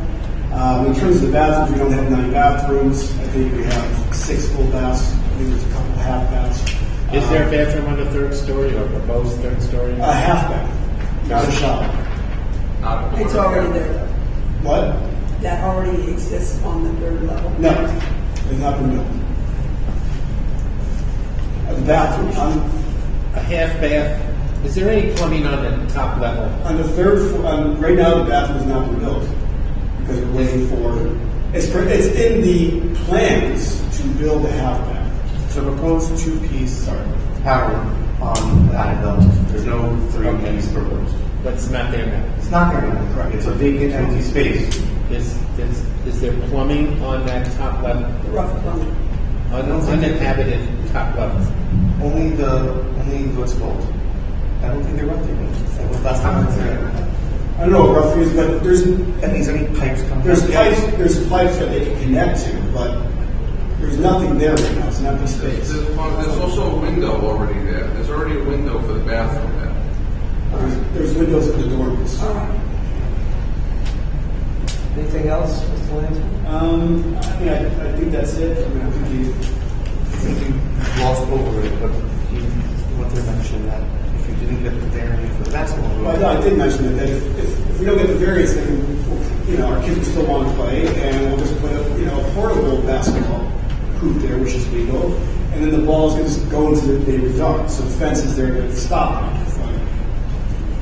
Again, we're open to certain times, restrictions. We're open to ideas.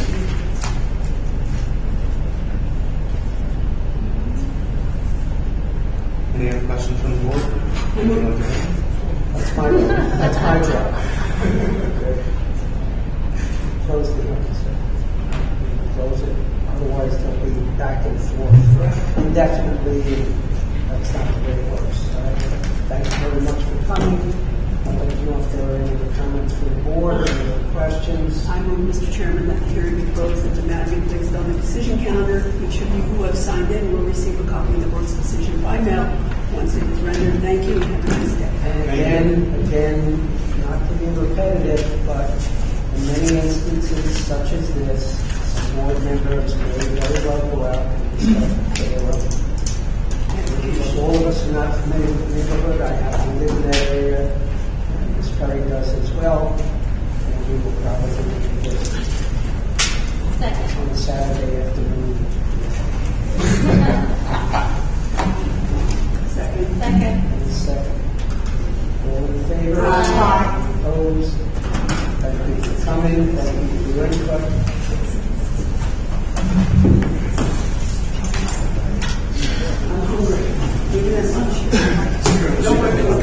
Decisions. Yep. We'll take the 2-minute break. 5 minutes for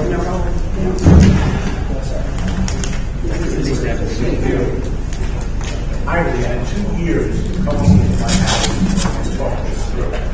You didn't do 2 years. You didn't do one thing. You didn't do it for 4 years. You haven't done it all.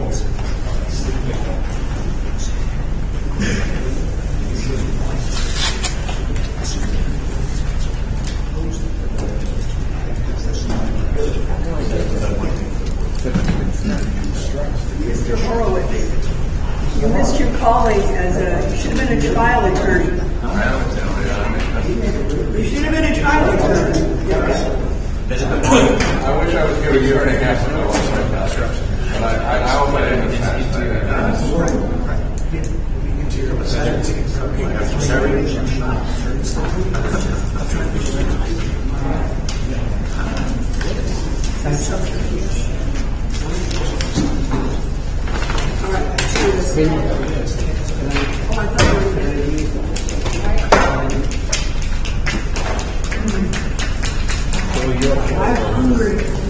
My apologies. I apologize. You're right, I'll fall around sort of. We did put too much on this date. I mean, we should have had an afternoon count. Like all the same cases, but we should have put the town in the afternoon. The problem was there was only 6 items. The rest were all adjournments. So John and I were discussing, when we have the large cities that we know there's a lot of people. I've been there. 2 cents. We should put it last because all the people who had to sit here through that whole case, if we put it last, I think the only people who had to sit here are people on that case. I think it was last. I had no problem with that. That was actually what I had. It's like we should just call it. She had intended to do that way. Yeah, I mentioned it. So all those cases, like this case, the other. So I said to him, but it was like, as it was being called, you should have called it last. You should have, because, I mean, this one wasn't small, but the further one, maybe it was better, yes. I don't know if those people there. Especially if you see there's no Small cases, I think, well, ours is. I even made my own All right, Joe, we're not having a big discussion about things to do. Joanne looks at me like, what is she saying? No, but we want to talk about that. No, I don't mean that. I mean, once we start the decisions, that's what I mean.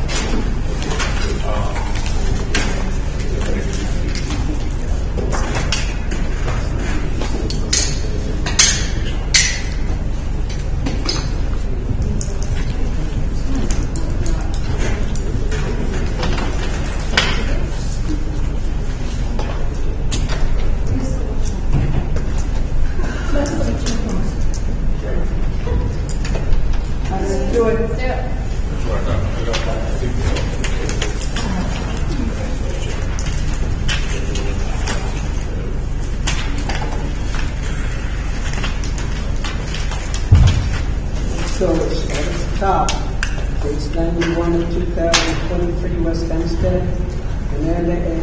Andrew A. Amanda Agro, a lot of alliteration there. Renewal of the grant to maintain clean fence and front yards with less than required setbacks and 5 foot and 6 foot high fences larger than full installation area and minimum clear site triangle. There's an application for an appearance waiver which was granted. Do I have any comments from the board? If not, do I have a motion? I move case 91 of 23 West Hempstead, Andrew and Amanda Arlo, 328 Concord Avenue, be approved as requested. Same conditions? Yeah. Second. All in favor? Aye. Any opposed? Any abstentions? Case 92 of 23 Baldwin Street, Lake Cadaris and Page Elizabeth Quinn, removal of the grant to maintain a 5-foot high wood and chain link fence, west side of Grand Boulevard, property address 2974 Grand Boulevard. Application for the appearance waiver was submitted and granted. Do I have a motion if there are no other comments from the board? On case 92 and 23, as you described it, the granted as requested, say 5 years. All in favor? Aye. Any opposed? Any abstentions? Second. Yes. That's okay. Case 93, 23 Levittown, PCG, mediate down Hempstead and Country G, Chrysler Dodge, removal of grant to maintain one double-faced detached illuminated pylon sign, 96 square feet per face, overall size 192 square feet, overall height of 25 foot, setback 2 feet to the nearest turnpike, and 6 feet from the side property line. Property address 3156 Hempstead Turnpike. Do I have any comments or questions? Dawn, I understand from Gail, she found the inspection report and then met all previously posted. Yes. Building inspector on November 30th, 2022, found the one with all previously posted issues. So if given that, Mr. Chairman, I would make that case 93-23, as he described it, be approved as requested by all previously posted issues. Second. Mr. Sarah.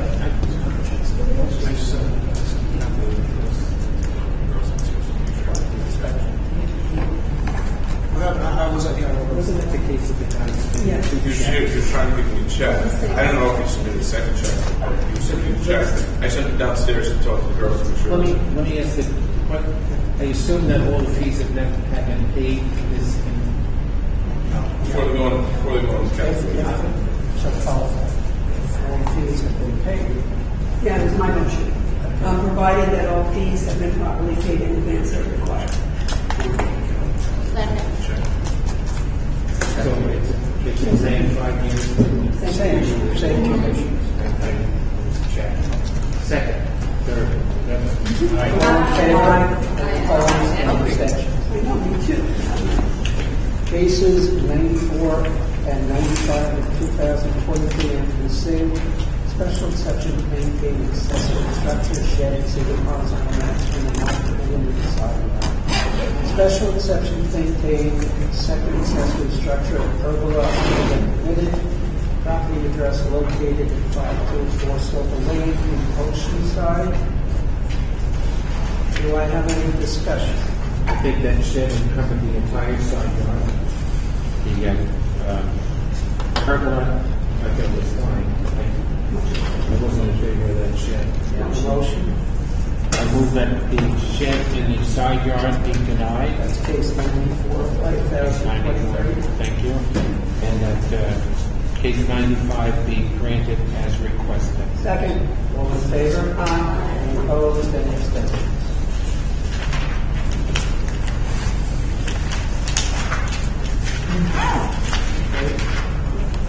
Case 96 of 2023 are Woodman, Rebecca Sternberg and Robert Reese. Variance side yard maintain AC unit as dwelling. Property address 187 Cherry Street in Woodbridge. Do I have any discussion? Baffling. That was the baffling news.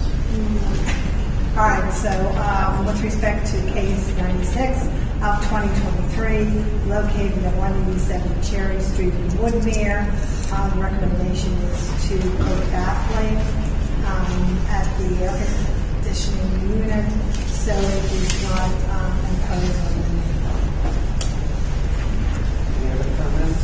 Do I have a second for that? Second. All in favor? Aye. Any opposed? Aye. You're opposed. No, I'm sorry. I can't just say anything. Case 97 of 2023, Square Town, Housing Authority, variances height exceeding 4 stories constructed. 4-story building higher than permitted, proposed redevelopment, 140 senior house. Variance North Street parking, property address known as 1170 Market Place in Franklin Square, the whole out case. Unless anyone else, if people are inclined, we have 3 months back.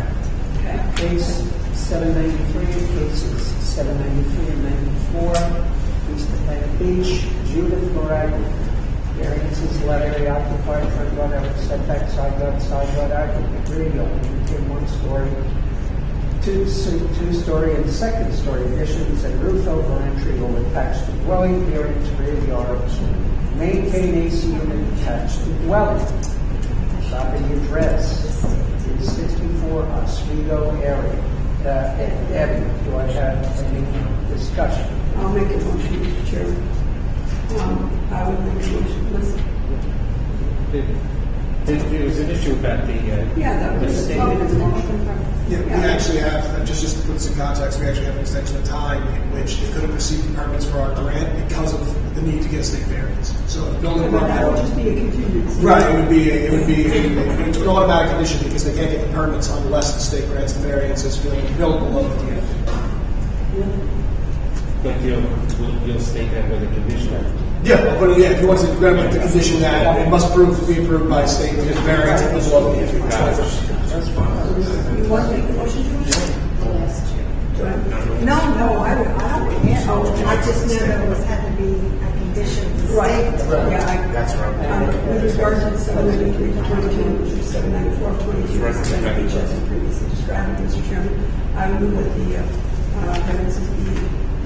variances requested be granted as requested, with the caveat that any grant include a condition that the applicant must apply for and obtain all state variances related to the project as part of this grant. Second. All in favor? Aye. Opposed and abstentions. Case 831 of 2022. Matthew Diggett. Variances laterally occupied front yard setbacks on Beach Street, Cedarhurst Avenue.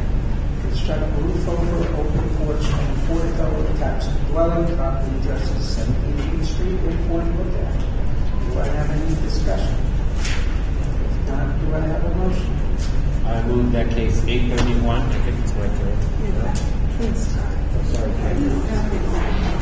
I move case 831 of 22, appointment at Matthew Deegan at 17 Beach Street, be approved as requested. Second. In favor? Aye. Opposed and abstentions. Case 848 of 2022, Belmont, TK Group LLC, special exception for place of public assembly and amusement.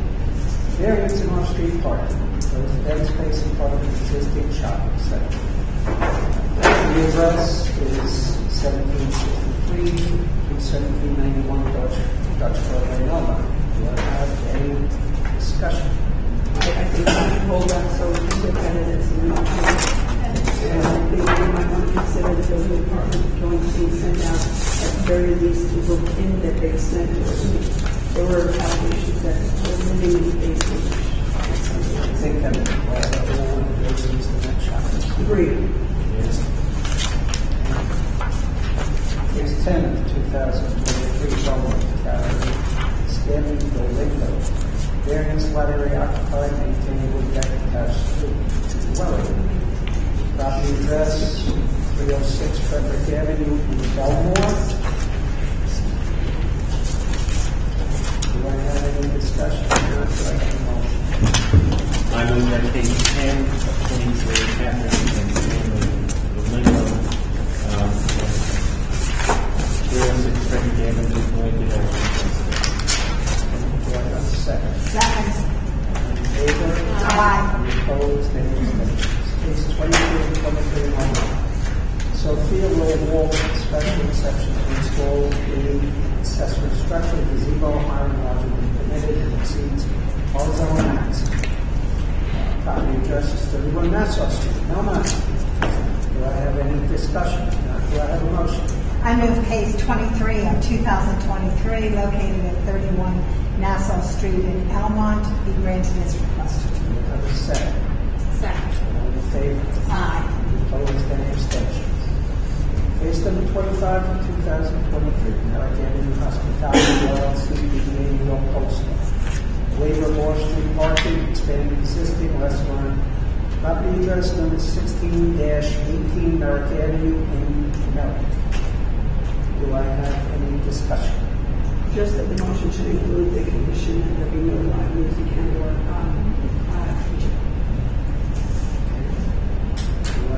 Is that a motion? I will move, Mr. Chairman, that release case 25, 2023, as it described in American Avenue Hospitality. DFW has requested with the condition that no music, no DJ, no live music that they have in license to music. And would you like to discuss hours of operation, which the applicant And that Friday and Saturday is 5 to 11, or the dinner service Tuesday, Wednesday, Thursday 5 to 10, Sunday 3 to 9. But there was mention made of maybe having some party, dinner parties during the day on Saturday and Sunday. So I don't have the hours for that, as opposed to being open to the public for dinner for service. So. Is that a motion? Yeah, it's a motion without the limitation. Motion without the limitation for different parties. Is that reason? Saturdays and Sundays. Do I have a second? I second that. All in favor? Aye. Opposed? Any abstentions? Case 33 of 23 in Seaford, Mr. Castellano. Variances height, the front yard setback on full court, construct two-story addition, second-story addition, covered patio and vestibule, all attached to dwelling. Address 2322 Old Court, Seaford. Do I have any discussion? If not, do I have a motion? I move that case 33 of 23, Anthony Casalacqua, and 2322 Oak Court in Seaford be granted as requested. Do I have a second? All in favor? Aye. Opposed? Any abstentions? Cases 54, 5, 6, and 57 in 2023, Ira and Sarah Lands, variance exceeds number of stories, construct three-story addition attached to dwelling, a special exception to construct accessory structure, basketball hoop, backboard, higher than permitted and less than required rear yard setback, installed 6-foot high containment fence, netting above existing 6-foot high fence, total 12 feet, side yard maintained / replace 3 AC units attached to dwelling. Property address is 845 Jefferson Street, and I would like to hold that case so that some of the board members might want to inspect Gentlemen, excuse me. With that case, did you see whether or not the building department could legitimately allow plumbing on that? non-existent third story. Please, and thank you. Do you have anything on the reserve now? They did. He granted them a variance to construct the stairs. They just had. So moving on to case 435. Does the board want to approach 843, 344, retail property trust? Is there any discussion the board wants to reach on that matter? No. Any discussion on 843 and 44? Mr. Pellegrini? Just, we have till, the case says December 14th, so that means February 14th, February 16th will be 62 days. Actually, February 15th is 31 days. It will be 62 days after the case, so it would be rendered a default denial should there not be an agreement to extend the time. So, are you going to ask us? I'll ask for consent. I'm just not sure I'm going to receive funds. Well, there is an alternative to not consenting. I'd like to, at some point when we have time, see the site plan again and the resolution. That would be after the expiration? No, It would be 62 days, so it would be, within 4. So if no one is prepared to make a motion today, I would respectfully request that everyone has to visit the site. Please do so before the next meeting. Patrick, will you send me the request? Okay. We should not go. This next one, return case numbers 1 through 4 of 23. That was a renewal for 560 Sunrise LLC. We received the new disclosures from the owners, so the file is now current with the actual owners that have the proper disclosures. So we need a motion. Yeah, motion to grant the renewal 5 years. Okay. I'll move, Mr. You Chairman. want me to read it? Cases 1 of 23, 24, 23, Warwick, 560 Sunrise LLC. Renewal of grants, maintain special exception for outdoor storage of used automobiles, 1941 repair shop, maintain variance in off-street parking, maintain special exception for park in the resident district, maintain a 6-foot-high fence, property address is 560 Sunrise Highway in Albany, New York. Do I have any discussion? If not, do I have a motion? I move, Mr. Chairman, case 1, 22, 4, 23, be granted as requested, same conditions, 5 years. Do I have a second? Second. Any in favor? Concerning case numbers 12 through 13 and 23, William Hughes, property located 120 Madison Avenue. We had the building inspectors go down there, and we were allowed to enter the premises. They inspected the premises and found no illegal basement. And only one kitchen? Correct. It was covered. Okay. Do I have a motion So I have on case 12, 23? Yep, so I move case 12 to 13, 23 Franklin Square, William Hughes at 120 Madison Avenue, be approved as requested. Second, do I have a second?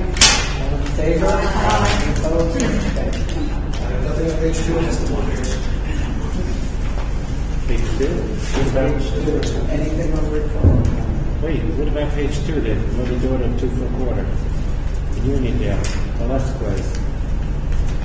Did we skip that or did I? No, I have nothing on the list. No, No, let's go. No. I looked at it. Oh, you did? Okay. They didn't give me the opportunity. Thank you. Mr. Pellegrini? There's a huge cargo container in the backyard. So we could grant them other door if you want, with the condition on the second case that the cargo container be removed forthwith. It's going forthwith, within 2 weeks. All right, everybody opposed to that?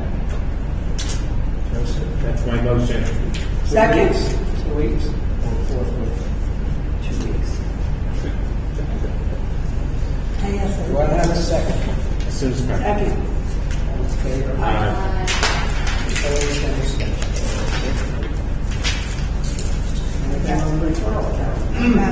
There is one thing. The case that we motioned to return back to the hearing calendar, 6/30/22, Point Lookout, Brodowski and Rains. We do have the new plot plan. I was told by Gail that procedurally, when you restore something from the referral calendar back to the hearing calendar, that a date is required or a hearing date as to when we are going to hear it again. I was recommended that March 15th would be sufficient amount of time, if that's okay with the board. But that's what Gail told me about the procedure. You believe her? No, I'm kidding. All right, so Do we need a motion? I need a motion to restore to the hearing calendar March As it 15th. relates to 6/30/2022, Corey Rowski and Edward Ryan Street, I move that we restore that case back to the, not the referral count. To the hearing count, right, with a date of March 15th, to be heard on March 15th, and that the BCA inform them of the mailing requirements. Second. All in favor? Opposed? And abstentions. Last thing I have are the extensions of time. I have 3 extensions of time. The first is 596. It's National Lifestyle LLC. They needed more time to apply for a state variance pursuant to legalization of basements in the heat zone. So they need state variance to maintain that. Good luck, yeah. That's the reason why the extension of So time. that's case number 596. Correct. The second one is there was apparently the expediter was ill and delayed in submitting the drawings to the building department. That's the Wakata case, so 7 He's okay now, it's been like 18 months. Exactly. His daughter, 22, 645 St. Luke's. They're under. They're doing 239 F review by the county. So that's the I move that these cases mentioned be granted a 1-year extension of time to do what they have to do. Second. All in favor? Aye. Opposed? And abstentions? Do we have a motion to adjourn? Motion to adjourn. Second. All in favor? Okay. And now, so not next one, right? Who wants to go eat lunch? I know you can. Who wants to go eat lunch? No. Do you want to go to lunch? No, I gotta get home. I'll meet you at 7. Patrick? And I'm going to. And Rob, whatever. I don't know. Yeah, this one doesn't make any sense. Yes, I'm trying to figure out what that